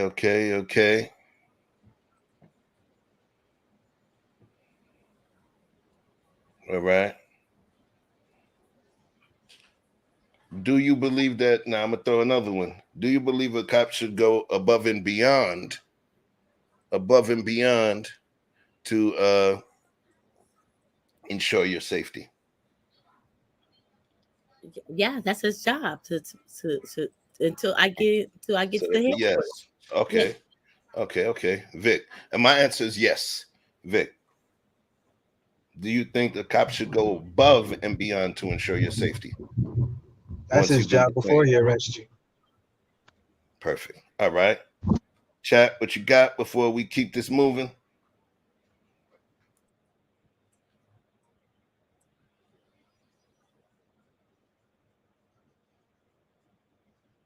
So we're going to keep it moving.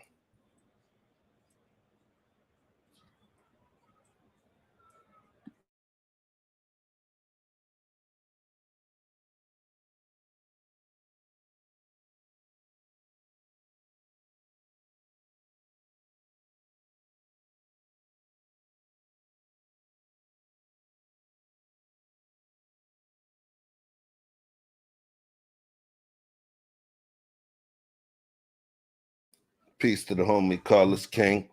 He's going to be assisting us with this one right here. Definitely check him out. He's a great YouTube content creator as well. Smooth dude.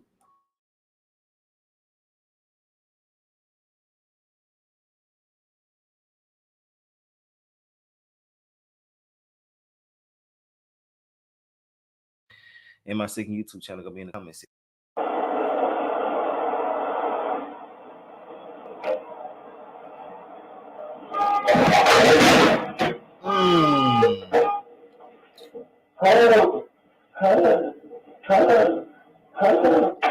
y'all want to add those. If y'all want to add none of that, I'm not doing no tripping. But let's get into it and see what's going on with this situation right here.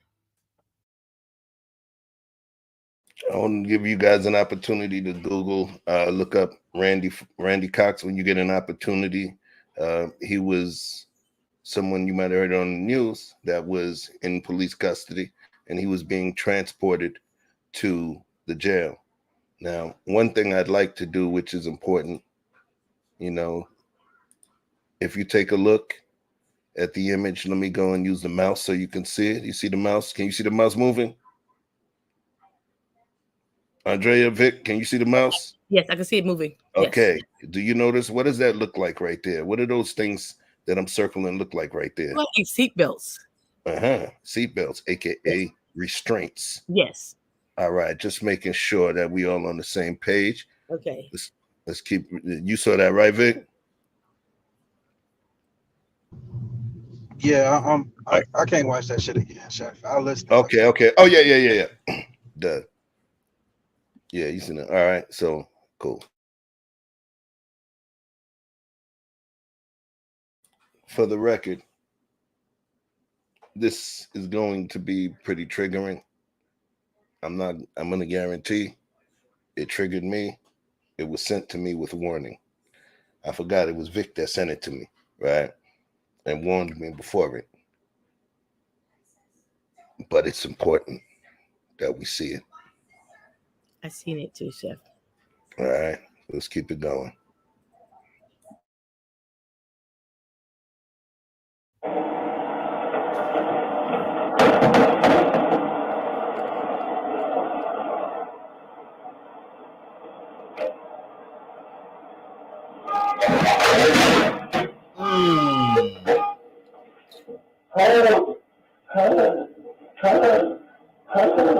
He hit the brakes and the dude flew.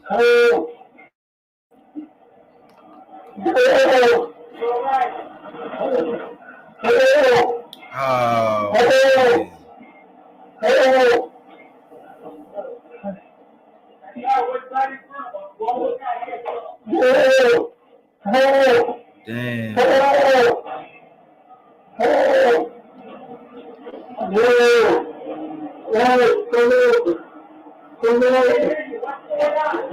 Get out of the seat.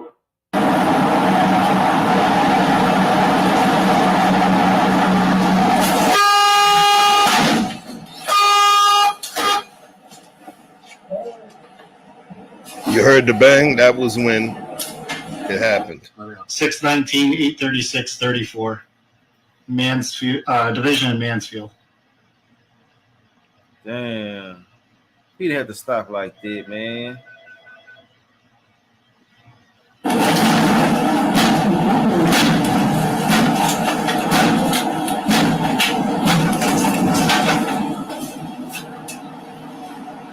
Texting and driving.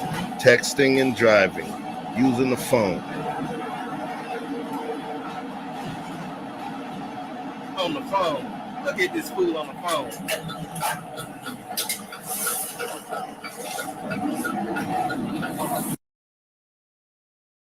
You get tickets for that. You get tickets for that. The corporation I work for, we signed a freaking pledge. I could lose my job for texting and driving, playing on the phone with driving. I work for a telecommunications company. You see what the hell is going on here, yo? Let's keep it going.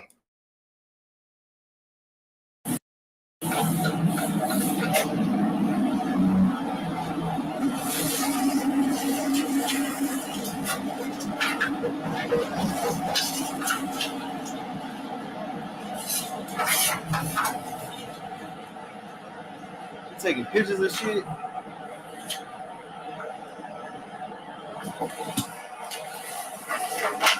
Damn, it's messed up.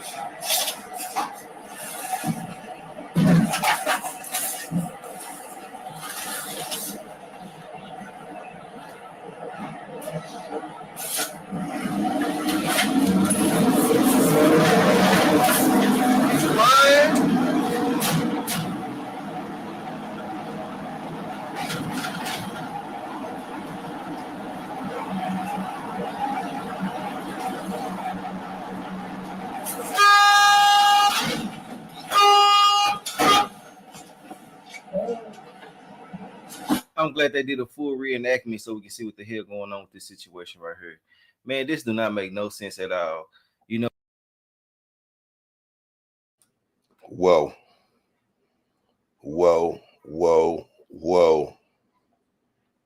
This is crazy. So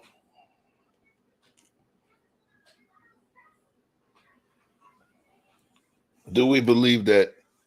Is there anyone that thinks that the cop was not negligent?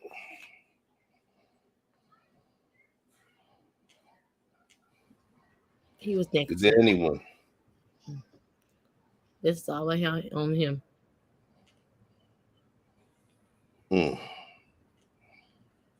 He was doing too much on the phone, not paying attention. It's ridiculous.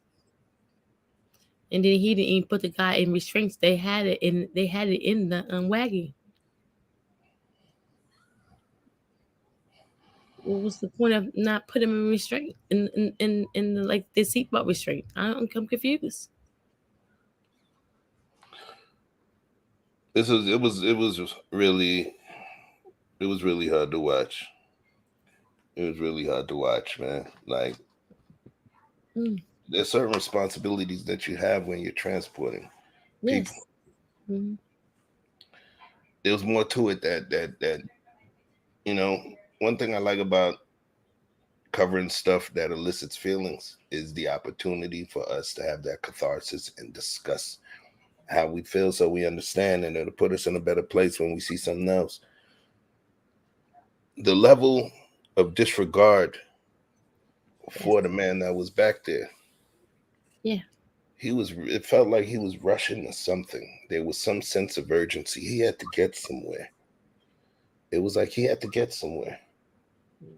He was going to the phone, Oh, yes, babe. That's right. Oh, man. Listen. This is for Bay right here. It feels weird calling another person's man Bay.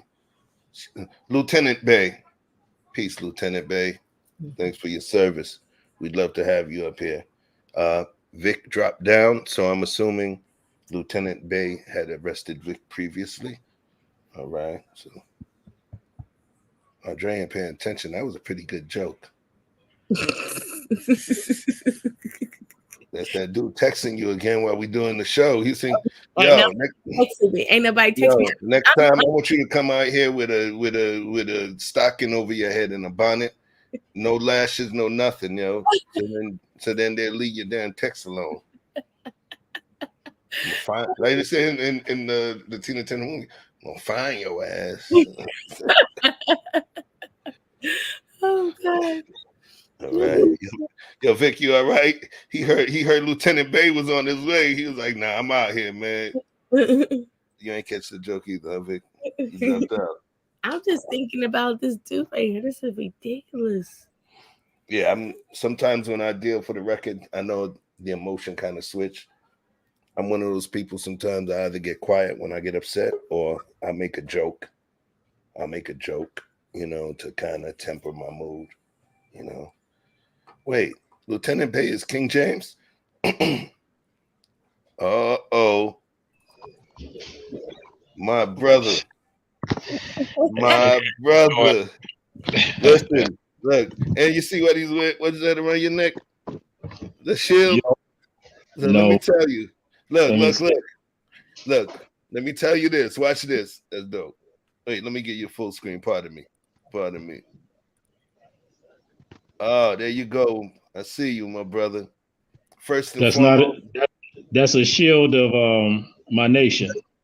Yes, I see it. I see the Star of David in there. Man, look, watch this. You're a brave dude because so many people love your beautiful Bay in these YouTube streets. I want to keep you safe, man. Well, I'm gonna tell you like this: it's not bravery. I'm ordained by God to do what I do, so I'm good. I'm not my man. So, first and foremost, thank you for joining the platform. I appreciate you coming through. And please let these folks know what makes you a unique soul in this universe and an expert in terms of this topic we're talking about today. All right. Let me start off by saying I'm originally from Chicago, born and raised. All my life, I've been living in Louisiana. That's where I'm at now. I've been living here for about 23 years. I've been in law enforcement for 22 years. Okay. If you ask people who know me, the Chicago and Louisiana is yin and yang. The guy I am today was not the guy I was when I was in Chicago. So I look at things from a different point of view when it comes to law enforcement. One of the reasons why I got into it, because sometimes you can't always fight from the picket line. You got to fight from within inside. Absolutely. Okay. Damn, I like that. You came in strong. So let's talk about it. In terms of what you've seen, I don't know how late or early into the broadcast you had come, but let's talk watching you tonight, man. What? Say it again. I've been watching since you started tonight. Oh, perfect. So let's go in the pocket in terms of what you've seen and what you understand from, tactical rules of engagement, what you noticed in this situation so far. So your question was, is it our duties? When I say our being law enforcement duties to keep you protected at all times, the answer is not just yes, but hell yes, it's mandatory. And that's with any police organization or sheriff's department, constable's organization or state police. So when we put you in the back seat of a car, truck, van, bus, or whatever, we're supposed to secure you with a seatbelt. They're back there for a reason. Now, I will say this. There have been times that I didn't do it because of the person and how they were acting. Remember how seatbelt goes on a person. I have to reach over you to put the seatbelt on you. You ain't biting me in my damn ear like Tyson did Holyfield. You're not spitting on me. You're not doing that. So when somebody's real combative, that takes away from what we're supposed to do versus what could happen or what's going on at the time. I know what the book says we're supposed to do, but when somebody is, you got to put your head by their mouth. So that means either I can put my elbow up to your neck and your head to keep you from doing what you're going to do to me to put your seatbelt on. Or I can just, you know what? It ain't but a 5-minute ride. Let me just take them to the station like this. So I get not putting the seatbelt on sometimes, but I'm telling you, I was wrong for not doing it. So you saw the seatbelts in the video. They were wrong for not doing it. Now, I will say this about the video. They showed the video part from like a park camera or something like that. One part of the video shows the officer or whoever it is blowing a horn like he's blowing a horn at somebody, like he's about to run into him. But on the park video, I don't see another vehicle when he comes to his stop. Oh, I did. There was, I could bring it back. I'll bring it back. It was the vehicle. It looked like the vehicle was about to make a turn. Let me bring it back because I want to make sure that we all in pocket with it. Hold on 1 second. Because I did notice. There we go, right there. All right. Let me put it up on the screen for you. Add to stream. All right. Let me try to full screen it. All right, cool. So now, and I'm going to pause it for you as well. Division in Mansfield. Damn. Stop. All right. Now, I'm gonna pull. I'm gonna pull. If you see, can you see the mouse? I saw that car, but I'm looking at the deputy or the officer's response to where that car is. Mm-hmm. And play the video through a little bit. So I'm gonna pull it back a little bit, and then I like the breakdown. 619, 836, 34. Mansfield, Division in Mansfield.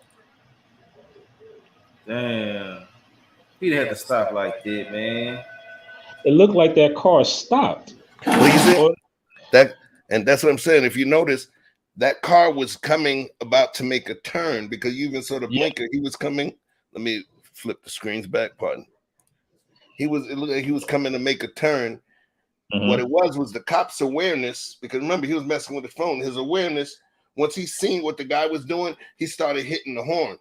And then that guy stopped, but the cop also stopped. and then you notice the car started going reversed once he realized Correct. he was. So in that situation, that was actually what caused the accident. That's why on the time what they did was in terms of video, the first one we saw was the video from in the back, of the transport, and then the other one was from inside the cab or the where the cop was. But if you notice as well, the screen, there was a camera. He saw the camera that showed the back was literally right under his computer, his laptop monitor, and you can actually see it happen there. So I could see where he stopped. Was it almost an accident? Not necessarily. He was doing a good amount of honking, and he hit the brakes so hard. And that person also was aware because you seen them just moving, and this person just hit the brakes. So it could have been worse. It was worse. It could have been worse. It was worse because my man is paralyzed. Right. No. When I say it could have been worse, where more people could have been hurt. Yeah, you're right. How he was driving, including himself. And not paying attention to what he's supposed to be doing. And in the comments, I said that's where body cameras work both ways. Both ways. You did say that. Because people in the street as well as people in law enforcement forget the damn cameras are on. And they do these things. They make these mistakes and they put themselves in these situations, which I feel the body cameras are a blessing because we want to see when these officers make these mistakes. One of the reasons I'm in this business is because of police like that. Not him, I don't know who that is, but where I grew up at, dirty cops is a reality. They have a club, and if cameras were around back then, they would have forgot the cameras were on and they would have been themselves and things. We all would be millionaires in Chicago because we'd have did that much suing. So for me, it's a blessing with these cameras. It's not just to show when the public is lying on the police. It's when the police are lying on the public as well. Man, I can't. How do I disagree with what you just said? There is no way to disagree with what you just said. It makes total sense. And, and listen, I'm going to leave it at that. Andrea, Vic, you got anything to say before we keep running the clip? No, let's keep on running. Let's keep it going. He's 100%. He's 100% negligent. And that's like the worst case of reckless driving I've ever seen. Dude ran like 17 red lights. It was only a matter of time, and you can tell he's comfortable doing that. So he probably do that all the time. It was just a matter of time before somebody had an accident.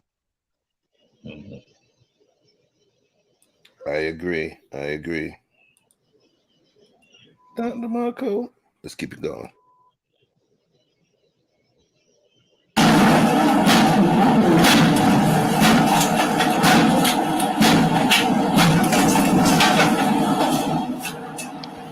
There you go.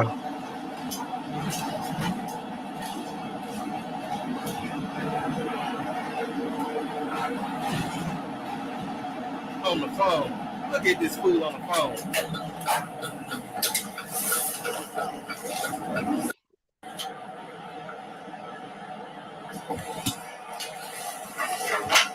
Man, it's messed up.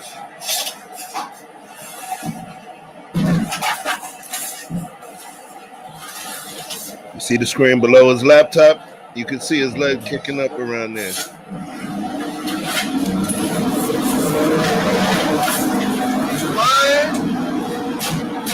Y'all know what engines sound like. Listen to that gunning.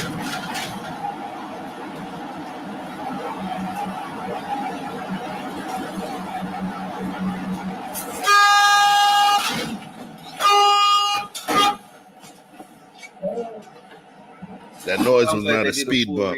That was a person's head. Right here. Man, this We're gonna keep it moving. He's going to walk because he's scared. Hey, you have to go see. Hey Google, what's this song?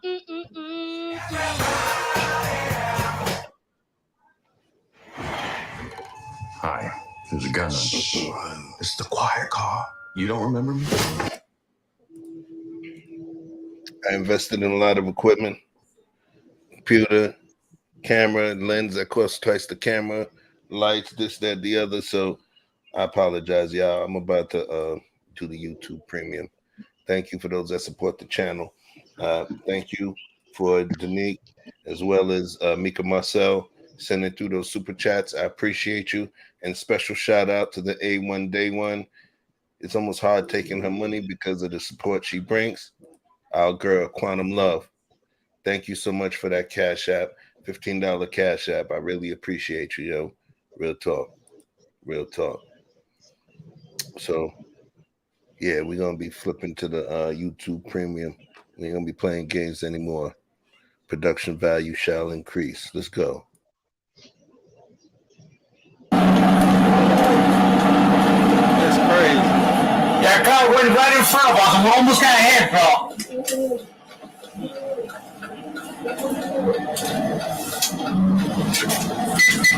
What's going on? Still flying. I can't hear you. What's going on?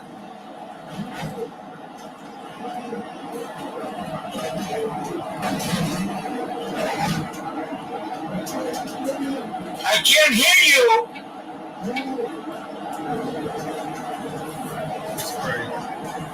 Maybe stop gunning the engine and you'll hear.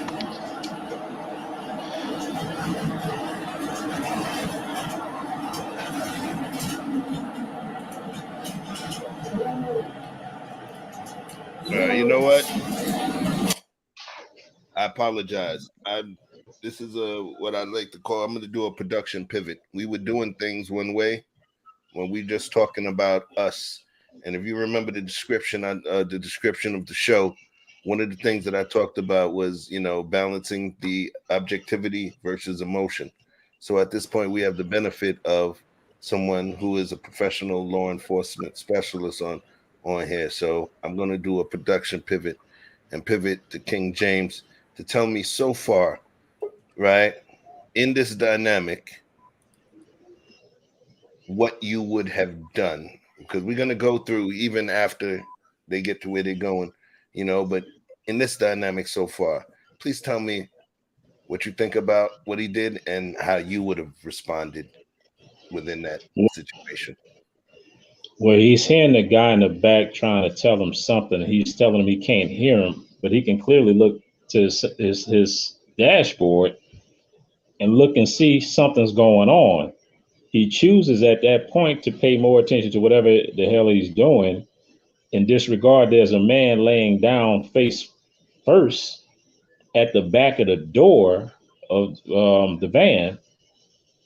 So he's just trying to get to Sallyport Gate to release this dude to the jail. He's not worrying about nothing else. Again, if it was me, when I look on that screen, it's time to pull over. It's time to render some kind of aid. It's time to call somebody to come help who know what they're doing. But he's texting Betty and taking pictures. So he don't give a damn about my man in the back.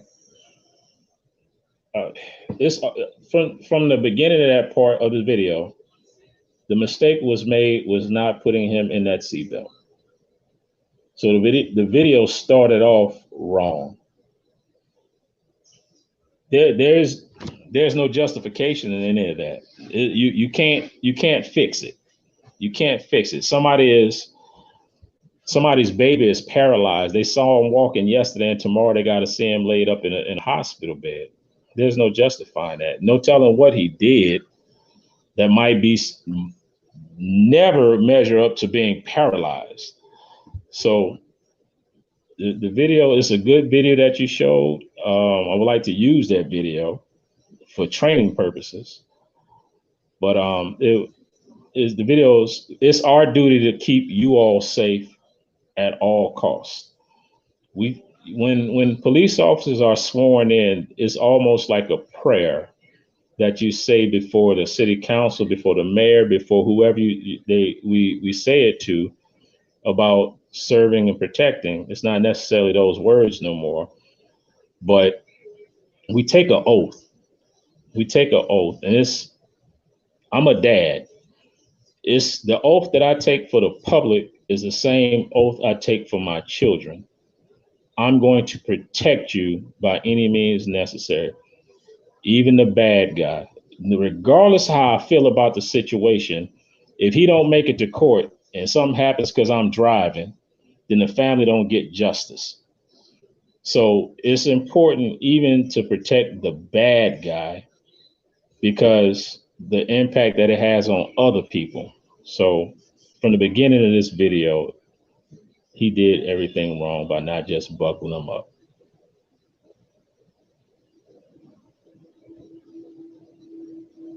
Thank you. Thank you for that. I appreciate you. The homie, the hood, have another one of the homies, of course, you know, Saturday night shows are not good for him because he is then that's the homie, Real Nathan Daly. He's also a known police officer in these YouTube streets. You know, he dedicated himself to helping the community and also, you know, hurt himself in the line of duty. But Saturday is his night, you know, the ladies love him. So, you know, if the homie could pop in, he already hit me up, you know what I'm saying? Because this was not actually going to be the topic, but sometimes I may have something planned, but then I think there's something else that may hit better. So in corporate America, we call it being agile. That's what keeps you from, you know, that helps you become Netflix and not Blockbuster. All right. So, yeah. Thank you. Thank you for your professional insight, Lieutenant Bay. All right. So let's keep this going because what's crazy is I thought you were familiar with this particular case. Something that you said showed me you weren't. So it's important that you see the rest of this because yeah, it's heavy. When we talk about police, right? I'm gonna say this. When we talk about police or police response, there's police response during the initial incident or the scene. But then there's what I call subsequent police response that takes place after that person is in custody and when he starts to deal with intake, right? Because each of the people that you get past the time of being detained or arrested, they are officers of the law. They're law enforcement. So I want to keep that in mind, y'all. Let's keep it in mind, all right? So let's keep this going. Let me switch the layout. Boom, boom. Running lights now.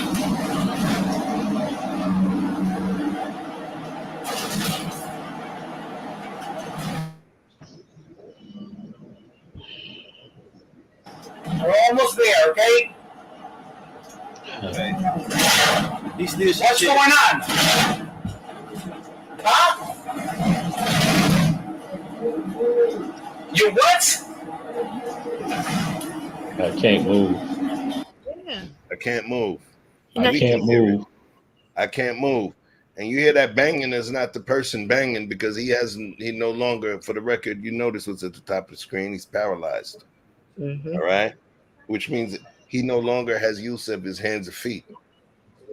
So that bump, those loud crashes and bumps, it's either speed bumps or potholes. All of that noise since the time you seen that brother slide, speed bumps or potholes. All right. So just wanted to give you that. All right.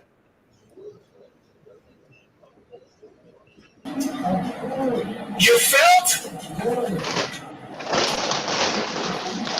All right, hold on.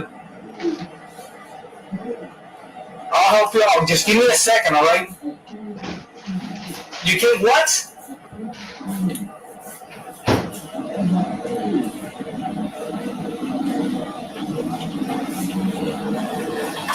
His life changed that fast. All right, I'll get you an ambulance when we get there, okay? What do you mean, no? I'm not going to open the door now, so you know that, all right?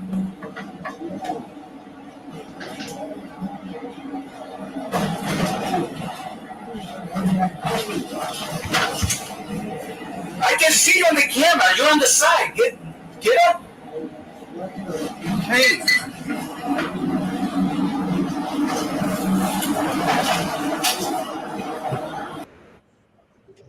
You telling him to get up while you speak. Wow. Forget not knowing he's paralyzed. Right. You telling him to get up while you gunning it through the city. And potentially are going to be in another situation where you have to slam the brakes at an intersection. Mm-hmm. You can see we can see the outside. We can see the buildings. We can see what's passing through the visage. We can see you can see where the intersections are.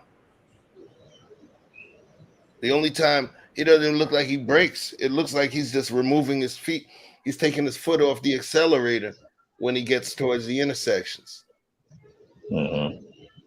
Guess what, Chef? I don't know if you paid attention to this or not. I just blew up your video. There's obviously more than one camera in the back of that van, because I'm seeing 4 different angles in the video, so he can clearly see this man ain't moving. He can see him at the back of that door. He's consciously choosing to ignore the fact that this person is down.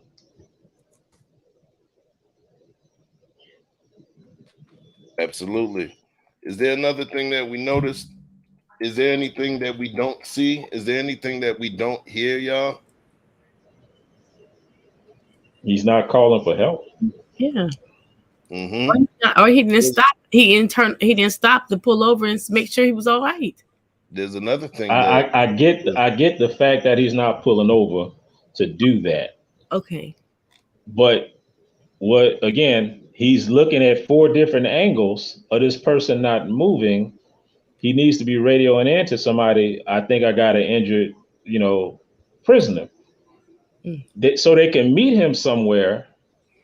Let them tell him, don't worry about it. Just bring him anyway to cover his ass. But he's not doing anything. He's probably waiting to see what that next picture coming in to his phone is going to be looking like. Mm-hmm. Look, y'all went even deeper, see? And I was when I talked about what I didn't see or what I didn't hear, especially at the speeds he was gunning through the city, I didn't hear a siren. I didn't see lights. You're not going to hear sirens or lights for a transport vehicle like that unless it's an emergency going to medical. And that's the key. Okay. At the speeds that he was moving, at the rate of speed he was moving as though he was rushing somebody to medical or heading to the scene of a crime or attempting to apprehend someone. Let me say this also about the cameras. Let me blow this up one more time. So the camera system that he's using, I'm not going to call the company's name out because I'm sure they're better right now. Oh yeah. Even on the one with the A. Yeah. Oh yeah. I played with them on the stock market. Well, go ahead. So they have GPS coordinates as well as able to tell you the speed in which the vehicle you are riding in is going. It should be. It should. If that's current. What is this? 2022? Shit, that's last month. So yeah, go ahead. Go past me with that part. I'm not about to talk about these people. Understood. They got to pay you for the plug. Let's go.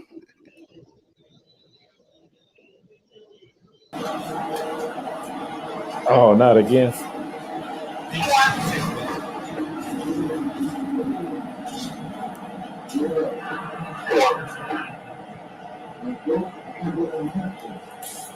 The what?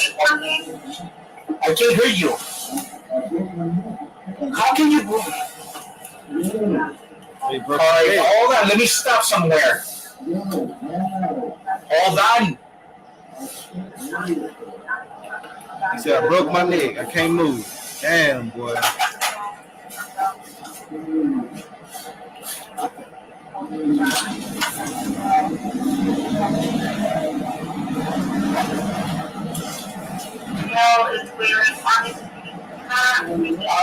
I'm stopping. and I'm gonna trick you all.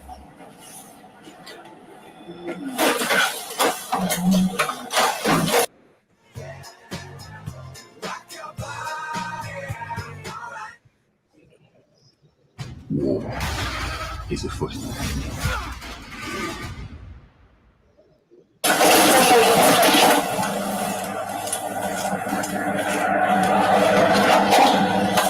Could have been did this.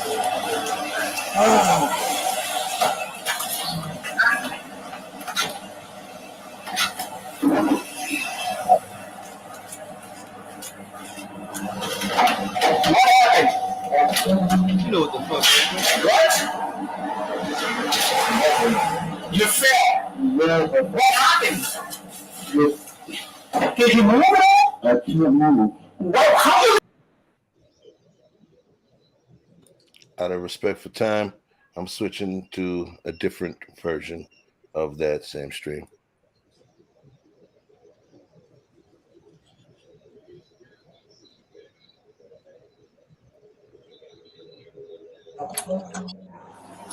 What?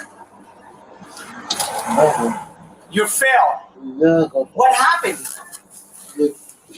Can you move at all? I can't move. What? How your leg is all the way up there? Understand me. Listen, brother. All right, I can't move you, so I have to hold on. I'm gonna have to go get an ambulance. You started a signal 1. The subject in the van, he said he fell inside the van, and he can't move. So I'm on my way to detention right now. So please, can you start me signal 1 over there? All right, in both scenarios, when on the way here, somebody crossed me over, so I stopped in the brake, but I don't know. He said he fell inside the van, and he's all, you know, I opened the door and checked. I was talking to him, and he said he can't move. So if he really fell, I would not even move it until the end of this year, because just in case. Okay. Move your leg. Sit up. Roll over to the Why side. not listening, bro? Sit up. I can't move. You're not even trying. What's the here? All right, now, almost there. Now get your shoulders out. Ready? 1, 2, 3. Stand up. So let me just stop because there was two different. I can't find the full video. It's some heavy digging to do. The video we're looking at with Carlos King to do with the dreads. In that particular video, we would have still been in there. The cops that came to the scene, they were standing there looking at him, and they were telling him, "Get up. Why don't you just get up?" They were literally there for almost 8 minutes, talking to him, "You need to get up. You need to get up." Somebody went in there. They said, "Get up, get up." He's trying to tell him. They literally were ignoring him. They were telling him, use his legs, just get up. They thought he was being a hard case, but he was never combative. He was never resisting. So they shouldn't have had an expectation for him to be combative, because when the dude gave the signal 3, he was stating potentially this person needs medical assistance, but they didn't have paramedics on the scene. All they had was the medical staff from the facility that was there. Why didn't he call for ambulance? Right. Say that again? Why he didn't call for an ambulance when he got to the facility? Well, what he did, he actually. Well, go ahead. Let me let the expert do his thing. Go ahead, King James. So when he pulled over to check him out, at that point in time, that's when first responders were supposed to come out to do a medical assessment. He would. If you ever been somewhere where they say don't move somebody during an accident, it's the same type of situation. So don't move him, but he's going to drive off, possibly causing further damage with the bumps in the road and things of that nature. Well, he should have stayed right there and had first responders come out to see to the guy. Shit, he might have not got paralyzed from the impact of the hit from, I thought it was the back of the vehicle, but to the front. He might have sustained more injury on the travels going to the jail. True.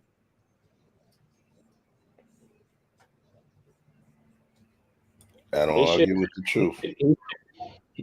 The deputy, let's say police officer should have called for medical when he pulled over. not get to the jail, then call it. You want to hear some crazy shit real quick? Watch this. You got the mic. So he gets to the jail, right? Mm-hmm. Any injuries that he say he has, minor or major, he still got to go to the hospital before he go to the jail. So that was a waste of a trip. They should have called for medical when he pulled over. And that's taking him to the jail was still get him a ride to the hospital. It's just That's the only way wasted I've ever seen it done. And that's the thing, because from what I understand in certain situations, if his injuries were assessed outside of the facility, right? Mm-hmm. He should have gotten a cab a bus straight to the hospital. Correct. Right. But if he's already in custody and he's already gone through the intake process and then he sustains a particular injury, at that point, they have the discretion to see if it's something that requires, because there's a nurse there, they have the discretion to be able to either treat him there or if it's more serious, get him over to the hospital. It almost felt as though he was trying to get him over to the facility so he was out of his hands because somebody was sending him some coochie pics or something. You know, it seemed like he was trying to get him out of his hands and allow them to assess the medical situation, and then he would be able to leave. Because out of all of these videos that we've seen, he probably displayed the biggest sense of urgency from the videos we showed tonight. You know, just my thought. What you think? Well, as of 6/19 of 2022, I'm pretty sure their policies had changed because of COVID. So you can't even take somebody to jail nowadays still if they're coughing too bad. If they say I've been running a fever, before you take them to the jail, you have to take them to the hospital to be evaluated to see if they can go to jail. So that what this guy here did is he did everything ass backwards. He did everything wrong when it came to this person right here, because you just can't take somebody to the jail claiming injury or sickness like that. Because when they get to the jail, they can have a nurse. A nurse is a nurse, but they're still gonna have to get transported to a hospital. So he's probably passed 3 or 4 damn hospitals to get to where he's going, to send him to the jail, to send him backwards to 3 or 4 hospitals. Makes sense. Panel, how do you feel about our expert right now? How do you feel about what King James just dropped on us? I mean, I agree with him. I agree. I think he sustained his injury more when they're pulling him out of there instead of calling the ambulance when he pulled over. So look how they pulled him out of there. Yeah. Now back up a little bit, Chief. Chef, back up a little bit as they are pulling him out, and I'm going to assess this for you, having some medical training myself. Oh yeah, the foot drag. Yep, I got you. Hold on 1 second. Now, mind you, he's paralyzed from the. What does it say? How is he paralyzed from the neck down? Neck down. Yeah, he's okay. They broke his vertebrae. He's paralyzed from the neck down, and you're gonna see some more too when they get him inside to see the extent of it. All right. Just go back to the part of when they first go to move him and slow it down. Yes, sir. Yes, sir. Watch I lose my job Monday. Uh-oh. I ain't worried about that. And we're gonna do the slow.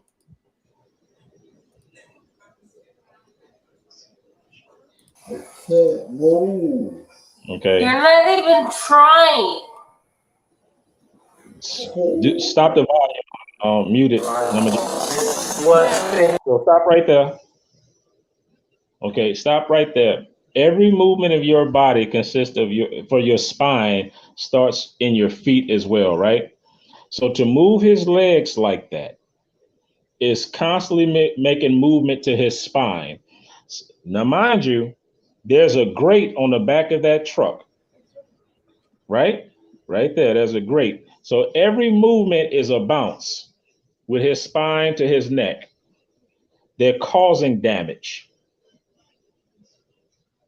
Then they're going to lift him.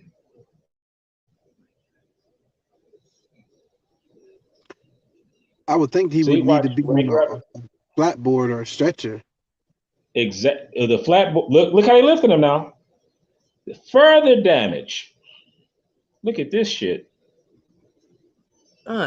This is how he damages. I know you didn't see this, bro. I know you didn't see it.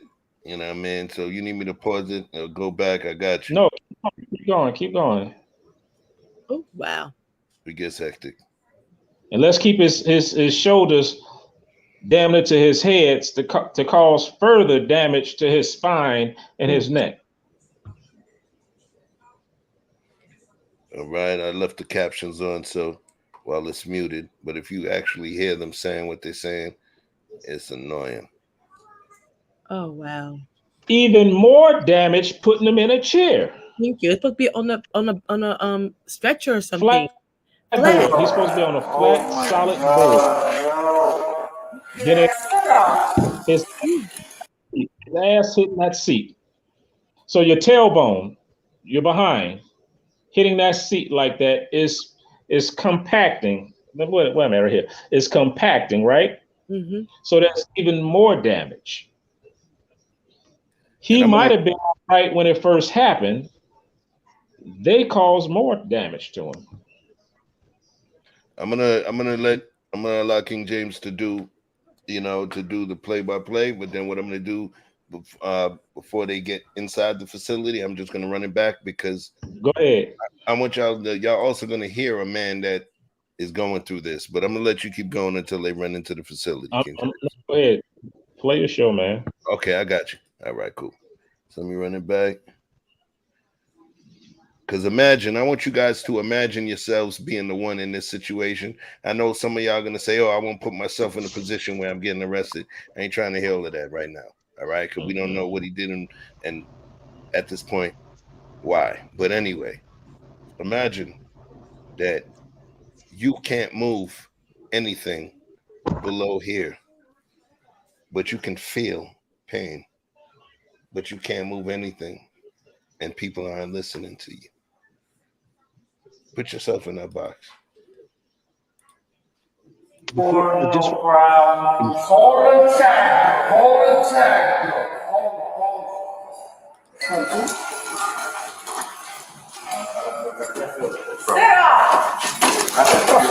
Oh my God, yo. You see how we were in slow-mo before. I wanted y'all to see the intensity of them slamming this brother into the chair, man. Oh my God. Let's keep this going, yeah.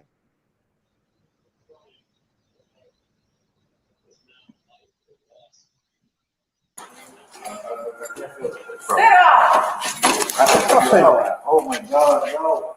Sit down. You're doing extra shit. Sit down. Yeah, I'm fucking broke my nightclub right here. Look.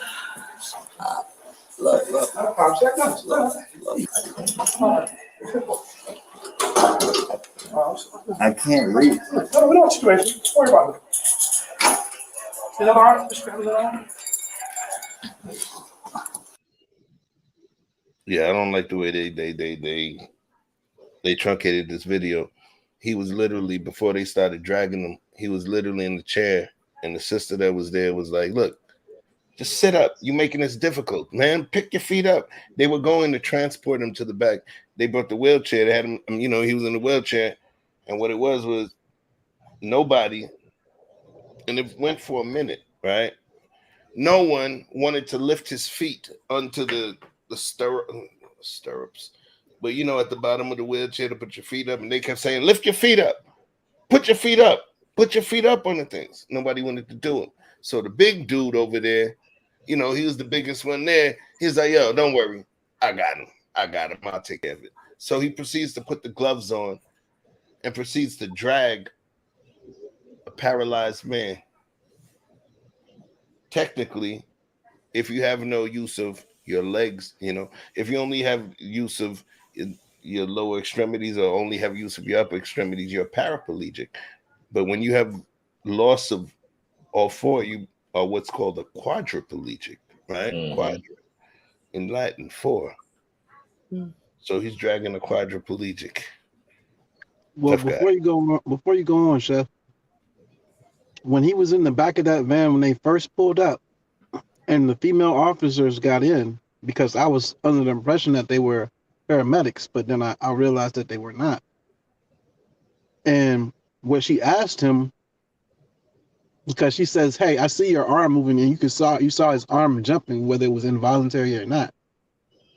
She said he kept saying, "I can't," and she said, "Your arm's moving. You're fine. Get up." And he kept insisting that he couldn't, and she said, "You're just drunk. You had too much to drink. You're just drunk." Wow. And then when he insisted that he could not move, she got out of the van and said, if he said, like, "I need help." And she said, "Well, if you're not gonna move," she said, "we're gonna have to drag you." And he had to give them consent to drag him out by his feet first. He actually authorized them to do that. So I don't know if he even has the authority to do that, as far as to authorize that, as far as their protocol, what procedures they're supposed to follow. But he They're actually not gave listening them to anything else, so why would they listen to that? Right. Exactly. But here's the kicker, though. Here's the kicker. If I'm limited to my options. If somebody tells me either your ass is going to get up and walk out of this, or I'm going to drag you out, and I know, oh, damn, I'm not on cam, and I know that I don't have the ability to get up and walk out, then I'm limited to my only option. It's almost coercion. They didn't bring the flatboard. It's almost coercion.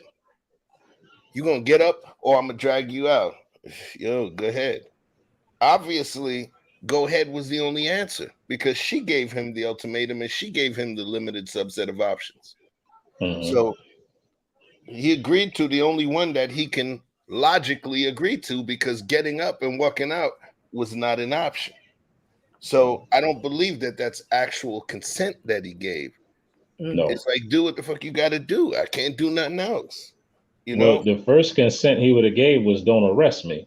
So if you didn't listen to that first consent, you're not going to listen to this one neither.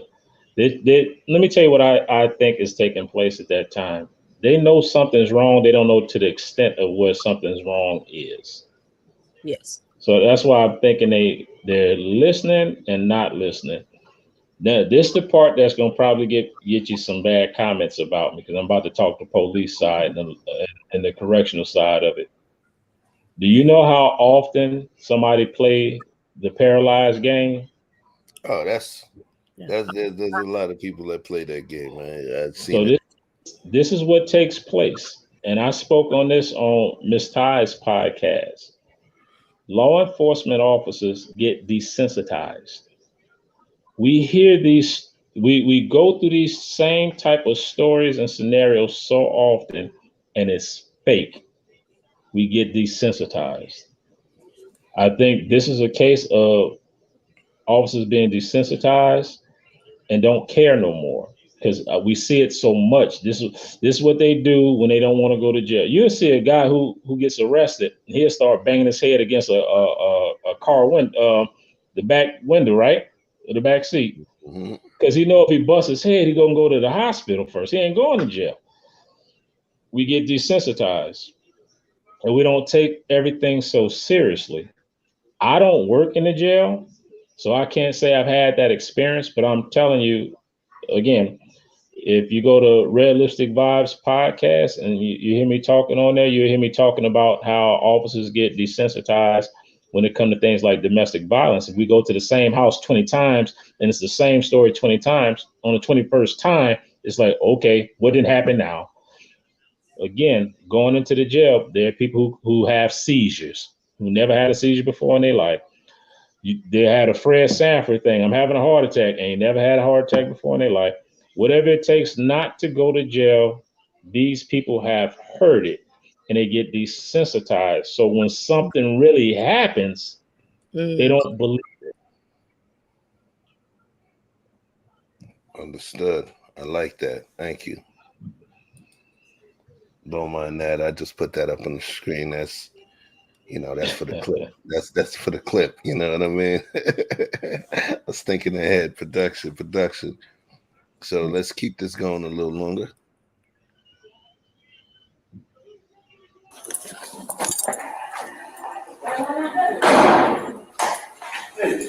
Little kiss.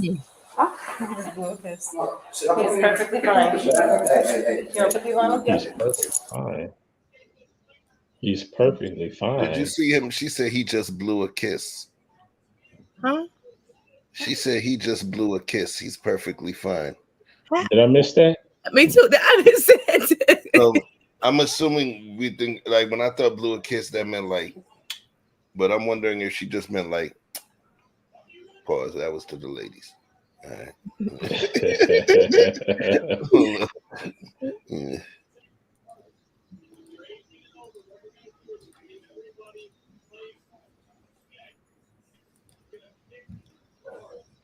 And we're gonna hit the slow-mo for this one because I want to see if he blew her a kiss. Conceited broad.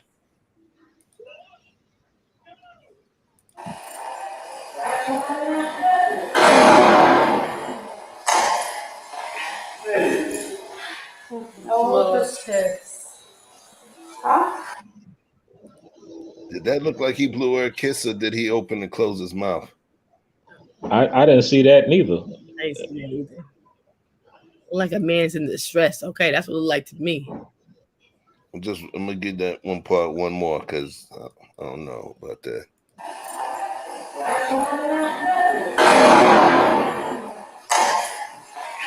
Oh, okay. Oh, this kiss. Yeah. He did that. It looked like he blew a kiss. Look on the second one. And at first, it looked like his mouth opened up, but on the second slow. Yeah. But now, you've fractured, obviously, and I'm not going to go into the full science of it. You actually fractured more than one of your vertebrae. Mm-hmm. Or more than one of your vertebrae. Your body is rushing dopamine, adrenaline, which adrenaline is a cousin of morphine. You just give it a quick molecular change and it's morphine. Another molecular change and it's heroin. Your body's pumping everything. He knows he's paralyzed. Do you realize that within moments after that collision, he told dude, I broke my neck. Yep. Mm-hmm. I broke my neck. We see it on TV when we know what it looks like. We know what we hit. He knew his neck was broken from that moment. So you think about the amount of time that he was there. You don't think he was trying to get up? Because remember, at this point, if you're paralyzed from the neck down, the only thing that you can feel is your head. And dude was still moving. So now all of his pain centers that are functioning are the nerves within his head. So if he blew her a kiss, I'm speaking for myself. If I blew her a kiss at that time, that's probably because of the way my mind works.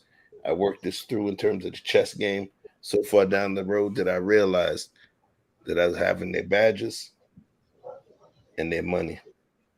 Mm-hmm.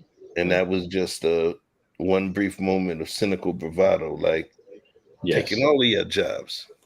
Maybe that's just me, and maybe I'm just adding a little dramatic license. I see it like that. Yeah. I said, didn't see a kiss. I didn't see it in the beginning. She said there was no kiss. He was trying to breathe. All right. I had to call it to the medical side. That was not a kiss. All right. That was muscular movements affect the way they are pulling them up, arms, chest, and head. potentially. You know what I'm saying? And you could be absolutely right.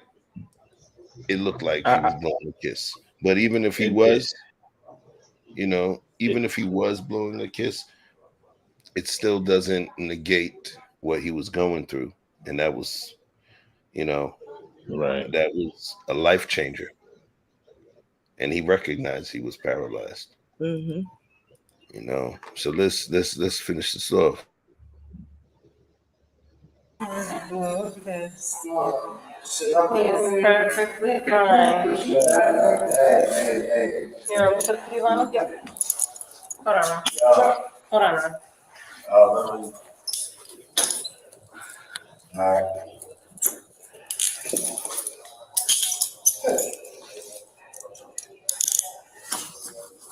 I got the key.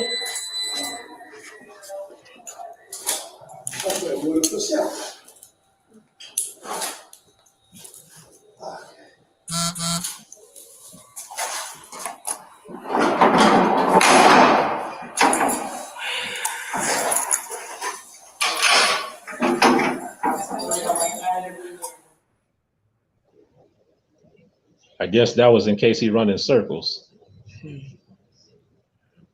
That made no sense at all. Wow.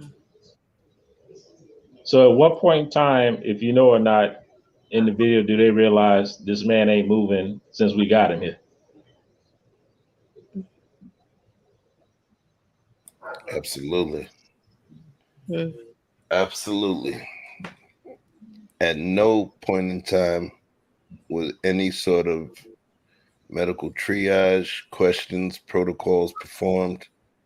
They got him into the chair. They didn't ask any questions. Do you have anything? It's kind of funny because where I'm at, when you get arrested and you go to jail, there's a clipboard with a slew of questions that they ask you. Mm-hmm. So did they just take this man to jail and say, we'll get to him when we get to him? Because they have to ask, especially now because of COVID and things of that nature. So what questions are you asking this guy? I'm just curious as to how long did he lay on that floor before they realized to process the man in jail or into county or whatever, or just holding. So what question did they ask him as far as anything medical wise? King James. Yes, sir. The other video that we were watching previously, Chef cut it for time, but basically the ending of that video was the intake process and those questions that they asked him. And what they asked him was, did he feel like he was going to hurt himself? Was he going to hurt anyone else? And a laundry list of questions along those lines. They didn't ask him anything pretty much medical. They just asked him more about his mental state and was he going to be a harm to himself? Right.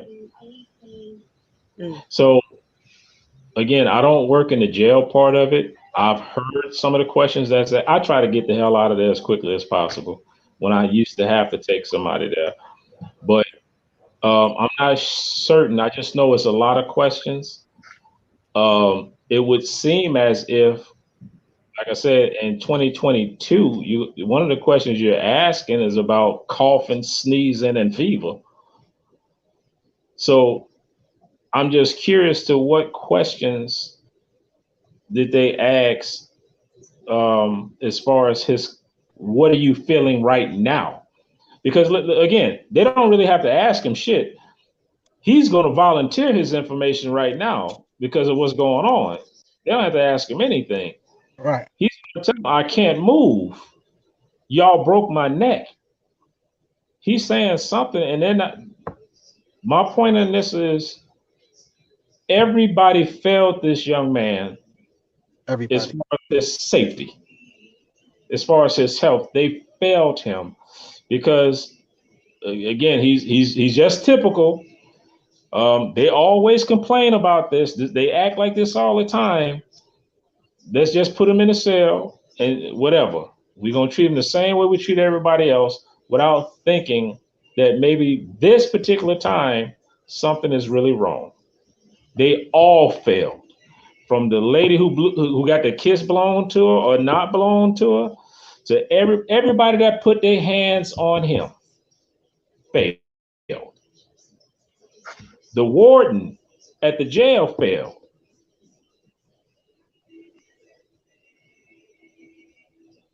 So y'all get a GoFundMe just in case I get fired come Monday.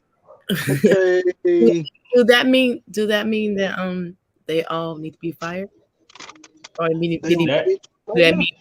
mean they need to be retrained? So that's how I'm gonna lose my job. That's how I'm gonna lose my job. But okay. So this is what I think should take place. Whatever the attorney decides what step take place should take place. But you know his attorney is Benjamin Crump. I didn't know, so I'm sure Yes. Benji gonna handle his business. Yes, yes. And he won't use this video as leverage to say anything. Okay. Yes, his All attorney. right. Because remember, Benjamin Crump, here's the beauty of it. You know, Benjamin Crump, if anybody understands what his specialty is, he's not a civil rights attorney. No. Because he's a prominent Black attorney, he'll show up to places, and what that does is families will pay him 10% just because he shows up, and it pressures municipalities to more than likely, if they have him speak as a spokesperson, it puts extra pressure because they know how prominent he is. But the beauty of it is, what his bread and butter is, he's a freaking personal injury attorney. Mm-hmm. So this is right up his alley. They just walked the meal. They just walked the meal right up onto his plate, and not just a regular plate like Longhorns. I'm talking about the fancy shit with the silver dome, and then they lift it up like that, and then you see your feast. Oh, they walked the meal right onto his plate. Yeah. Personal injury. Yep. Come on, son. Food.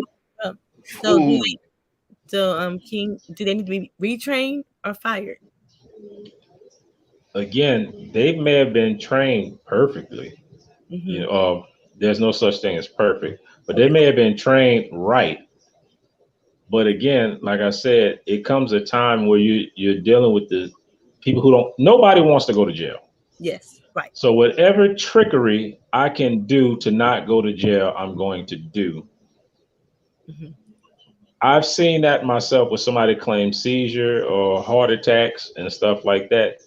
And I hear it so much, I don't believe it. I don't buy into it. And that 1 in a million time, somebody's telling the truth. So it needs to be policy, not so much training, but policy that if somebody claim injury, you pull that vehicle over and you have ambulance come and check this person out. You call for backup to come there to help you out, and you have this person checked out. It needs to be policy, not so much train. Because again, I don't know these people. They probably was trained correctly as far as the training process goes, but they get desensitized. It gets to the point to where I've seen this so much. Whatever. He's saying he hurt, but he not hurt. So it shouldn't be so much as the training. It should be policy that this takes place when someone complains about injury or feeling physically hurt. Okay. Just for the record, I can only speak from my personal experience, but as far as the intake process is concerned, the first thing that's going to happen is they're going to, remove all your personal property, so on and so forth. They're going to get your information. They're going to get you ID. They may get you fingerprinted even before you get dressed out. But they're not going to put you in any general population until you go and see that nurse. Mm-hmm. Now, the people, based on the other video, I never saw anyone who remotely came and checked any vitals. Nobody came and checked any temperature, none of those things that you were asking about. So I don't know that he had an opportunity to even see a nurse because he was still in a holding cell, and they can keep you in that holding cell for X amount of time. I can't say, you know, based on what state or whatever, what the limitations are, but he was in that holding cell for several hours before they even addressed him and realized that he was not faking it or drunk. So if you watch the end of the other video, he was dejected at some point because he tried all of that pleading, and you could tell he was very much so sober, and you know his speech was very clear. But at some point, once he realized that they weren't taking his injury serious, and he was just sitting in that chair almost slobbing on himself, and they kept asking him about, did he feel like he was gonna sexually assault someone? And I mean, the questions that they were asking him, none of them were medical, and they were so ridiculous. And I mean, there's 4 or 5 females, and I mean, I think that's the thing that disappointed me the most, is that we asked for, you know, equal representation and to allow females in certain arenas, and with hopes that, you know, the balance that they bring, that they can kind of keep the boys in line, if you will, to some degree, that would add some degree of care where it may be overlooked and gone to one extreme or the other. No one, female or male, black or white, no one gave that man 1 ounce of care or concern the entire time. And you can tell by the way that they drug him and left him in that holding cell. Right. And I mean, let me tell you something. I'm like, it takes a lot to move me emotionally, you know. And I've seen some things in my lifetime, but I shed a tear for that young man, and I've never met him a day in my life. And that's saying a lot. And at the end of the day, you know, if you a human being and you don't have any compassion for another human being, no matter what your position is or your occupation or how jaded you've become, if you that jaded, it's time to get out of that profession, because I mean, you have the same obstacles in the medical field. You know, you have nurses and even at retirement homes. I mean, it doesn't matter the profession. People just become numb. Right. But if you reach that level of just, you know, like you say, just pure, you know, don't give a fuck anymore, if you will, for lack of better words, then it's time to move on. It's time to find a new profession or retire or something. All of this, just pay them. Just pay them. Everybody take vacation, and we'll figure it out later. Paid vacation. I mean, I can't get along with that, man. And this thing made me feel a type of way. And you see these things back to back to back to back. We just went through a whole show worth of people being mishandled, but this one right here touched me. What's funny is, normally, I know you're not big on talking about feminine energy, masculine energy, Vic, but the thing is, I wanted a higher degree of femininity, a higher degree of that typical love, nurturing stuff that we expect from women. My soul actually begged for it when I watched it. It messed me up.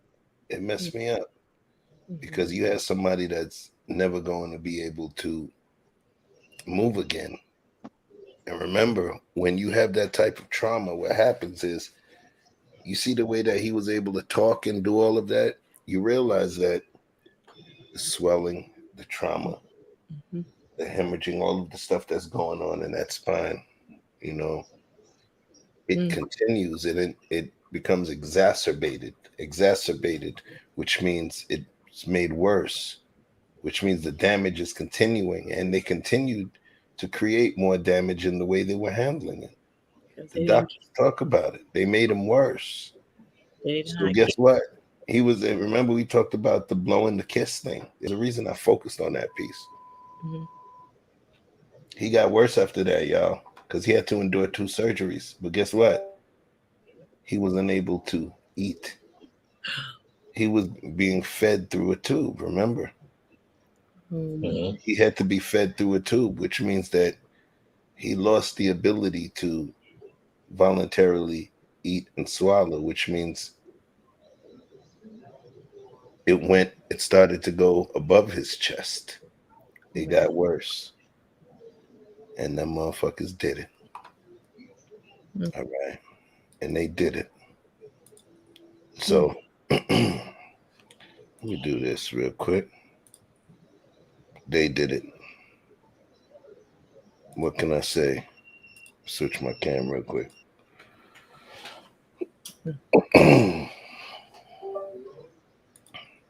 It was them. No doubt in my mind, it was them. Yep.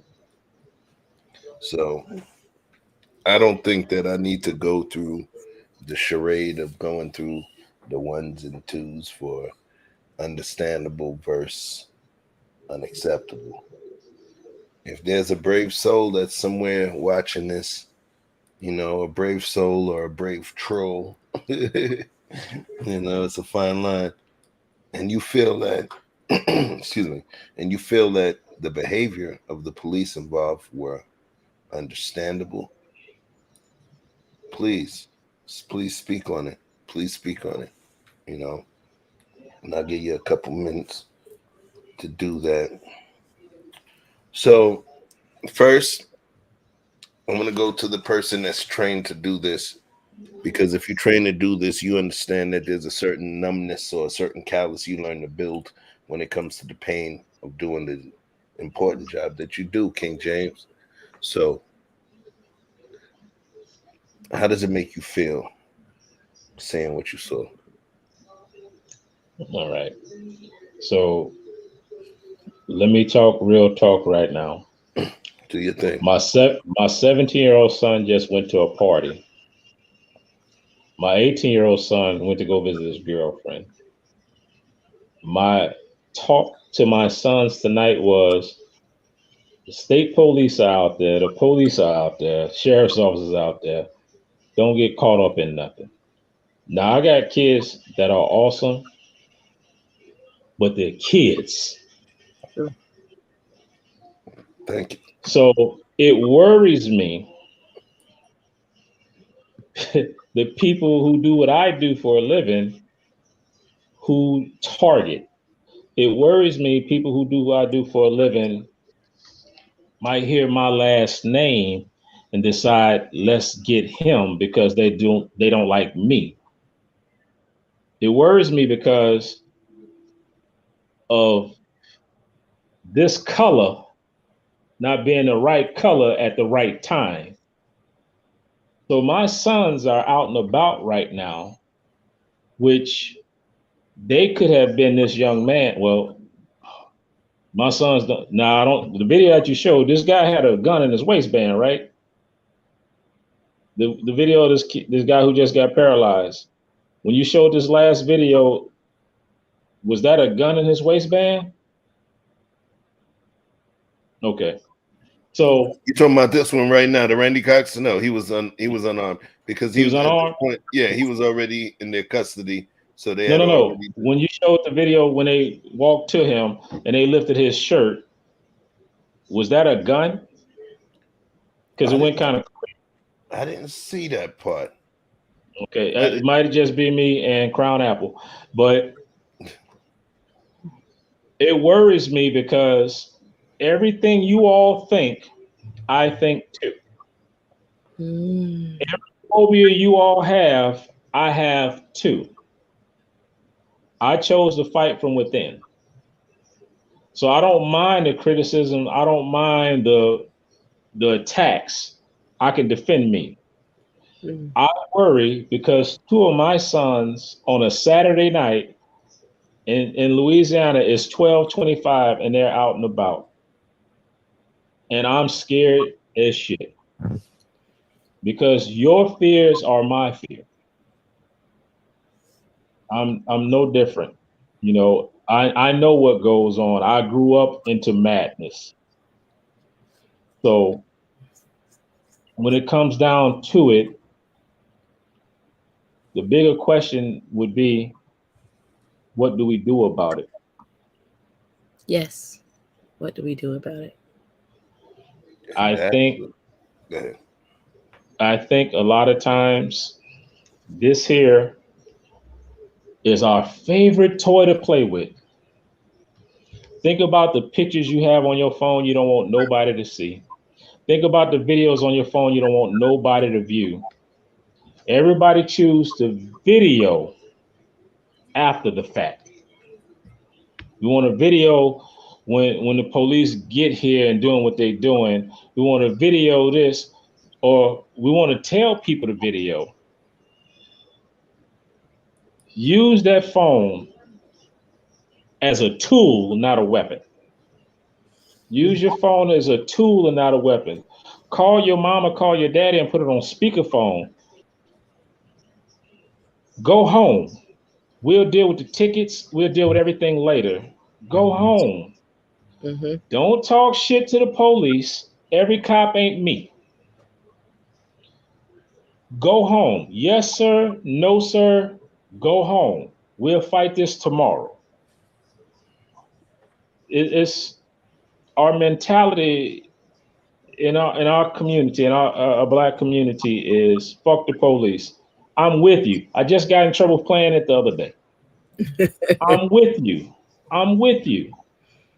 But you better choose when you're trying to fuck the police, because you might be by yourself. You better choose your battles wisely, because that officer who don't look like us, and I'm not saying anything, but he don't look like us. You look like the guy who was in high school that used to kick his ass. Or you're the son of the guy who went to high school with that used to kick his ass. We better play this right. Yeah. Listen to what he's talking to.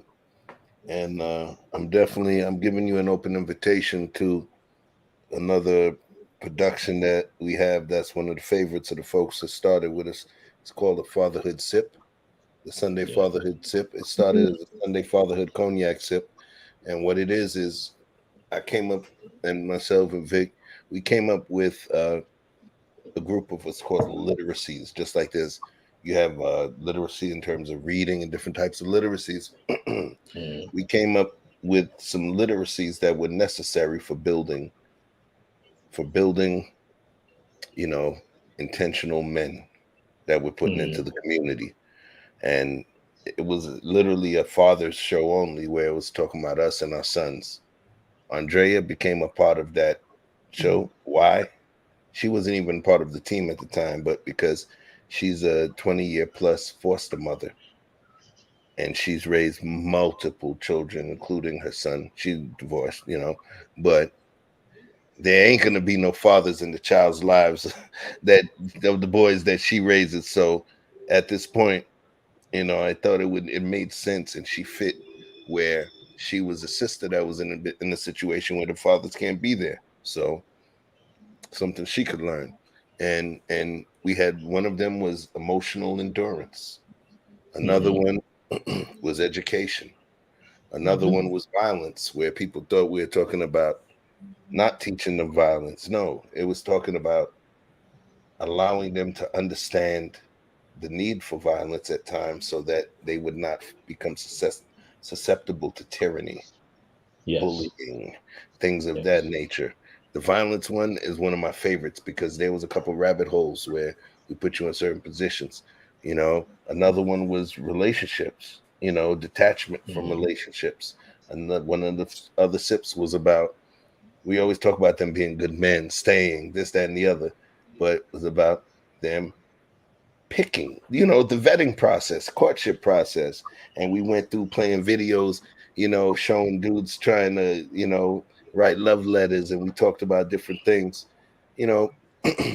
So in terms of you and what you do, because there's two more literacies that we had on deck, which was one was financial literacy, talking about the markets and them understanding money. Another one was career literacy in terms of understanding the best type of career to go into, right?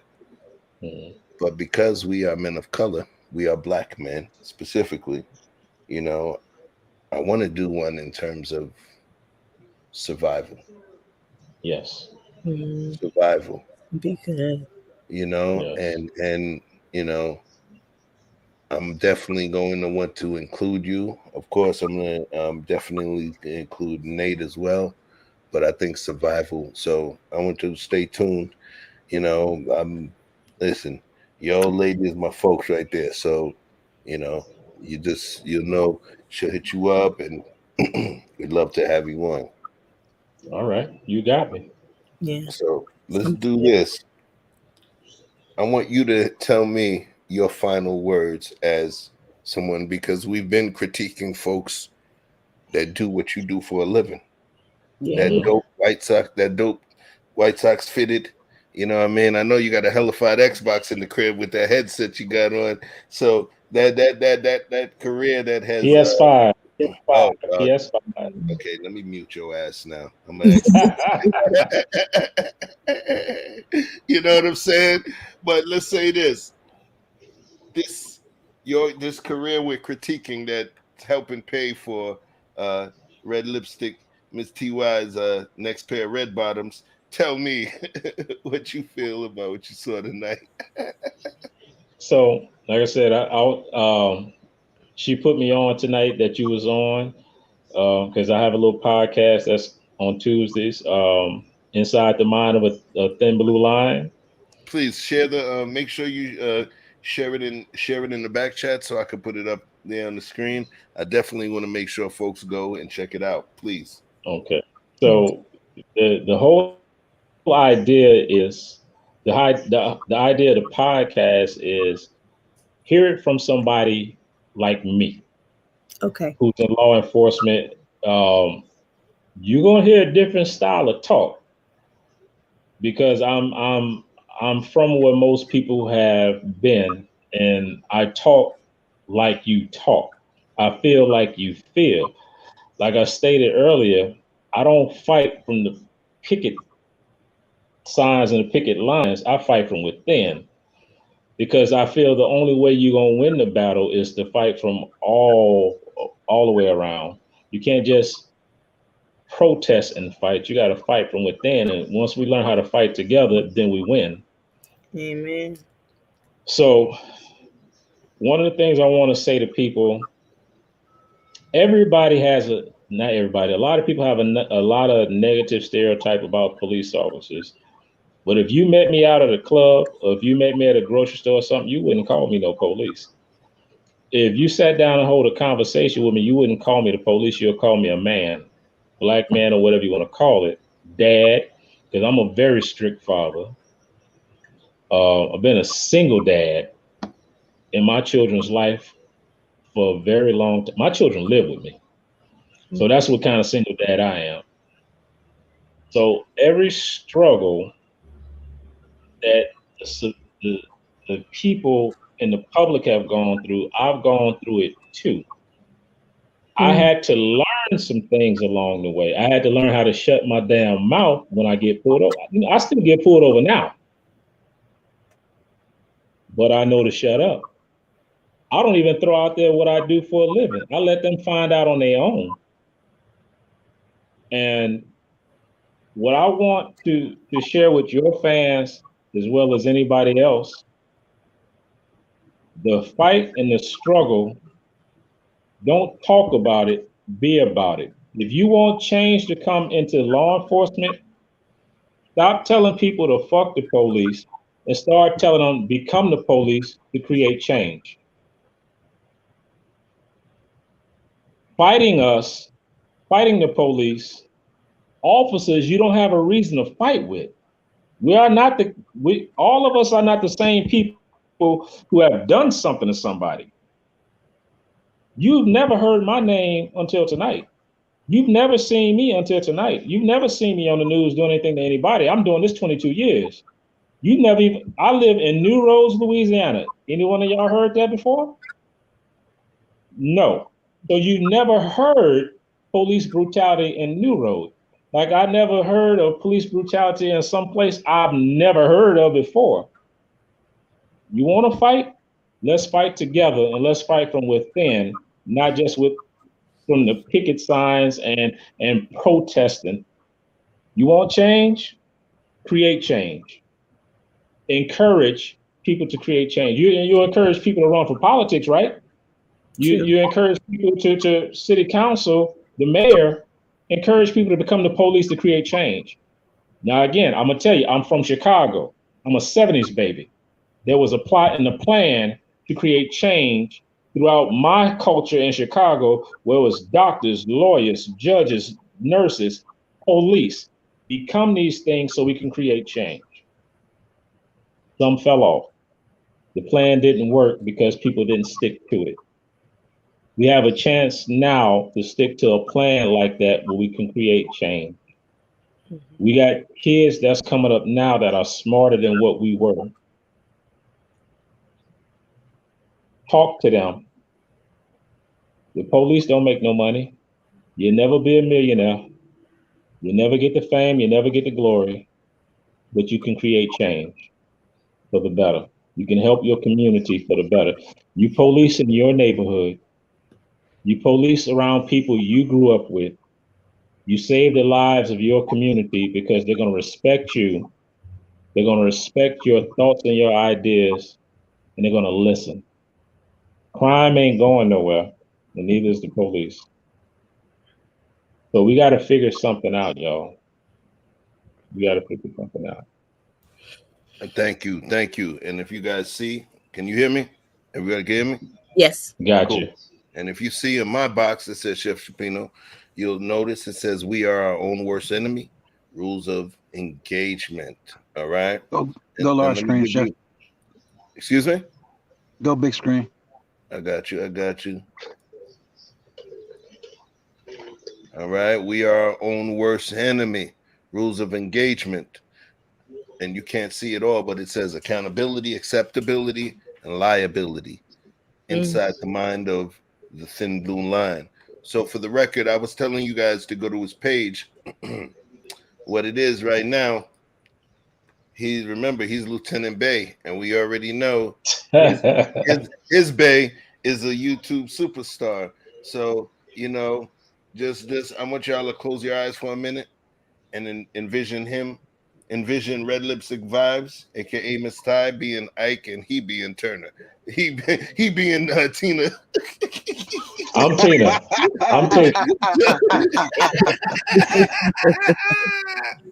So let me get out of the screen. So if you want to catch him, I said all that to say, if you want to catch his show, and I'm definitely going to be catching it, and I may pop in if there's something worth saying, and not just me running my mouth.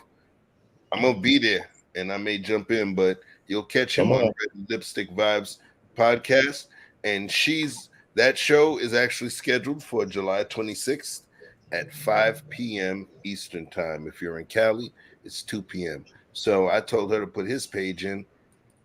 Ty, put your page in so they know where to catch this brother, because he is, Nate is my dude as well, and there's other cops that I know that I've even grown up with, and even a couple of guys where I was surprised that they even became cops. All right, I'll say this: he's definitely, and when he pulled out the Star of David on me, it was like interesting, because once I seen what he was wearing around his neck, that is affixed to his chest and partially over his heart, and him being an active police officer. That's a whole other conversation. That's a whole other conversation. Yeah, that. yeah, that, Chef. That makes sense, right? Where it's like, wow, I don't even see the two of those roads connecting. But listen, Andrea and I have an interview series. You know, it's the Truth and Balance. We had the show Truth and Balance, but there's an interview series where part of the framework of it is I'm talking to you on screen, but I'm going through asking you specific types of questions as though we're doing a biopic or a biographical movie or screenplay on you. And just to see where the hell you arrived in terms of your belief system, and then in terms of your profession. Yes. It's almost like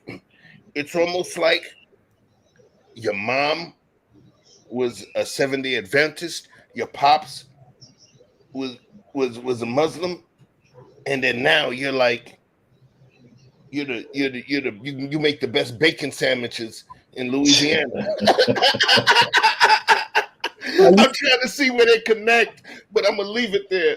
You was thinking about it too, Chef? I was already thinking about it. I was like, yeah, we gotta do that. So let me tell you. Don't tell too much. Don't tell too much now. No, but when Ty came up with this whole idea and everything, we've talked about this for a couple of years now. I'm gonna tell the story of what made me become a cop, what made me want to be one. I'll even explain some things because at this point I don't have nothing to lose. And that story will be told on Red Lipstick Vibe podcast. Oh, look at that. Look at that. You see what he did there? You see what? Oh, yo, he's loyal, Ty. I see you, Ty. Okay. But I'll be more than happy to come on your show and give some insight and answer questions or whatever have you, because it's bigger than me. Okay. So then let's say this. You a loyal dude, boy. You ain't playing. Right. He said, look, he don't want no parts of the damn couch. Okay. So listen, right? So I will say this because I rock with her. She supports my channel from Jump Street, and I've supported her since she's been on there. Because of this format that I'm working in terms of the interview, I would do it on her channel. You get what I'm saying? Mm-hmm. I just, in terms of the story, it's where you reached on both sides, spiritually as well as professionally. I think that's something that needs to be dissected, and it's not for my monetization. You can call it for my curiosity, but I think more so to be able to shine to the community that we can still do this, but be this, and there's a difference. You get what I'm saying? So when I made that suggestion, it doesn't have to be on my channel or anybody's channel. That shit could be on the BBC. You get what I'm saying? I think it's a good conversation, and I'm kind of weird with my thinking. So let's figure it out. You know, a little bit. Yeah, but I'm gonna holler at Ike. All right, Tina, we gonna work it. Don't mind me, yo. But listen, we gotta wrap this thing up, man. We 6 hours plus in. So if there's anything I'm glad I didn't use any copyrighted music, because once you hit 6 hours on YouTube, you're not able to edit it out in YouTube Studio. So you stuck with what you stuck with. So we got a special guest who became an extra special guest. So let these folks know what makes you a unique soul within this universe of ours, King James, before I bring you down and let everybody do the same. Well, again, I got 22 years of law enforcement experience, but I have a lifetime of street knowledge. I'm a single dad still. I got one that I'm waiting to graduate this upcoming year. My other kids are in college doing their own thing. That's a story for another show when it comes to a mama. And but the thing that's unique about me is I'm just like you. There is nothing different. I'm not special. A badge don't make me. I was a man before I wore a badge. I'm gonna be a man after I put the badge down. So I'm just like everybody else. I have the same opinions that you have. I might have a little bit more logic and knowledge into it, but I feel you and I fight with you. Man, My brother, thank you. That was powerful. And anything that I said was not hyperbole or just running my mouth, running my jibs. What I said was real. We will be communicating again. And you at home now. You get what I'm saying? So if Ty act up, you know what I mean? You already know I got a spot in my Xbox room, you know, the futon. So, you know what I mean? You got a spot that you piss her off. But yeah, real talk, understanding where your spirituality leans and understanding what you do. I recognize, and y'all need to recognize this shit in terms of where his spirituality leads and what he has to do every day. He reports to more than one commissioner. That's correct. He doesn't just report to the police commissioner and the mayor and all of that. He reports to his creator. And he has to dance that fine balance. But let's wait till we do the King James movie. Ooh, the King James. Drop your 1611s in the chat. 1611s in the chat. Right. So everybody don't know, Chef. The name of the movie is called the King James Version. The King James Version. Thank you. I might have that thumbnail done in the next 20 minutes. You see, my thumbnail game is on. All right. But look. Tyra probably already doing it right now. Look.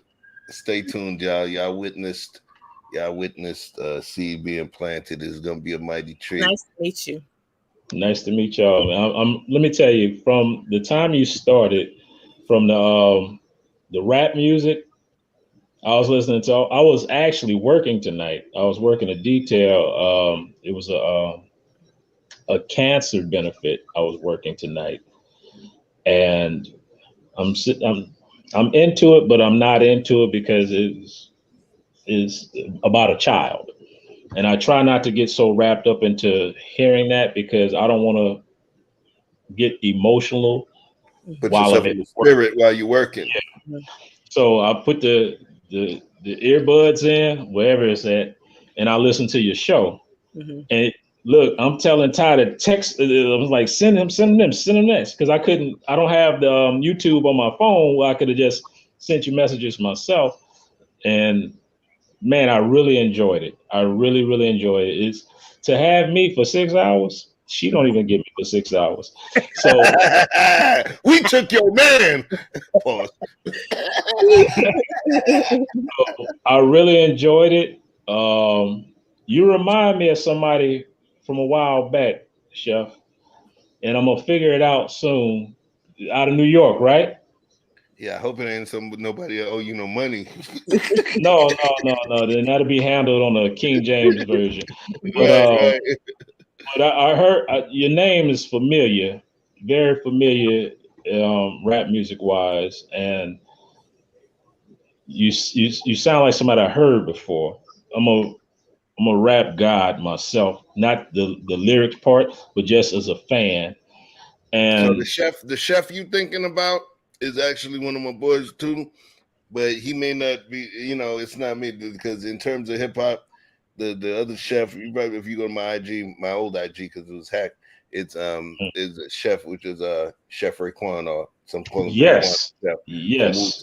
I was on the road with them because a young lady named Terry Ferguson that was my wife here at the time, and she was part of the label. She was part of Loud. So when they first were doing, when it was still in demo mode and performing, when it was like 13 of them, you know, right. I've been to shows. So I done worked with Raekwon in the studio, you know, as of years ago, within the last decade or so. So yeah, that's not me though. That's Chef okay. Raekwon. I got you. Yeah. But that New York accent, boy. Look, you can sell it over the phone. I'm telling you. Look, I've been legally living in Atlanta since, you know, still back and forth, but legally living in Atlanta since 07. And down here, they're like, oh, you so New York. I could tell where you from. And New York now, folks are telling me I sound country, so go figure. I hear the same thing. I hear the same thing. Yeah, King James, this ain't over, man. I almost wanted to take you off the screen 15 minutes ago because I didn't want you to give them any more. I didn't want you to give them any more. They got to pay a ticket admission for this shit. All right. So Vic, you got anything to say to King James before we let this brother go through? Peace, brother. Keep doing the work. Hey, man, keep paying attention. You know, I was listening to you as well, and when you was responding to some of the ones and twos, I'm listening to you because I had to ask Ty, I said, is he a cop? She's like, no, he ain't a cop. I was like, you sure? You were saying some of the right answers, you know, but then you said some stuff that I was like, yeah, he ain't no cop. So watch this. Let me just say this. And this is part of another show, which is going to be deep and tied. It's going to be on my show when we do that one. You know what's funny, King James? Vic is a cop. And when I say he is a cop, different people bring accountability and certain types of accountability within certain situations, which means that different people, and forget professions, different people will police, govern, judge in certain situations without any police being there. You heard of street justice and different things. So in terms of the level of objectivity that Victor has, you know, in terms of him wanting to remain objective, you see, you just watching one show, you see how hard it is to get a quick yes or no out of him, right? Yeah. But remember, it may, even as annoying as it is when I deal with this framework, that's why I said this is my bro. I rock with him. I will break bread with him today. I will break bread with him tomorrow. The thing is, he's a police officer within the realms where he's at. He's a police, he's the judge, he's the prosecutor, and he takes all of those weights. That's why even before saying yes or no, he has to compute. You want to know the facts. Compute and know the facts because he understands everything that hangs in the balance, and he understands people being misunderstood, misconstrued, misinterpreted, right? So when you say that you thought he was a cop, he's not. Yeah, he's the cop, he's the judge, he's the arraignment judge, you get what I'm saying? Yeah. He's all of that. He's all of that, and he takes all of that in. So even though it looks like I get annoyed, it's just for me. It's like, shit, man, you gotta do this shit right now, Moses. Come on, man. Come on, Sharif. But you know what, Chef? Drink 40s, Sharif. you know what, Chef? If you think about it, like I told you, I'm a 70s baby. Me too. So I was born in 72. I'm born in 75. I'm 72 also. About to be 50. I did that in February, man. You turned 50? Yeah, I'm still here. Snap. Snap. This is my kids. Excuse me. This is my kids right here. Look, first time I'm not the oldest one on my panel. But let me tell you something. Yes, OG. Go ahead, OG. Go ahead, OG. Go ahead, as a 70s baby, our parents was the police. Our parents was the district attorney. Our parents was the judge and the jury. And that's the way we need to get it back. So Victor Freeze, love the name, Gotham City, Batman. Yes, sir. Yes,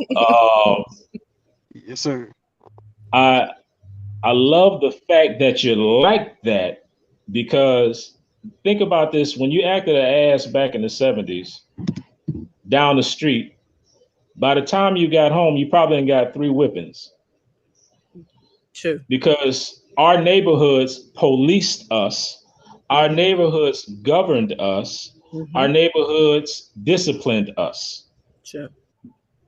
And that's what made the 70s different from any other generation, because we literally took the example of it takes a village to raise a child, and it was a reality back then. Today's time is every man for himself, every woman for themselves. Your child hit my child, I'm mad at you to the day I die. So we got to get back to where it used to be. We got to get back to where the 70s worked. Other than the drug epidemic, the 70s worked. CPS took the fear. I agree. I agree with Ty said. I agree with Ty said. The CPS took the fear out of parents. Yeah, you know, they give by the time they hit kindergarten, they giving them 800 numbers and laminated cards and shit. You know, if your mama spank you, if your mama yell at you, call us. Like, Well. That's a show for another day because I can teach you how to get around that shit too. Right. I can teach you one. One is that you got to beat them. You got to use a phone book and then beat them on the other side. Well, see, we got to change up the words that we use. I don't beat my children. I discipline my children. Discipline the children. Okay, that's what we do. Discipline. Yeah, we discipline our children. So now, if my son get back, it's 4 minutes to 1 o'clock here. Mm-hmm. If that MF ain't in this house by 1 o'clock, that's my youngest. He's gonna get disciplined. Mm-hmm. Now he's taller than me, but yet he gonna get disciplined because Crown Apple told me I can do it. And I see a little biceps over there. So look, on that note, you get what I'm saying? No witnesses. Look, he seemed like the kind of brother that piss off a shift sergeant. We don't need a shift sergeant and CPS there. So we're gonna leave it at that. I run the shift sergeant, man. I'm above them. Yeah, he juiced in, starting with the Crown Apple, okay? Let's leave it at that. Okay. Oh yeah, duh. We said lieutenant. Hello. Excuse me, I wasn't thinking. That's what I'm saying, yo. I'm still rebellious with everybody over me too. Look. I'm a corporate executive for one of the probably most vanilla telecommunication companies that you know. The thing is, I've performed at a high degree and I've done certain things, you know. I was part of the team that was the initial team that actually was the only one that supported the iPhone for 5 years. I got certification from Cupertino in terms of Apple iOS products as well as Google Android products. Six Sigma Black Belt, Agile Lean certified, all of these different things that you could pull up, right? And I don't move according to the way you think somebody that does all of that stuff will move. And I think that with you, that's probably what makes you as an intriguing character to me. And I think we're gonna be able to do something, but I don't want to give these folks too much. All right. So I want to say thank you so much for adding another degree of flavor to what we were doing here. And at least, because you're a professional at this, it wasn't us just talking civilian pie in the sky. So thank you for that, my brother. And you're always welcome here. Peace, love, and light to you, all right? Thank you, man. I appreciate you. I really am telling you for almost 6.5 hours. I've enjoyed it. I'm telling you, I've enjoyed it. And I like the way you did everything tonight, man. It was unique. The way you broke it down in sections to have people try to, what's your intake on this part of it, that part of it, that part of it. You broke it down correctly because guess what you did? You broke it down like an attorney would break it down to a jury. So you did it the right way. And man, I appreciate you because it made people change their outlook on the way they seen it from the beginning, because what you see all the ways in the beginning is not the way it always turns out to be. So you did a phenomenal job. And man, my hat's off to you if my hair was combed. Hey, don't worry. You already know. But thank you, my brother. And I appreciate that. Side note, I was a pre-law major in college. The only thing is that I became a record executive at the age of 19, and they snatched me up, offered me some good money. But that's another show. Stick around. All right. Peace, love, and light, my brother. I'm going to bring you down now. Thank you. All right. And Ty, Miss Ty, Red Lipstick Vibes. Yo, thank you so much for sharing your your other half or a better half with us tonight, and revealing him on camera. You know what I'm saying? Because, these ladies out here in these YouTube streets are sharks, and he looked like he keep it clean, beard gang in effect. So thank you for sharing and not being selfish. All right. But yo, Vic, let these folks know what makes you a unique, special soul in this universe and any feedback you have on tonight's show. Yeah, great show. Can't wait for the sip to come back. Very interested in that title that you brought up, the survival aspect. That touches so many different categories. And I think things that we covered tonight we tie directly into that.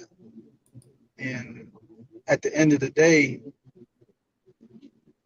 just I hope that everybody understands that King James was saying, which was pick your battles. Even being a high-ranking officer, he understands that when he gets pulled over, it's not for him to be like, I'm King James. You know what I mean? It's not for him to do that. It's for him to be even more humble because he understands the reality of his situation. So if he, being in that kind of position, can humble himself to ensure his safe return home to the things and the people that he loves, I think we all should be able to find that in us to do that. And the best thing you can do is keep yourself out of the hands of the law, because there's no guarantee that you're going to be delivered and also return home safely. So bond money or no bond money, you want to stay out of the hands of that man. And, just take care of each other. If you got compassion, use it. Don't become jaded at the world. No matter how crazy it gets. If you do, take a vacation, take a break, get away. Everybody who's in those positions, no matter how they speak on your occupation, for those with a heart for the people, please continue to do your job and do it well, because we depend on you and we appreciate you. That said, peace and love to everybody in the chat, everybody who hung out with us for the long stroke, how Chef like to do it. And pause. You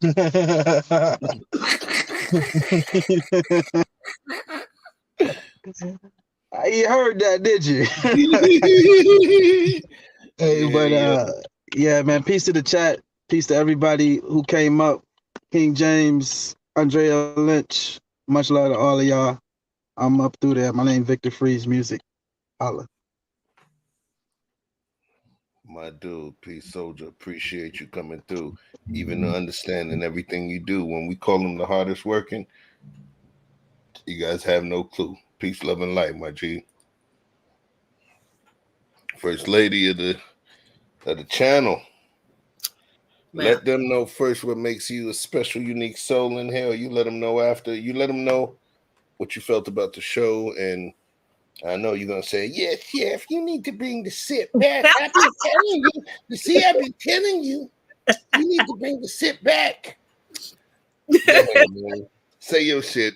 And let us know what okay. This was a great show. Man, I should have known.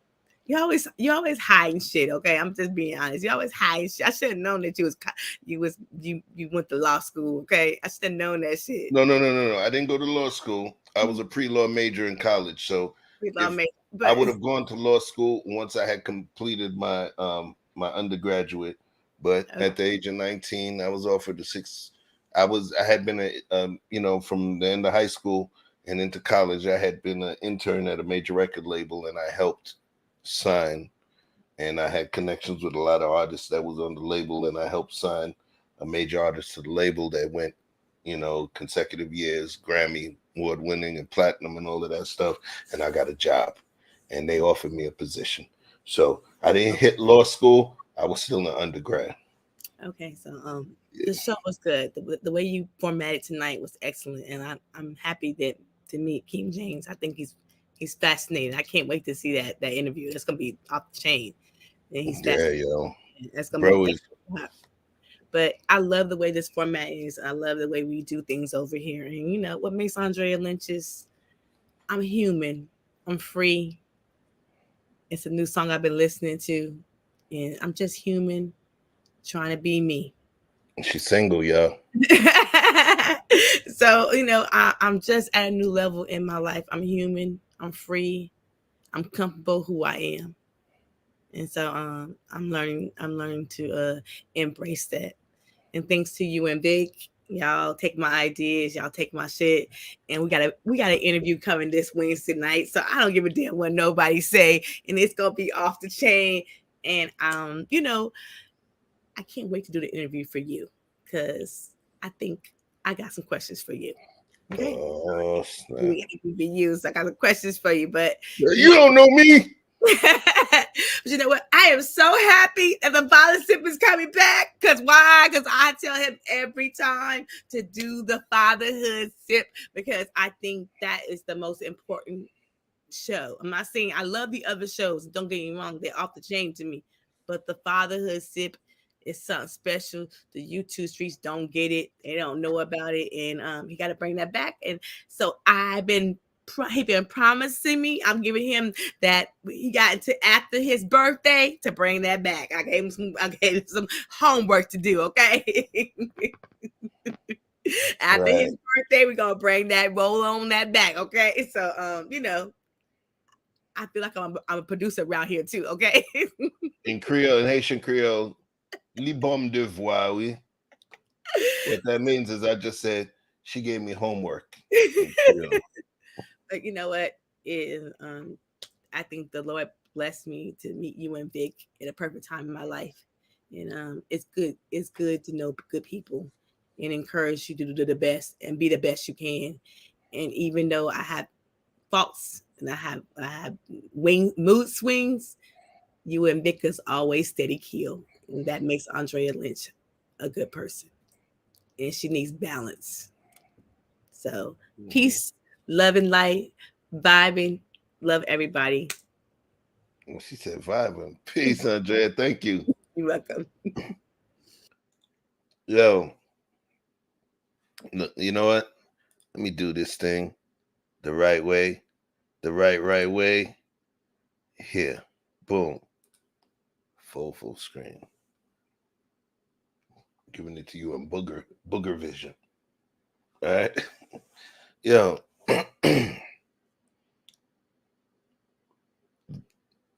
I'm a weird thinker. There's a lot of stuff that be on my mind between my job, between my family, my children, my future, understanding what my purpose is going through this life, you know, and being able to meet different people that send your trajectory in a different way. Some people can utilize your level of intellect or intelligence as something to put you on a higher scale. But in terms of universally, it doesn't mean anything. You know, Vic talked about this book called Lights Out, you know, where it was a book talking about if after a certain amount of days, all of the lights went out. All of us that are intellectuals, executives, and people doing this and that, if the lights went out for days, we would be at the same level or lower than those people that we consider peasants or people below us or those folks that are less intelligent because they are able to recognize how to survive and fight with less. So I say all of that to say, Andrea may respect my intellect, but in terms of this universe, there's been times for us, Victor and I, where our lights kind of went out, where we got a little burnt out, where we were trying to figure out what to do. And then we meet this chick here. Some people may call us more balanced than her. She may call us more balanced than her.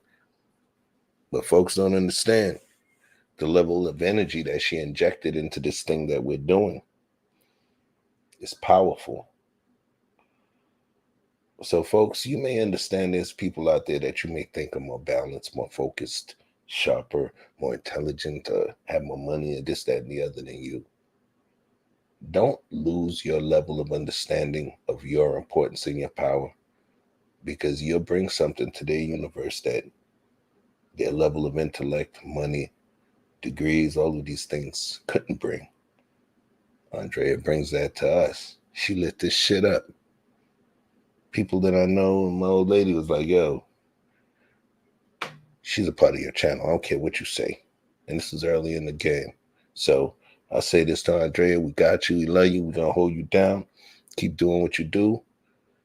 Your shit inspires me where I'm trying to get my solo game back on forth, because you turn the camera on, they could catch you in the middle of a bubble guts shit, and you will be on point with your show. Okay? Pardon the smell, y'all. But you will be on point. And that's something that I think has also allowed me to be a bit braver in terms of my solo show. So I appreciate you as well. You bring a softness and a level of je ne sais quoi. In French, that means I don't know what to the show and to the balance and, that me and Vic bring. So thank you. All right. So look, y'all, we had a great show tonight, taking y'all close to 7 hours, old school style. Thanks for joining. I sincerely appreciate any compliments related to the format. I want to fix it in a way where we're entertaining you guys. Education, information, entertainment, intrigue. EI. You get it? So thanks for joining. It's your boy Chef. Love y'all. I appreciate each and every one. Thank you for the biggest super chat of the night, or, Cash App of the night. Quantum, A1 Day 1.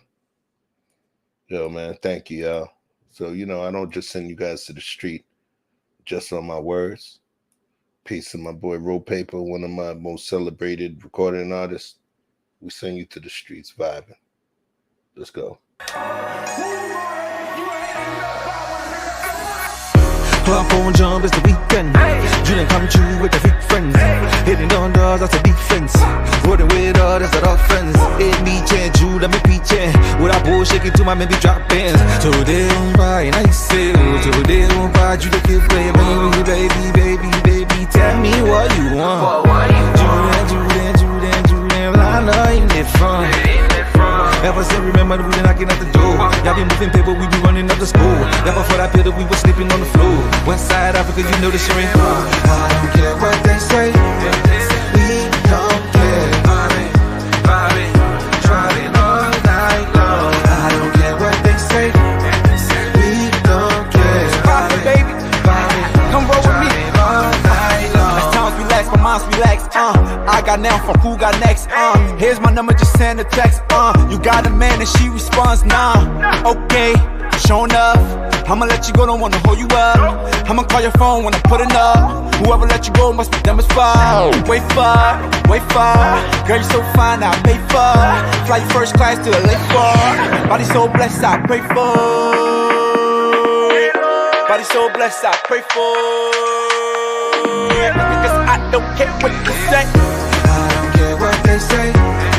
We don't care. Vibing, driving all night long. I don't care what they say. We don't care. Vibing, driving all night long. My nigga, I killed it. Night long.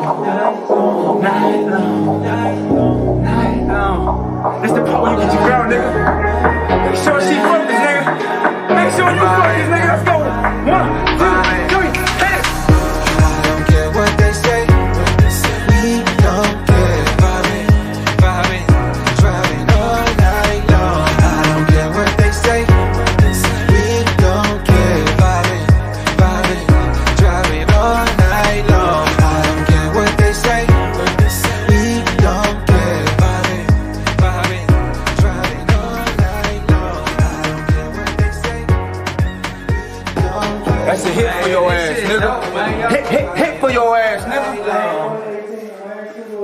all night long. Prophet the One. Follow me on all Instagram sites, PRO. Vibing all night long. Thanks for joining, yo.